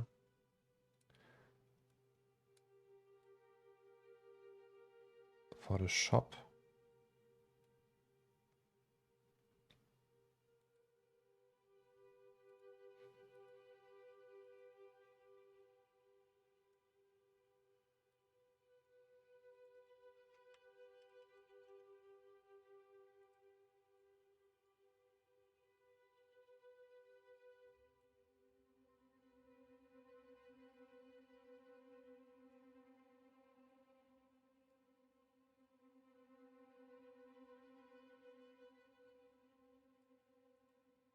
So is that this one? Yes. And here we see that. Okay. So ideally we would close it off here. And then place like the lights in there. Like the placeholders or something. I don't know. And this way we have matching light in the hallway here. Like if they're like, right, the light shines through there.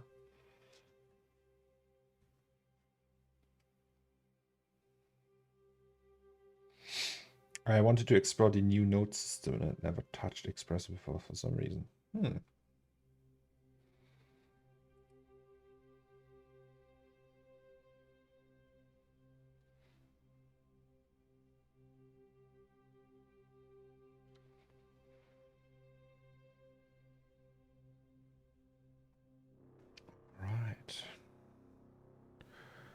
So that's the outside door. That's the room align thing. Do we really need that? Let's save incrementally.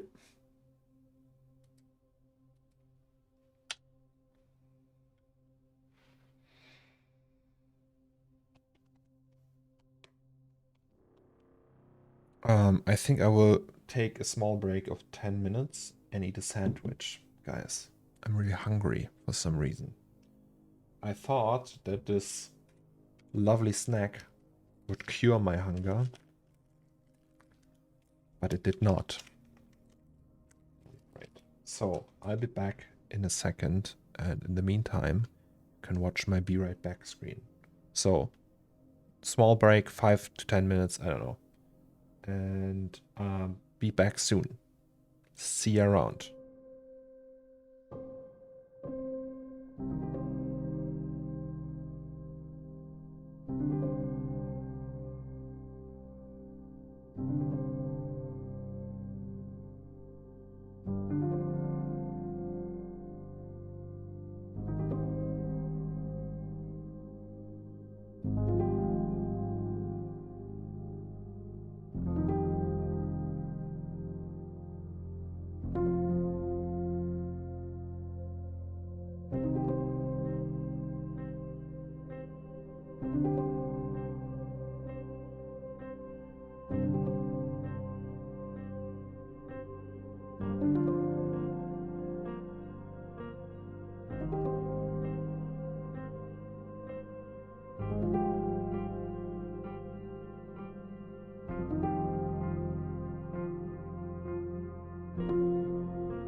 Hello!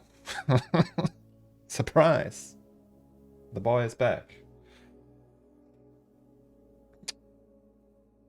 That was uneventful.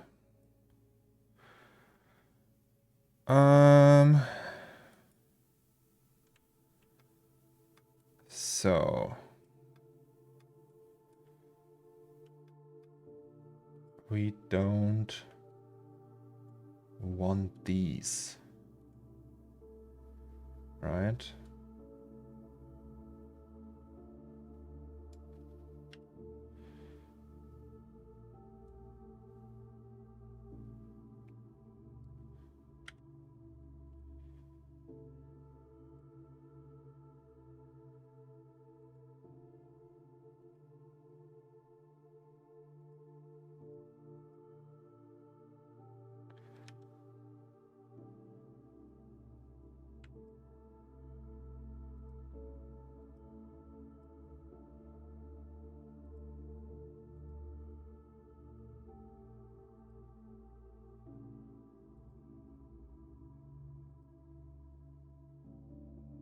I just had the worst sandwich ever, by the way.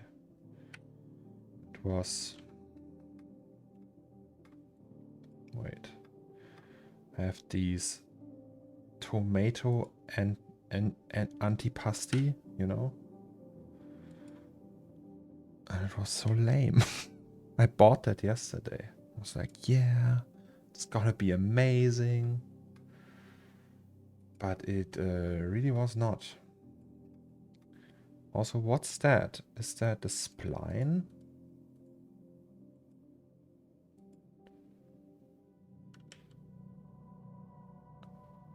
Yes, it is a spline.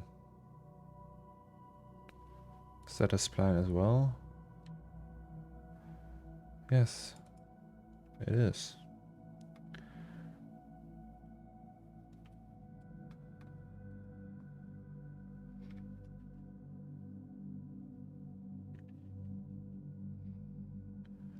Okay. Technically, we could not use this one. Or let me think. Maybe we should use that one.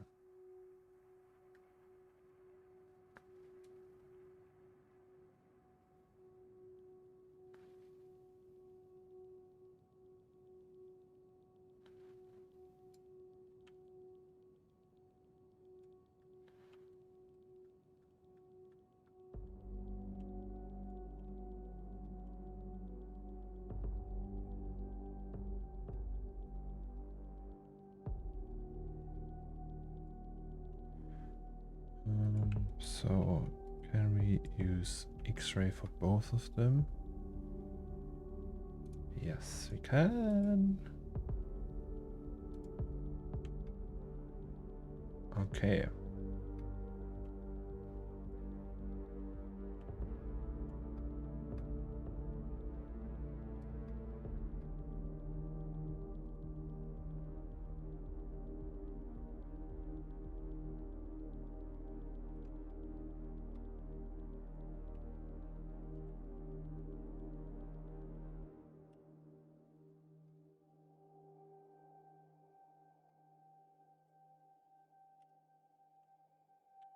Okay, and here we have that floor again.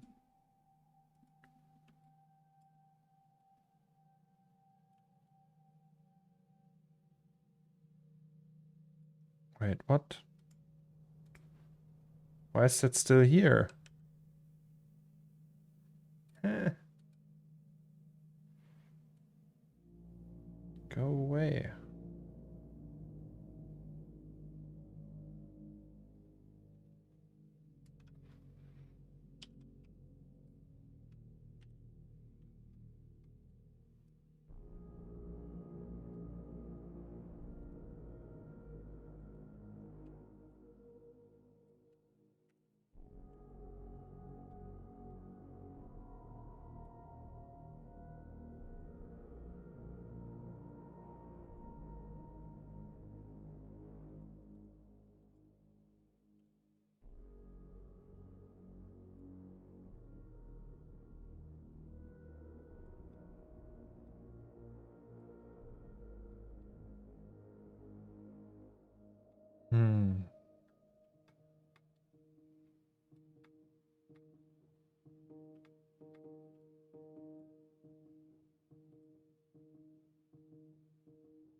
Back after a well-deserved extended lunch. What are you doing now? I'm prepping the scene for rendering. Like not rendering, but like tests, doing tests and stuff. Or maybe rendering? I don't know. Maybe you can do a low sample render test soon.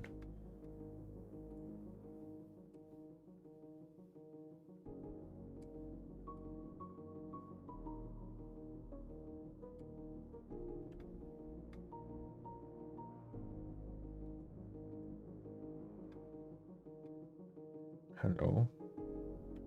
Please save.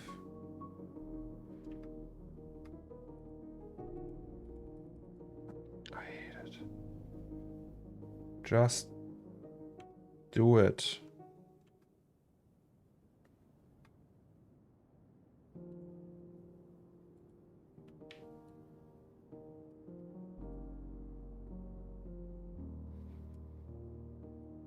God, snapping. Yes, we understand. Piss off. Okay. And then this one.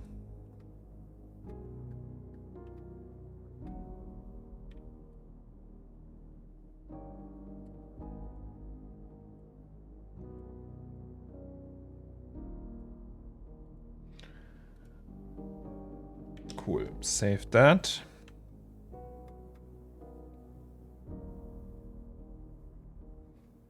I think. And now there's only that floor left. Right? Right. Oh, we disabled that.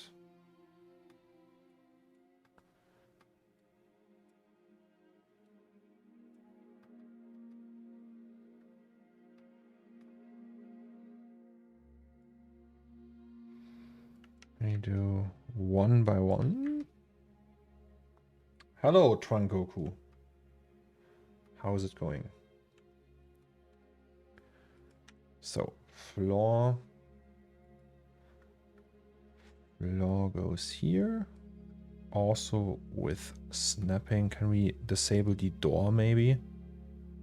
Oh, here it is. Door. So, floor and door. Where's the snapping function?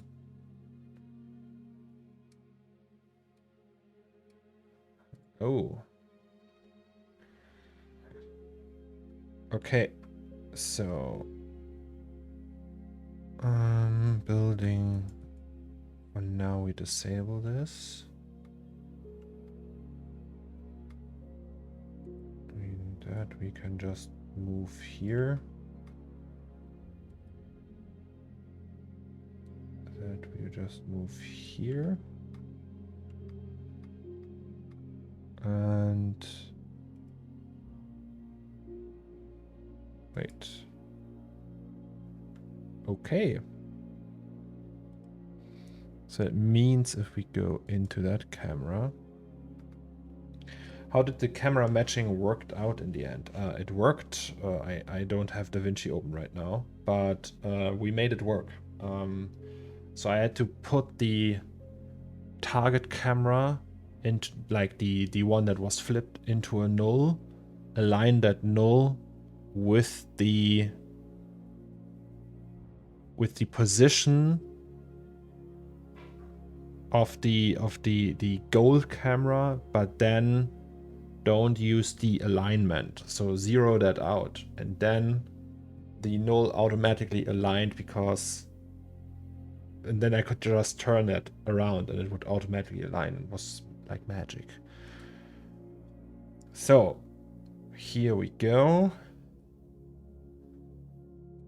Oops, wait, we need building new. And also no X-ray.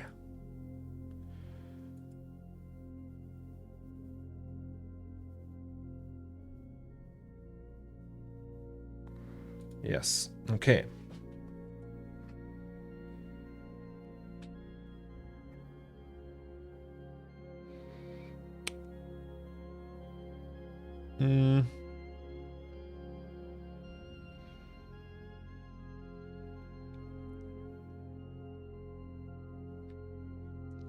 So, what we want to do now.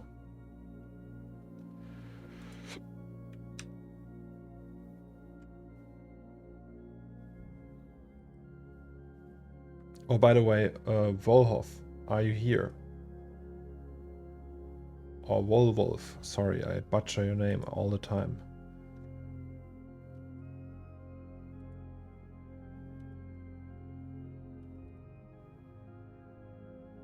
Did you create the rock walls in ZBrush or C4D? In ZBrush.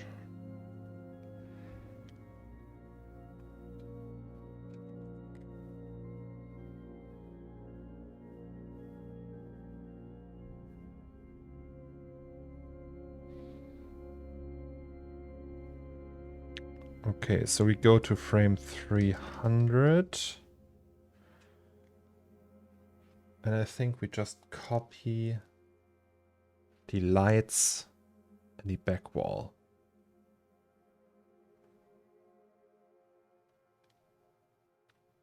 Right, so these lights, the fridge maybe. Can we do that? So what we would need, because we have like one constant. And this is that room.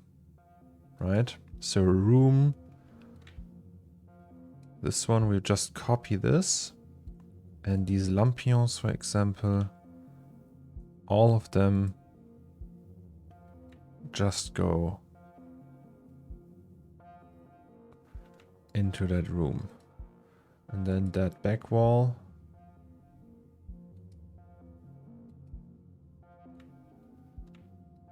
That goes in there as well.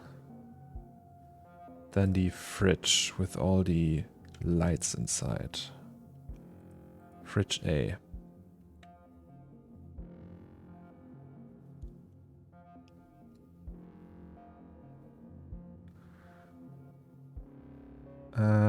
So is there another light source?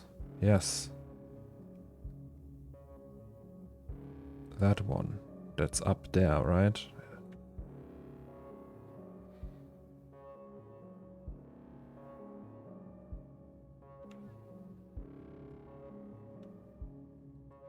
So if we copy all that, like the other light sources are like minor light sources, so we just not use them. So we copy this one.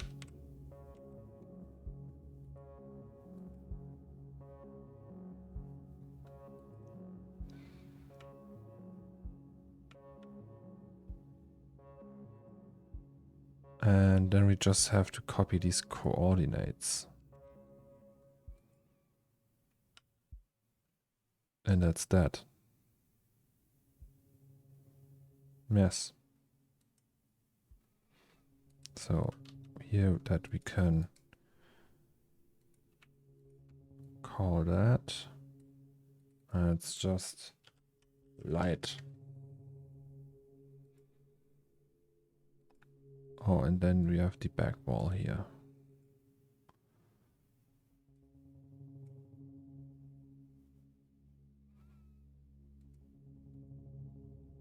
So layers, building A. And these, can we close these? Probably, so we will bridge. No.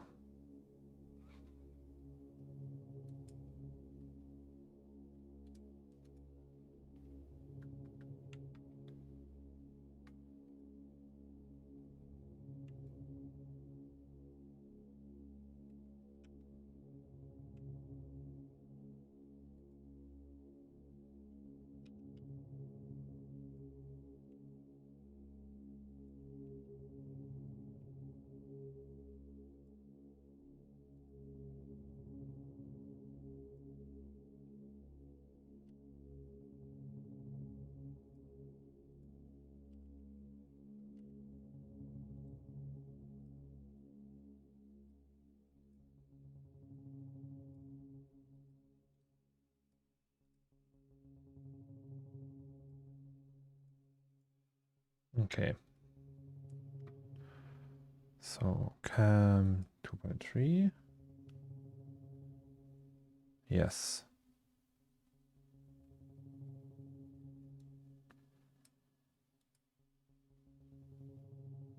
Technically, if we go to frame 200, we should see all these light sources now. Here.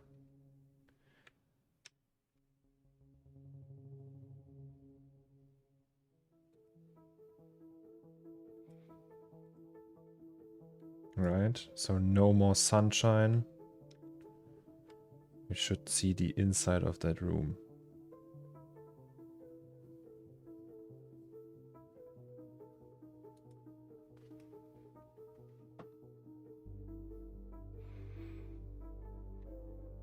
With the correct lights and the correct positions and everything. And when we render that and post-match that, it should work.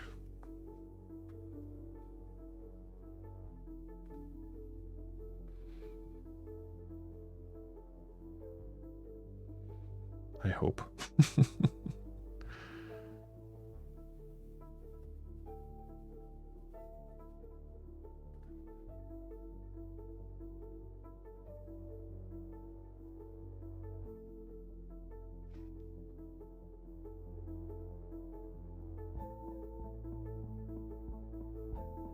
Let's listen to some lo-fi. Where's the lo-fi? Lo-fi. Lo-fi beats essential.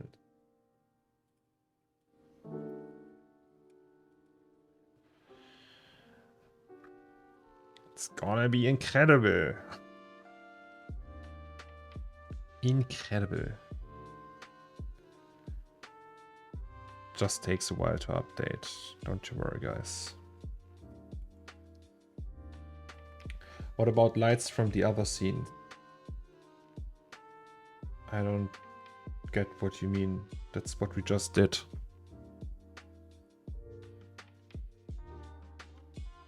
That's exactly what we did like 1 second ago. We put the lights from the other scene in here.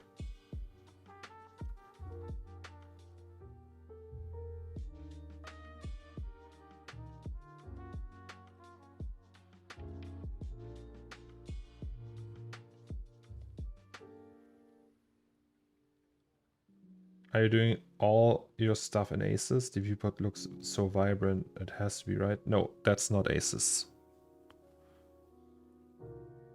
This is sRGB. Oh, look at that. It's not working.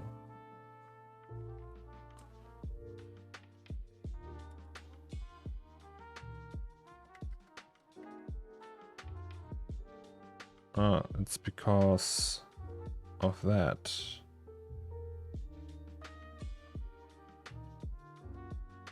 I guess. Hello, lone traveler.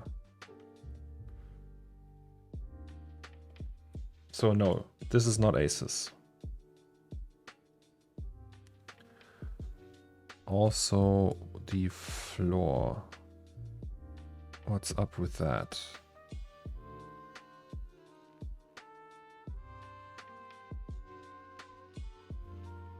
Ah.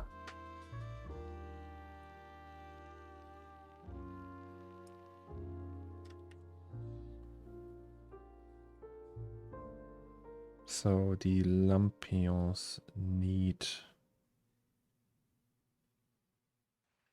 Wait, what?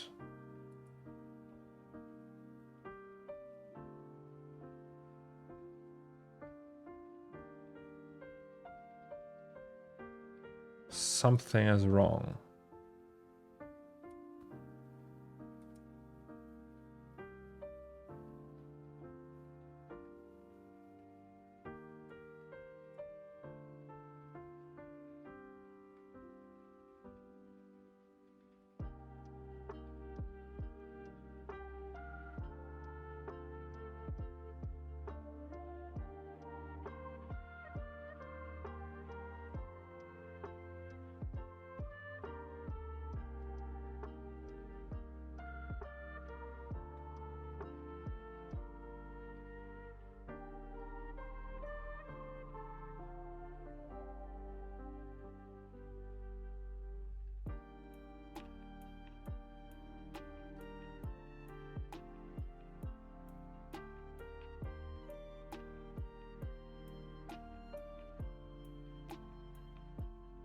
I am lost.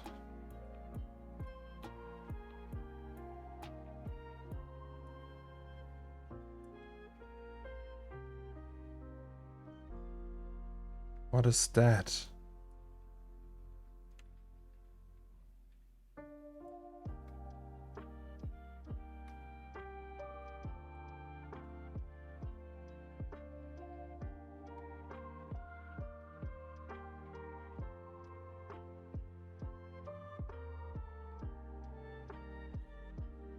Oh, what's that? Why do I don't see that?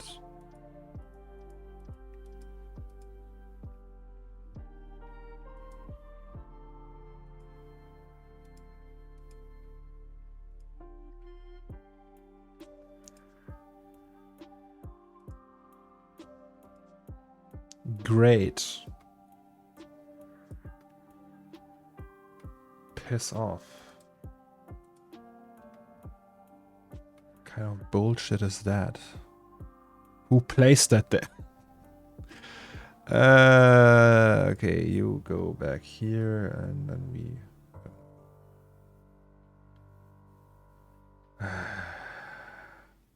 Yes. Okay.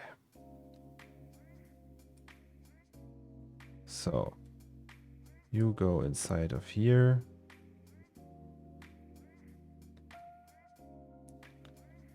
$2,763 days out of Octane. Yes, I have a cool license. Oh, it's also the textures. I don't have these textures. Maybe that's why. So 6088 AD animation needs the correct textures. Hi, I'm watching on YouTube, currently only at episode number 6, but just want to say thanks for sharing. I've learned a lot so far. Well, I'm glad you like it.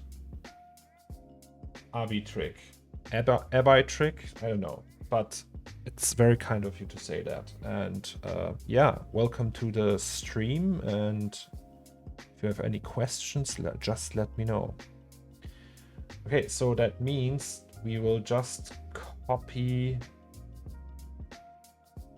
everything.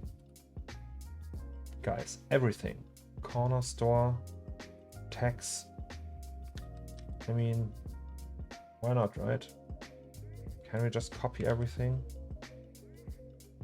I guess so. Just copy the whole thing.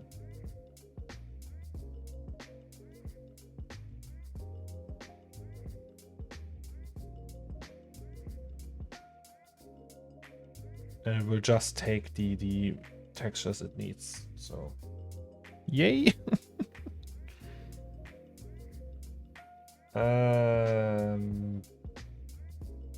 Skip these. Okay.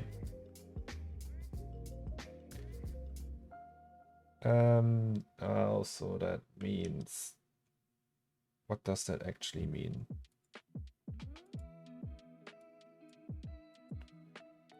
Can we reload them? Reload. Attribute. Light gradient. Is that still in there? Sorry guys, I'm just like trying to make sense of that. Oh yes, it is. Ha! Look at that.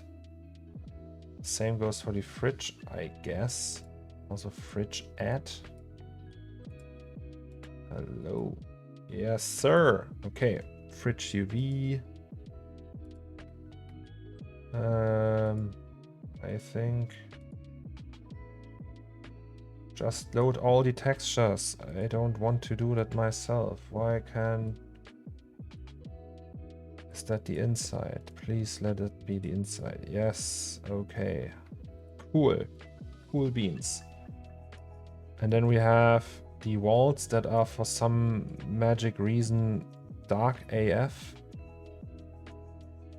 Because they are in here.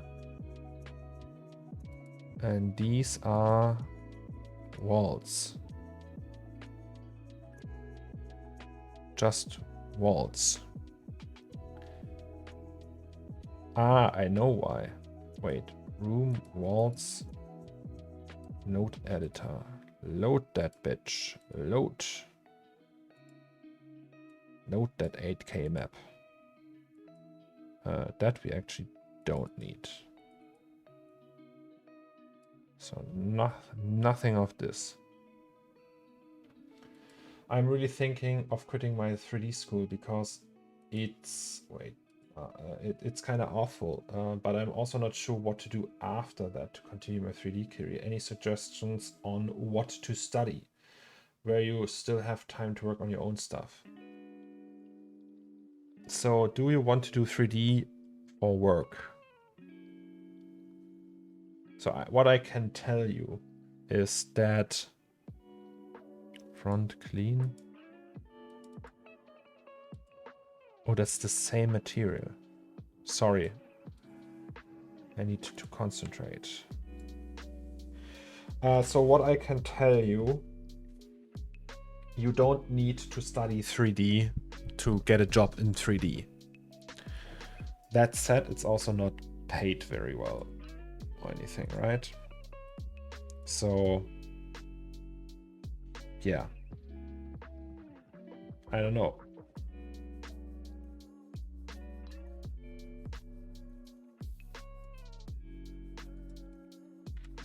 If you just want to do 3D as a job, you don't need to study that.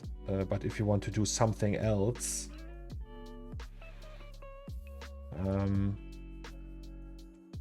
I have no idea. What are your interests?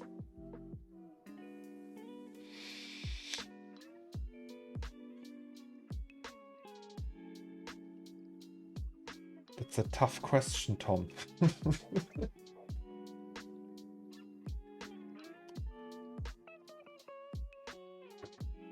I can't do 3D, so I'm going to do motion design. Now I include 3D in my works, my free time.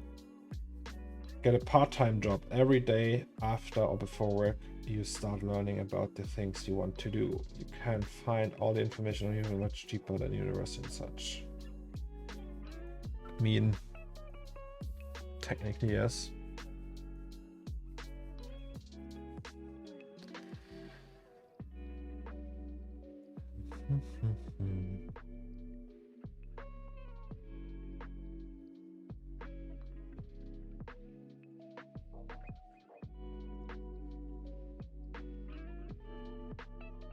I mean, I would love to do freelance or in general film or game work, but the problem here in Germany is, as you know, that you can't have any empty time spots in your curriculum and always need to do something. I would just say you did an internship or something.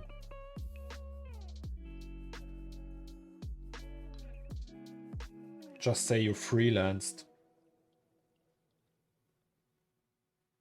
How do they, like, you can say you freelanced, but you can't show anything because NDA. Too bad. You did assets for some game, I don't know, and you can't disclose for what game. That problem solved. And yeah, freelance for film or game work, I don't know. Maybe it's worth it to do that 3D school then. Just like for the experience. Also, like, enjoy the time you are in school, because working and freelancing is pretty hard. And you will have like shit jobs, or I don't know, maybe you're also lucky you don't have any shit job. I had many shit jobs. It was horrible.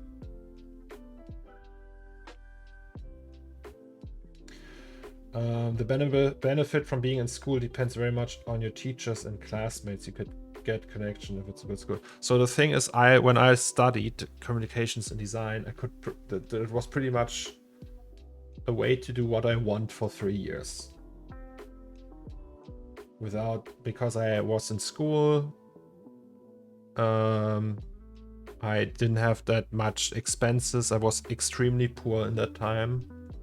It was hard on its own, but it still was like I didn't have to work on the side or something, right? That helped. Okay, so we have like some light leaks here. That's not what we want. And then there's like some sort of intersection going on down there. So I say we check what that is. Yeah, my problem is that no student is on my level. They are all beginners and only 1 or 2 teachers are kind of good. But the amount of assignments we have makes it almost impossible to work on my own stuff, and I don't even learn something new. Okay, that's shit school then. What do you mind me asking what school that is? Is that like SRA or something?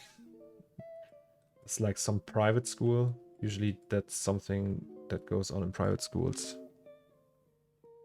Also, what's that?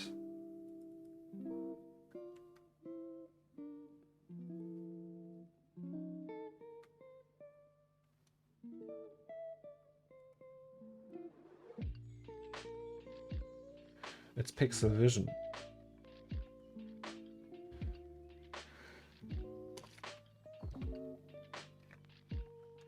Pixel vision.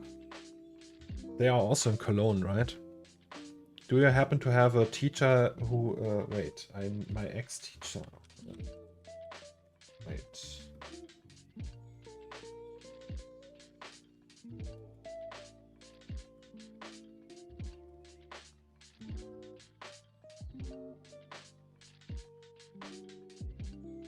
Wait, I have to show you something. Is he still there? No, he's not. This guy. Do you know this guy?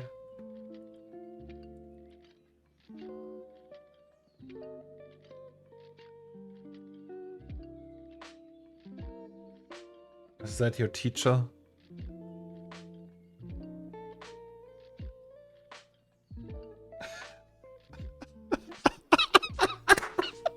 So, Rolf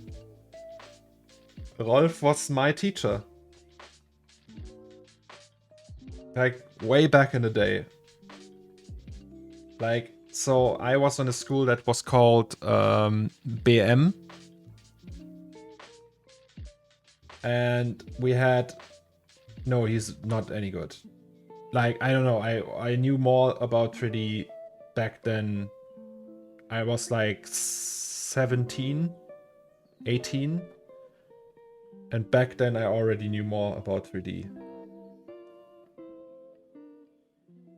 So like I said, I'm self-taught. So when I went to the design school or did my apprenticeship in where I had like a school apprenticeship, it was... Nobody of them could... It was just lame. So I was just better than all of them. And yeah, so... Oh god, I don't know. It's probably actionable when I tell you. So there was like that rumor why he left the BM school.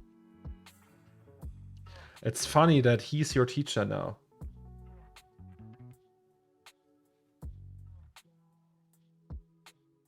Like, I kind of got along with him back then. But yeah, it's like that if he's the teacher, I don't think that the education is worth anything. Let's say it like that. But that's the thing why people why like I'm always afraid to go to these schools. There's like, it's very rare that you have like teachers in these schools that are good or anything, because you know,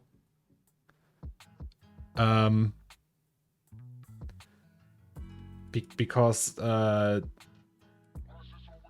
if they were any good, they wouldn't work in a school, or at least not in a school like that. The German like new media schools in Germany are atrocious.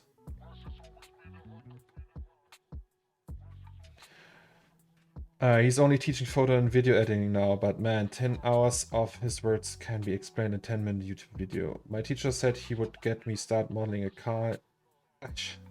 I should just wait until the next lesson and he would show me something. He showed me a fucking wireframe or hires car, that was it. So I don't want to trash talk my ex-teacher now, but it was like, I don't know, like all the teachers on that school were pretty much a joke, I have to say. They were all like industry veterans. Most of them were just like freelancers, ex-freelancers that now started to teach, and nothing was really, they weren't any good. Also, what is that? Maybe you should also delete this. That's so funny that your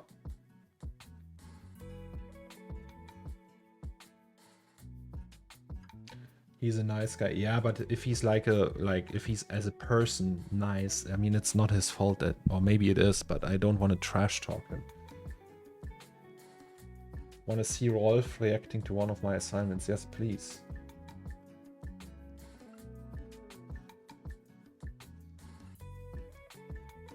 Well, if you see him next time, greetings. Right? We can maybe, I can tell you off stream what I heard.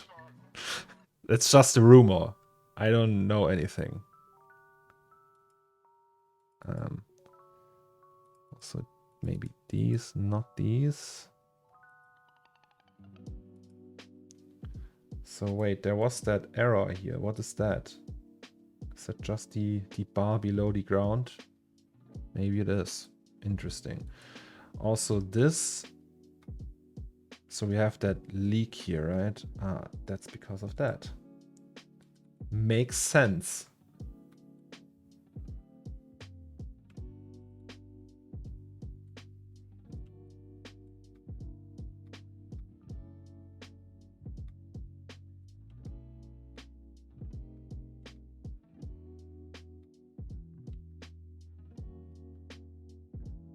Like, there's only... Like, there's probably plenty of teachers who really know their shit. But I never had one of them. Like, I had some of them, like one, but he had like a real actual professor and stuff, so he seemed to know his shit, let's say that.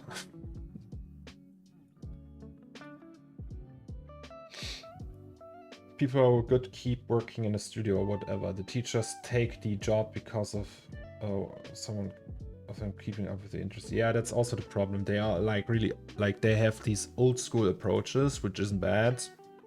Like, that doesn't mean that this is wrong or anything, but they just didn't update any of their techniques in a long time. And if you want to teach techniques to people, they should actually be probably new techniques. I mean, I also still work with super old school technologies here, or principles, so it's nothing new, but still.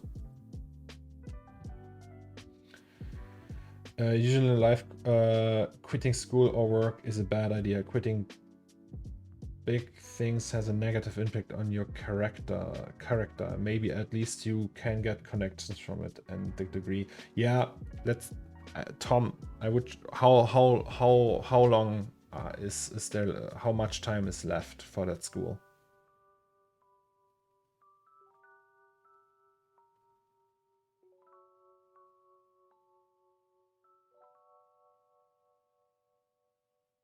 I had a teacher who knew his shit, that was drawing with an actual pen on paper with rulers.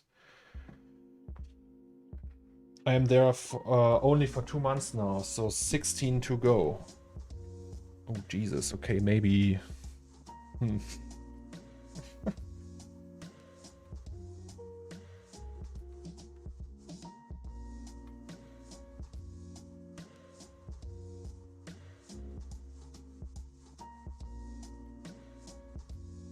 I don't know.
So how much is that school per month, Tom?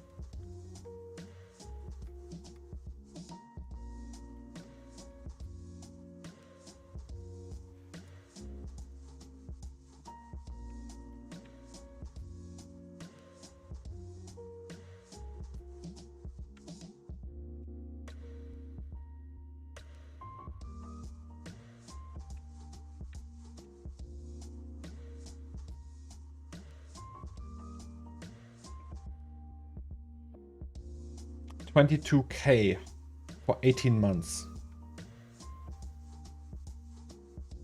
Okay. I don't know.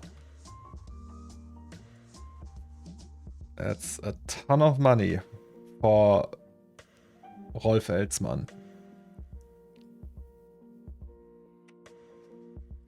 I'm sorry. God, I'm so bad.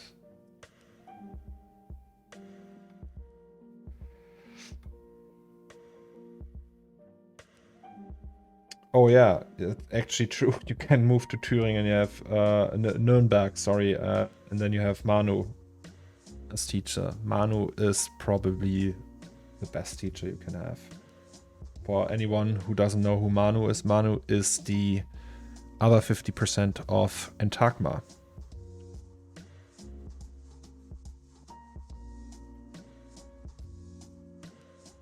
If you really want to do 3D, you can find tutors and mentors online for 22K. I guess you could afford a lot of lessons. Yeah.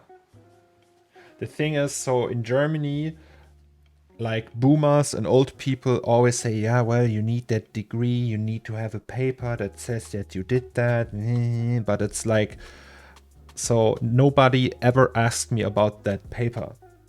So I went to my last 3 jobs and was always, hey, I'm Cornelius, I studied this and that, and they never asked for that paper. I could have said I'm a professor in design, and they wouldn't have asked for that. So you really don't need that. The only thing that matters in that field is what you can do. Never, no job offer, nothing ever came from that. And it's a lot of money for just having that paper. So really, I know many people in that field, like really a lot of people, very professional people in high positions, and nobody of them ever get asked that. Like I had many friends who worked in the cinematics team of Blizzard, for example. Some of them had degrees, some of them did not have degrees. It's just the skill set that is important. Have a master degree, no one asked about it yet. Yeah. So if that's the thing, if you think you pay 22K, if the other students are all shit and you don't seem to make connection with them and you don't like push each other and stuff, and there's like that camaraderie thing going on where you have like cool co-students and everything is just like it's just cool to work with them. If that's not the case, and the teachers are shit, and you don't learn anything, and it's still 22k, I would say get the fuck out of there. But then there's like, I don't know.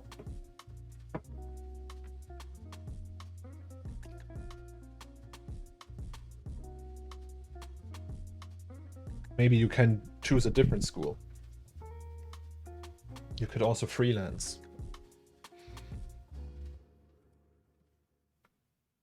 Like back then, like when I was in your position, I was like, yeah, but I need the paper. But it was also like earlier in my career, I was stupid and young, and like, not that I'm smarter now, right? But still.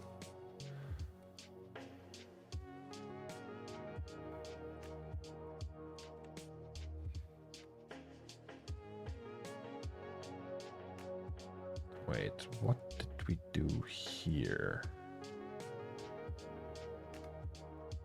Ah.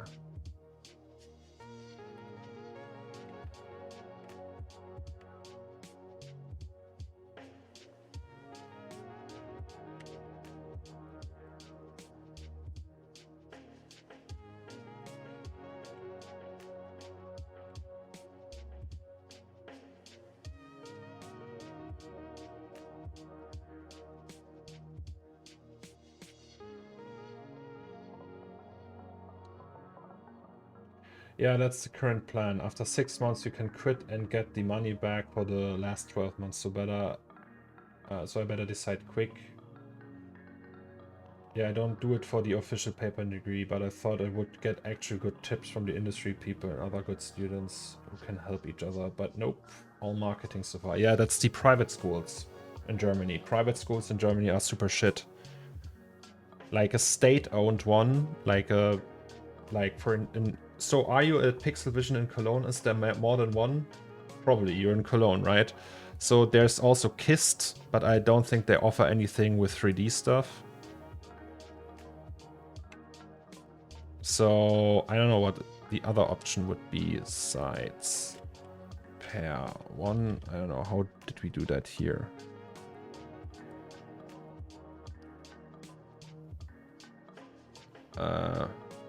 Site pair.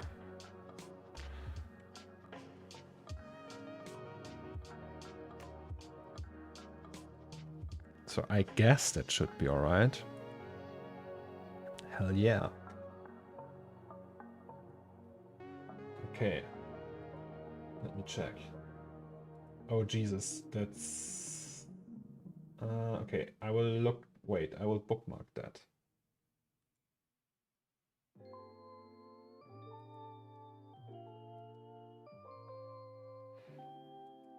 I mean, you can... I don't know if I'm supposed to, because of, like, DSGVO shit, right? So I probably can... I can be sued for that. I will watch it later, Tom. Is that okay?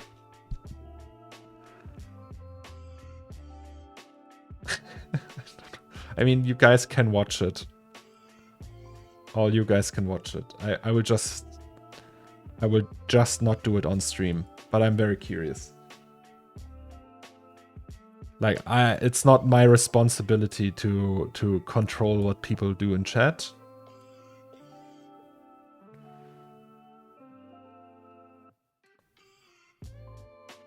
But yeah, it's so crazy that he's your teacher.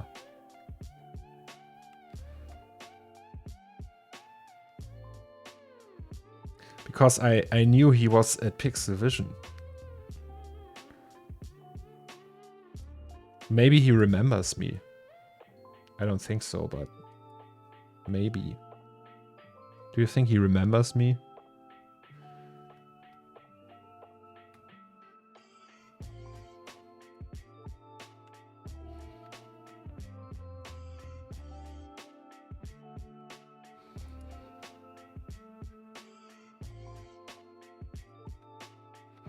Also, what the other possibility would be to just do an Ausbildung, Tom.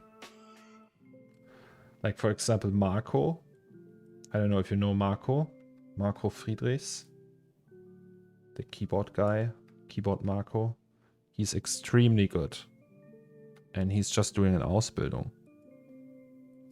Like an proper, you know,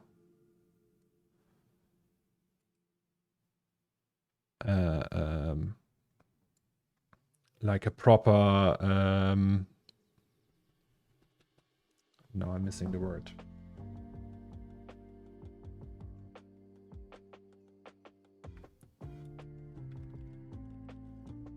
Why can't I think of that?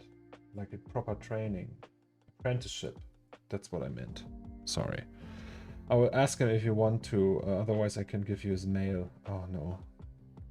I met him once in, like, I don't know if you know that, but back in the day there was like a club in Cologne. They destroyed it. Since then it was called Underground. And I met him there once and he was really drunk.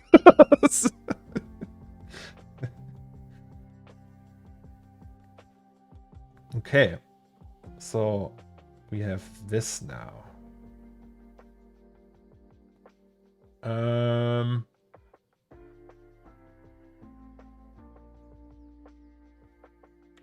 Saving that.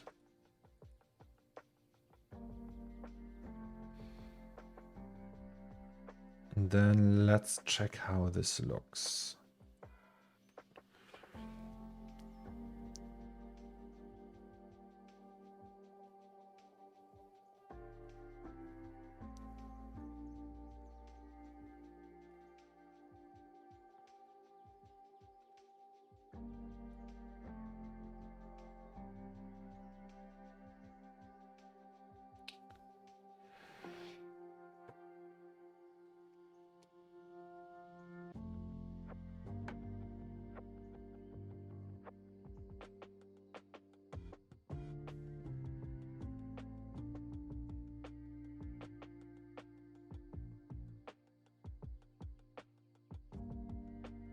So are the other guys, Tom, are these your like the other students in your course? Or are these like just random people from other classes and they all have the same assignment?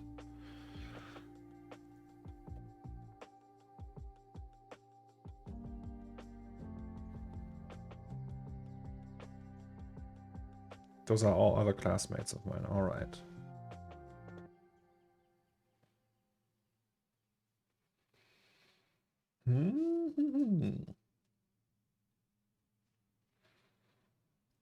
So, the door. The door is still pretty shit.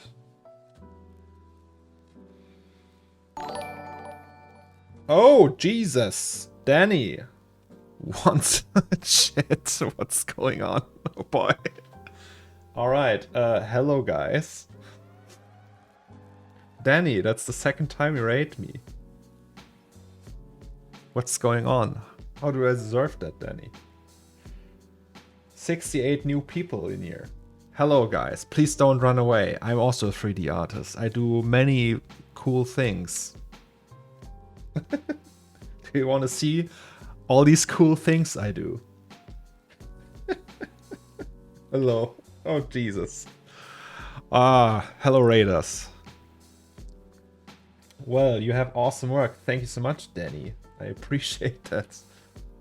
Now I'm super nervous again. How shocking is that? Alright, guys. So, I don't know how many people of you are familiar with my work, but just in case nobody knows who I am, I will introduce myself. My name is Cornelius, aka Zomax, right? I'm 33 years old and I'm from Germany. So, yeah, I'm a 3D artist for many years now. So, like, I have like 18, 19 years. Actually, November this year, like, this month is 19 years. 19 years of experience, right? And on this stream, we are building a fancy scene, a new scene that looks like that. I can show that to you. And it's a 3D corner store, right? So we have this robot here with his Game Boy and an AK-47 on the shelf on the counter. And yeah, so he's taking care of that. So we finished that. We worked on that for 2.5 months or so on that stream. We finished that and a bunch of other shots, as you can see here. So that's all different shots of the same scene. And also we, oh, look at the moth flying.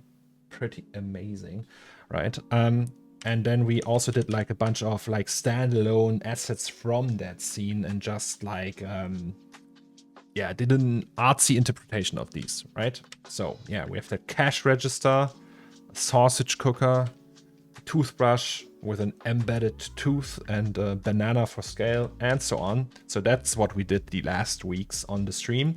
And right now, guys, right now, I am doing an animation, right? So we animate that whole thing.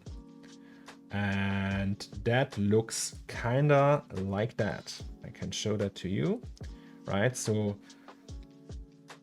we combine another scene I did a while ago, like 5 years ago, actually, and we combine that with the corner store, right? So we have that. It's all moving and pretty, and then we move over here. So that's the unfinished animatics that changed over time. And right now we are working at that very shot here. And this is the corner store, right? So combination is key, I would say. I think every one of them left, but it's fine.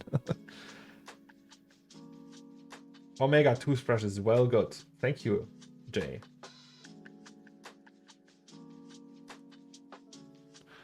Yeah, so that's the project I'm working on right now. And yeah, thank you, Danny. Not everyone. Morpha is still here. Hello, Morpha. How is it going?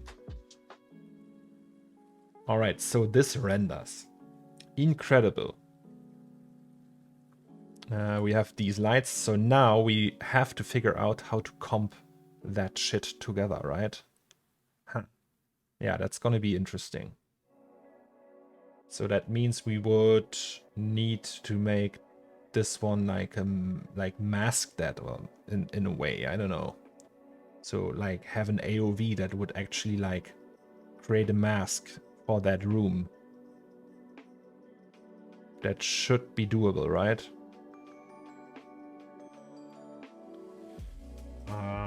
Can you accept my friend request on Discord? Yes, I can. Oh, there he is. Toms. Sorry. Hello, Toms.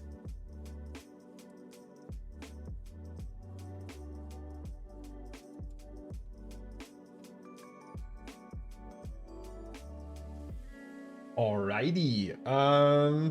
Yes. So, that door, we hate that door. That door has to go. Or does it? I don't know. Maybe not the frame.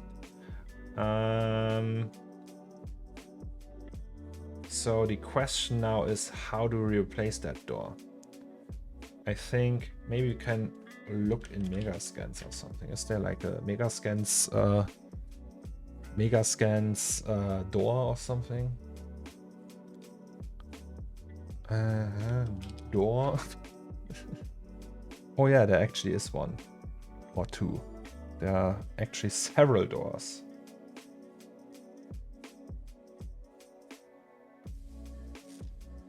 Well, which one do we want? Also, can you open them? That's also quite important, I would say. I thought there would be just a single like cut out asset. Like that.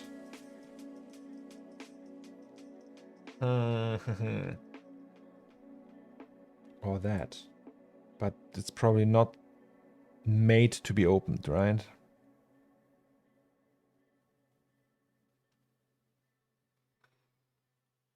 Yeah, 3D assets. Let's check here. Door, historical, building. Hey, that sucks. I mean, that's also cool door, but that's not really, that's the style is not like fitting. Maybe this one, but then it's already open.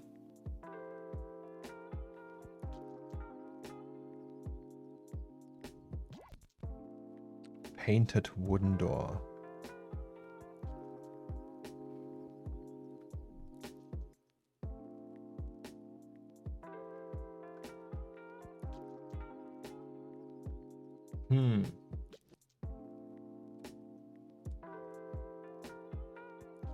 Okay, what if like the hinges and everything that works? Maybe you can just open it more. Right, so right now we have that animation part, but I probably don't really need that. Can we just do this and texture it? Also, I think there's like a ton of things wrong with that. Is that glass? No, that's wrong. So we don't need that. Oh, Jesus. I think find another school. If that's all they can offer, then it's just not serious. Zomax mentioned some school suggestions. You could look into them, for example. Until then, maybe use the pressure to master your time management so you can have 1 or 2 hours a day for your real learning and rest of the time for the current school. Real life will put you under that kind of pressure eventually anyway. Hello, Neon Gold, by the way. Yeah, so I agree. Like if you feel like there's like really nothing this school gives you, then I don't think it's worth it. Plywood. Oh, that's metal actually. Interesting.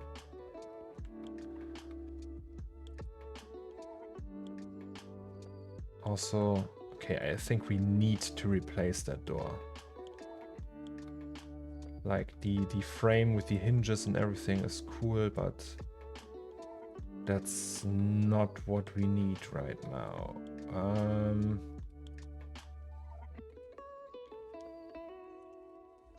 Can we...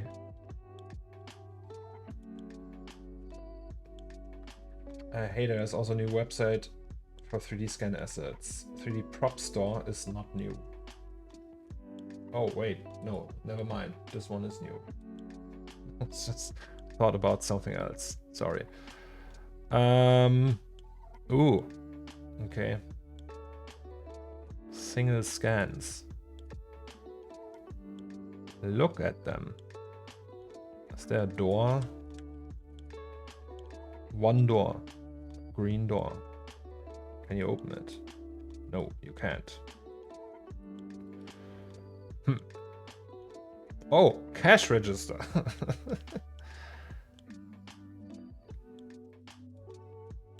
Okay. We need a door though.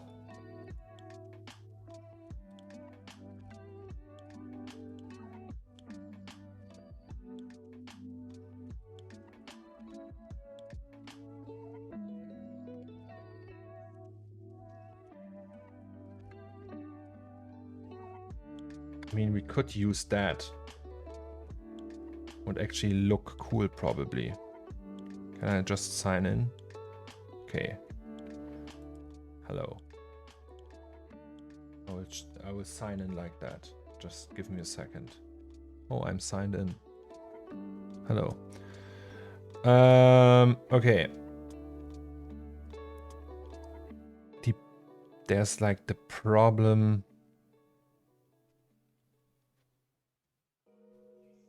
with the size, but maybe you can just cheat.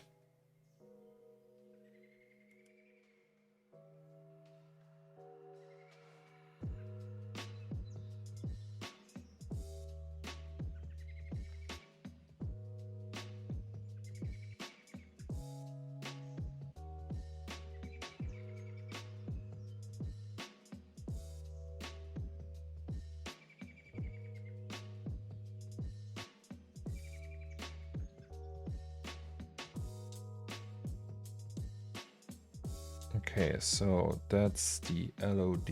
No, that's the FBX. That's what we need.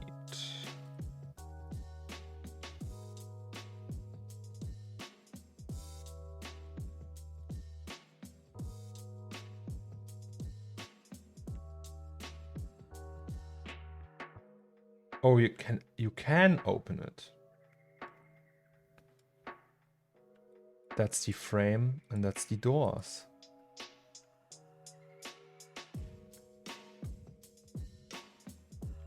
How cool is that?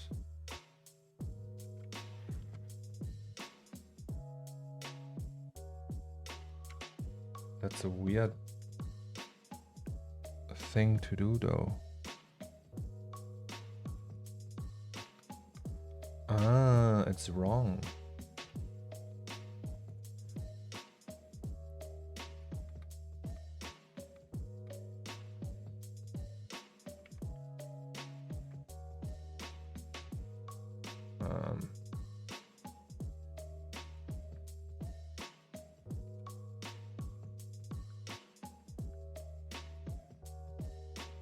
So no Z-axis.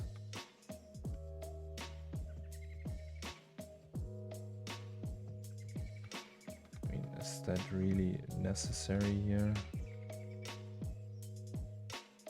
Also, maybe a little bit of Z-axis isn't that bad.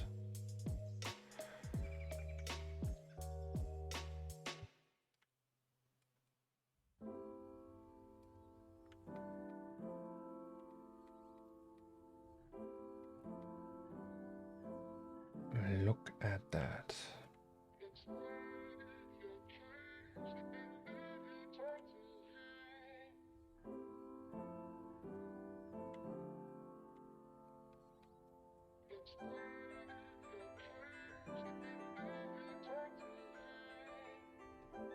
Yeah, I will see how it goes. I will have to stay for 6 months at least anyways. Maybe it turns out to be good, maybe. I don't think so, but sorry to burst your bubble there.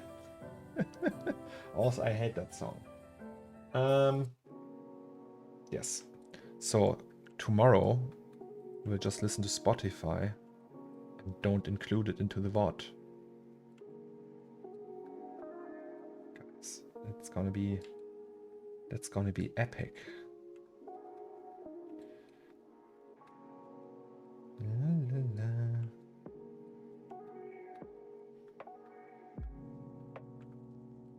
Okay, so that's the door. So meaning that we just use that.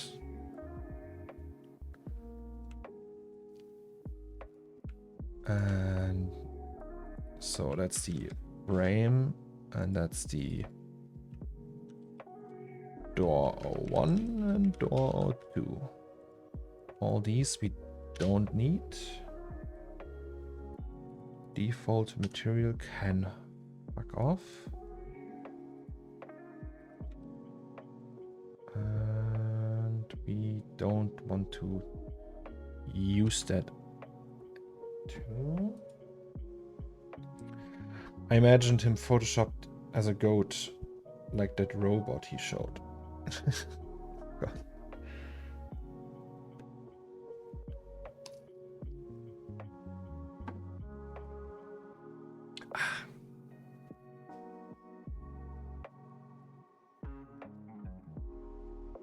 If I would be crazy rich, Tom, I would just open a company and hire you. But I ain't. So I can't pay you. That's why you are the mod for free. Free labor. Spotify yearly rap just dropped. 24,000 minutes and 10,000 minutes podcasts. How much did I watch? Can I check that here? Oh look, it's Fleisch ist mein Gemüse. So, where do I see that?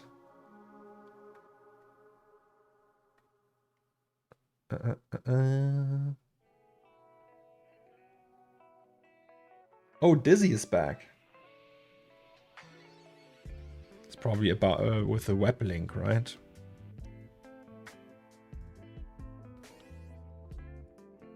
So that's the new door. Door. At 14,000 minutes of FX Twin.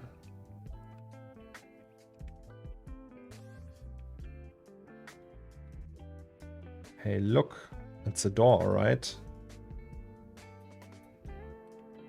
So yeah, it's not fitting.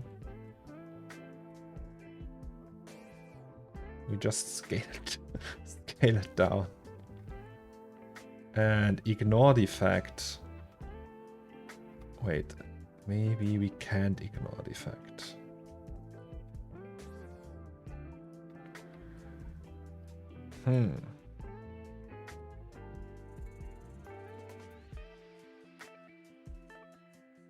Wait, how does that look?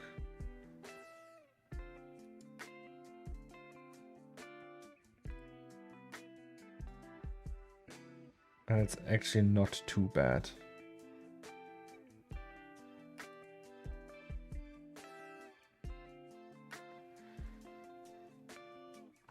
I even think about taking a job offer from Dave, the German YouTuber who did the Sun vs. World BTS. He offered me like a full-time job to do CG stuff for the videos, and I would still have time to build my own company, freelance career. Yeah, do that. If you have a contract and everything, and it's just like done well, which I guess it is because they also have to pay taxes and everything, go for it.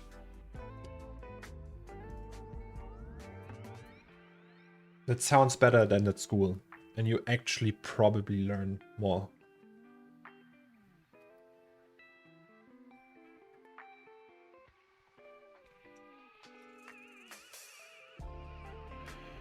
So, how do I look that Spotify thing up? Just a second. Oops. Wait. Here, that's the one.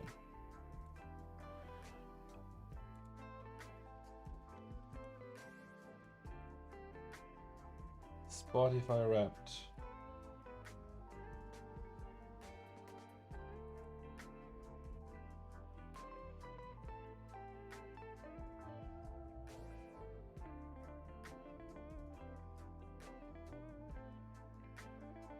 It says something broke.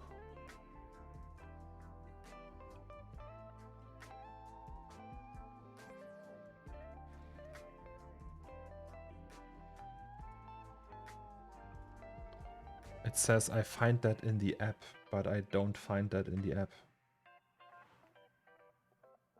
It just promotes some shit here and then that's it.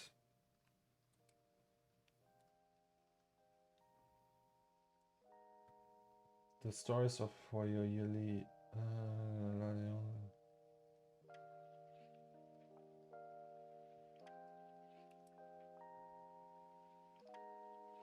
okay.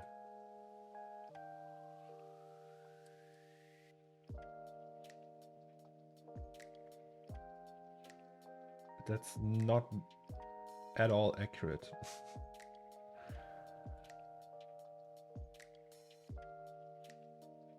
Your top mixes? No, no. It's just completely bullshit.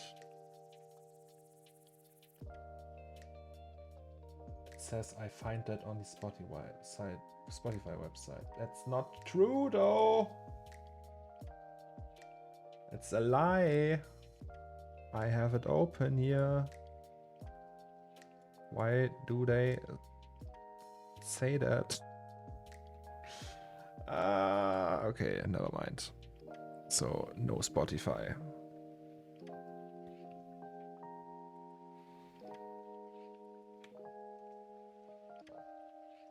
Ooh.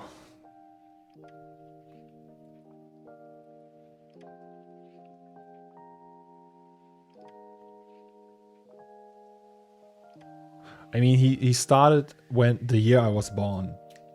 So probably right now there's someone born who will replace me. Go to search and then, oh, here. Nice. All right, your top songs. Yeah, okay. We can't listen to them now, I'm afraid. But this song slaps. This song is just...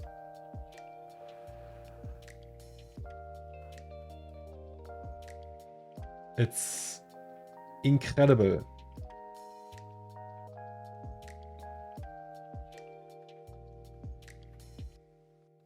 All these are incredible.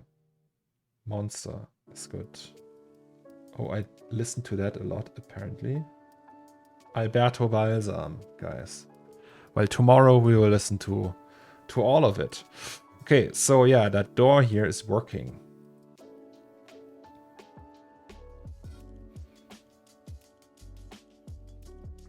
So that means we can just open it.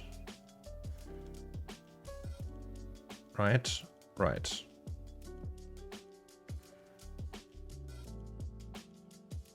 C4D cost $3,500. That's wrong, but nice try. Hello, Troy. By the way, Troy is Skylab. Where did you find that number?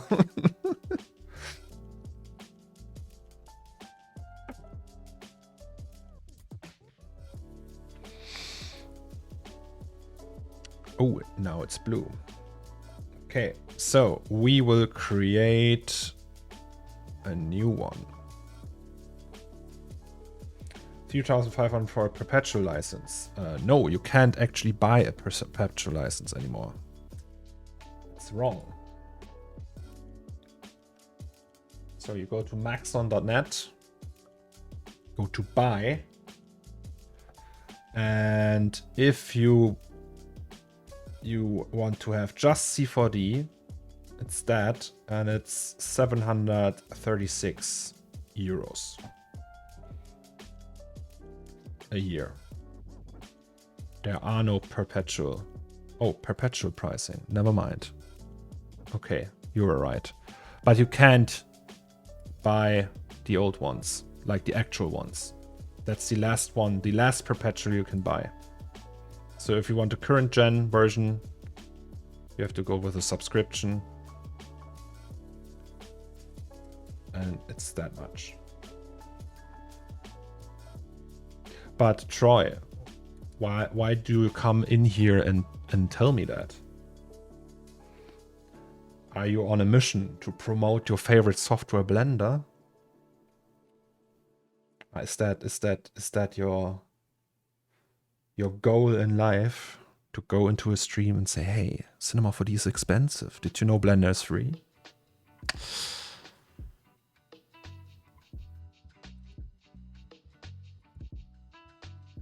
I don't know. Maybe that is because I'm interested in modeling. Well, then... But what? What is the price of C4D? What has that to do with the interest of you modeling? Can you... Maybe you can... Maybe you can't afford it. Then I would just go to Blender if I were you. Blender is free. Have you heard about that? Haven't you heard?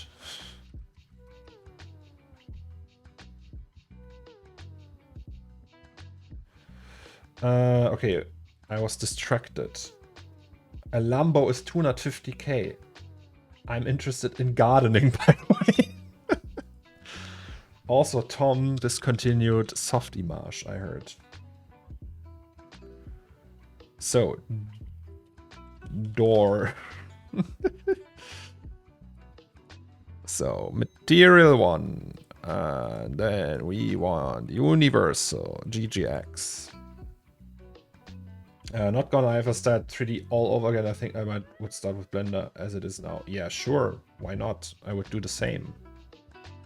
But fact is that I'm doing 3D, that I started doing 3D at a time where Blender was more like a joke. So I've used Blender. It was confusing. I spent more time using styling than sculpting. Well. But you don't want to use C4D, you say, because it's too expensive. When I freelanced for clients for a bit, clients never asked me about my education, only my portfolio. When I looked at job openings, I saw that some employees demand a degree, but they seem to know very little about the job. And other employees are focused mainly on portfolio. Yeah, so I would just not do that then. Then they can go F themselves if that's their agenda. So wait, that's displacement, right? 4K displacement. That's the normal. That's the normal bump. Okay, roughness is here. That's the albedo. That's just the... okay, what do we use then? Let's just copy all of them, right? And then we go to 6088 AD animation. Copy that in here. And now we can just drag all of that in here. And it should be enough. All right, it didn't work. Oh, Delta Pattyfish, thank you so much for a Prime sub. 3 months now. All right, so why didn't that work? We have roughness, we have albedo, we have bump, but we don't have that EXR. Why is that? Okay, it doesn't seem to work with an EXR. That's disappointing. Then let's just use an image texture, say fuck off, put that EXR in there. Okay. Great. So that's the roughness, that will go here. Roughness, albedo, yes. And what's that? That's the bump map. Also, I changed that for some reason. Right, bump map. Do we need the normal as well? Let's do both.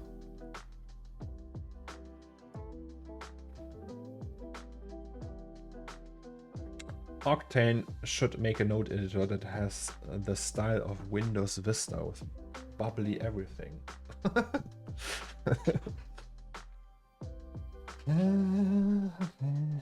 Yeah, so if the employer asks you about your degree, run. I would suggest that. All right, so door it is. Let's maybe do that. Okay.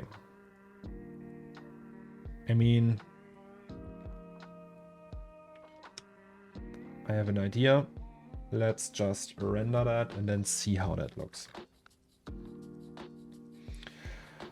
Someone tell Jules. I have Windows 98 Blender, not even kidding. I think you can still download all these old school builds, right?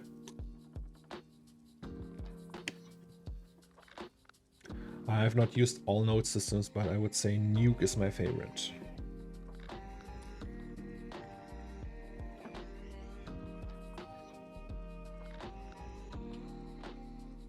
Hey.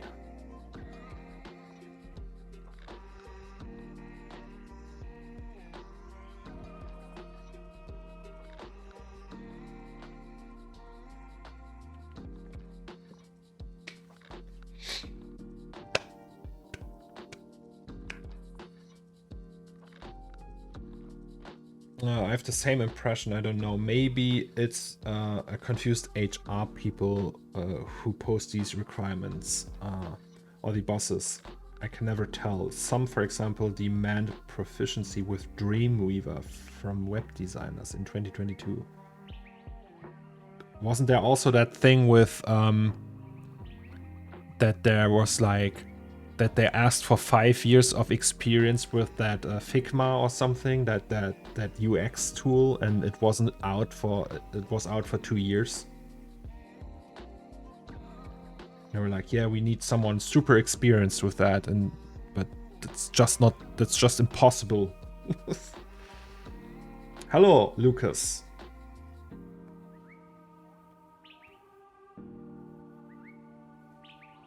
Maybe they ask about degrees because no one stays in college long enough to get one anymore. It's to find out if you stuck it out. Maybe. I don't know. All right. Will it update? Please. Yes.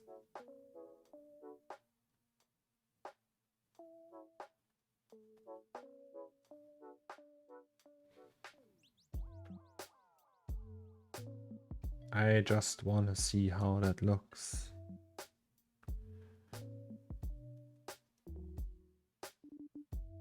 Oh, hello. Okay. Now we're talking.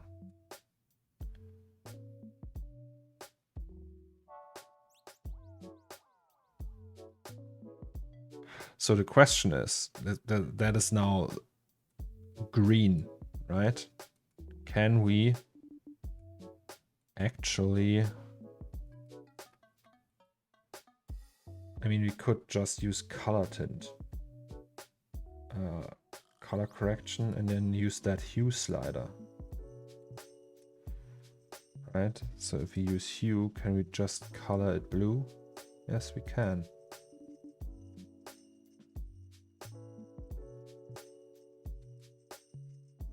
Look, it's blue now.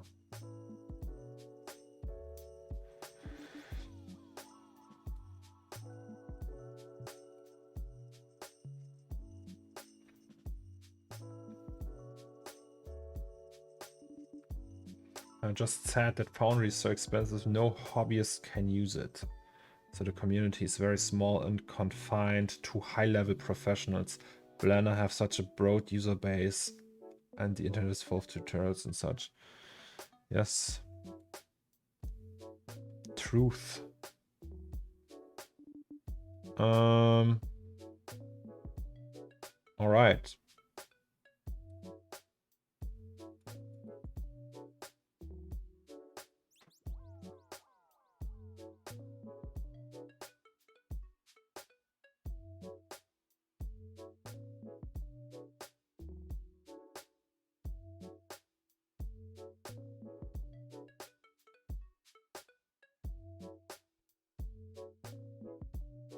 Wait, it kind of looks lame.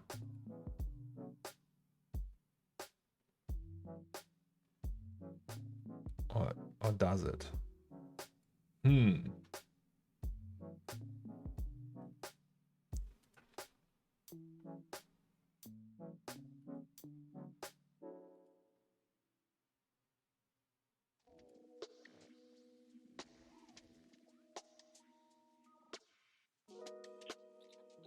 So it's 0.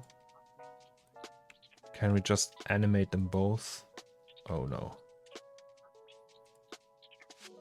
Right, so we have this here, and then we go to frame 200 or something.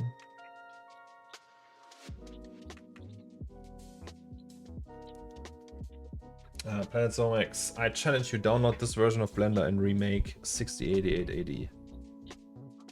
Right, let's check that. Oh boy. I actually have a screenshot. Wait. There's like that one thing I did.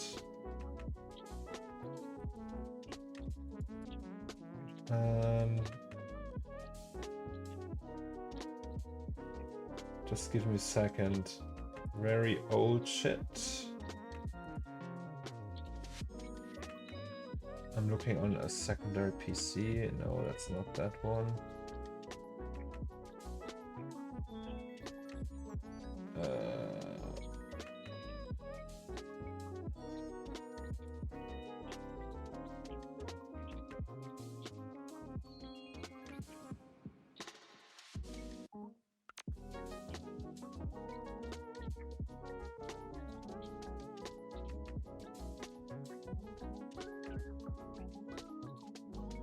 Oh yeah, here it is.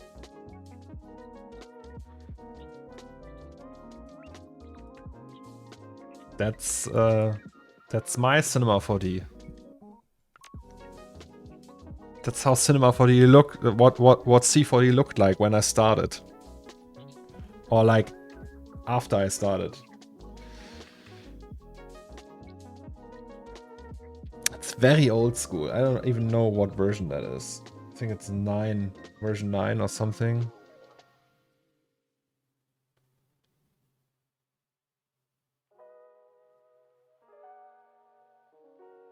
I think they rely on a degree as a social referencing system. Like Dizzy mentioned, some of them are just blind like bats, and yeah, maybe a degree shows them you're a civilized, productive person. But can't you see it from like a 30-minute interview and a 4-week test period? Probably. Okay, so if we do 50 here. Oh, okay.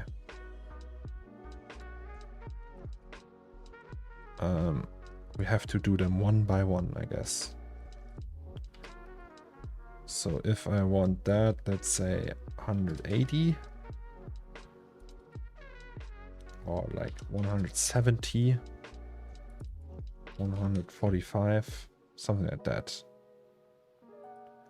Right, and here we do minus 145. And then it's just like way too fast, probably. So this we move back to, I don't know, 150.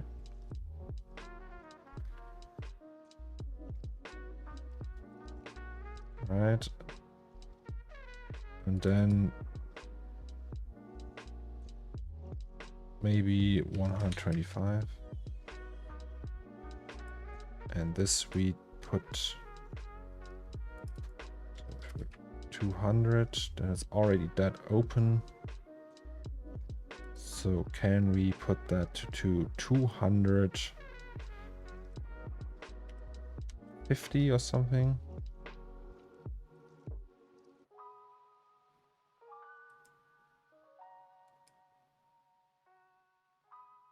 Oops.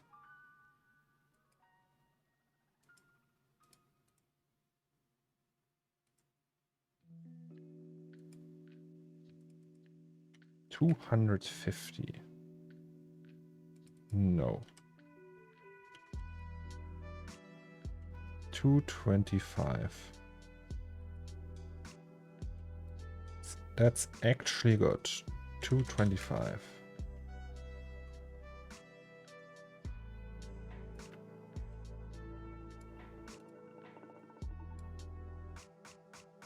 Interesting.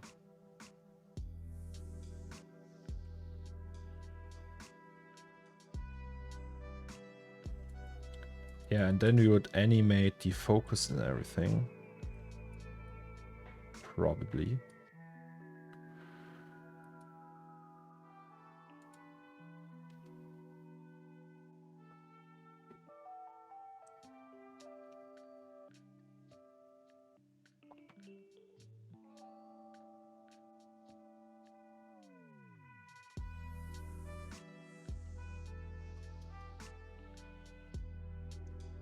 Oh, is Lucas still here? Dammrich. I don't know if he's still here.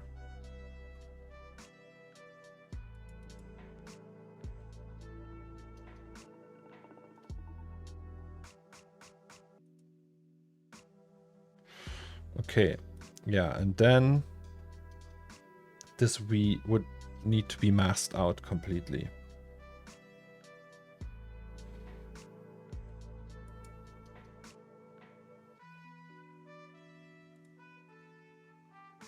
Which means that we would select like fridges, that's from the room, that's the lamp, that's the flag. Okay, so that's all the new stuff.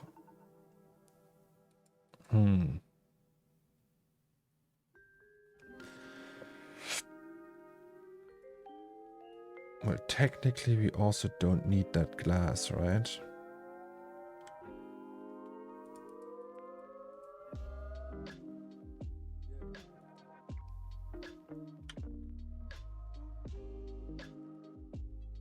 Oh, that's the wife.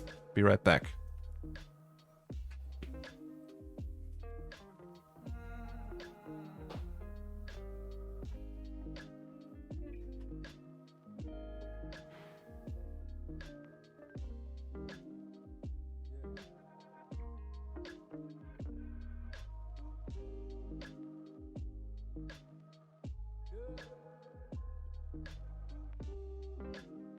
Alrighty, guys.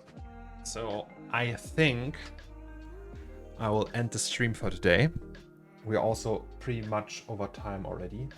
10 minutes. So,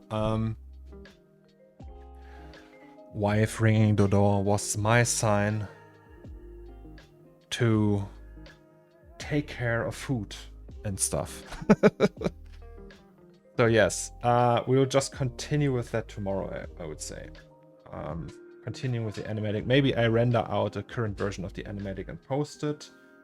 And other than that, yes. Yeah. I'm currently in the process of wrapping up the current album. Maybe I can sneak a song name in for you. Do you have anything cool in mind? Oh.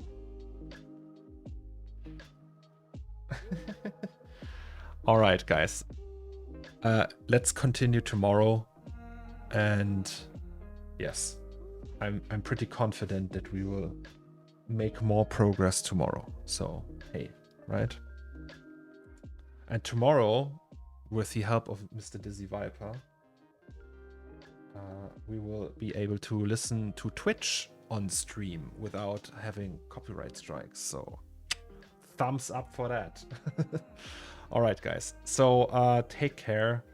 Thank you all for being here. Thanks for all these subscriptions and the viewers, the rates and everything. And it was my pleasure. I love you all. And hopefully we will see each other tomorrow again, right? So, peace out. Take care, guys. And see you tomorrow. Cheers. Bye-bye.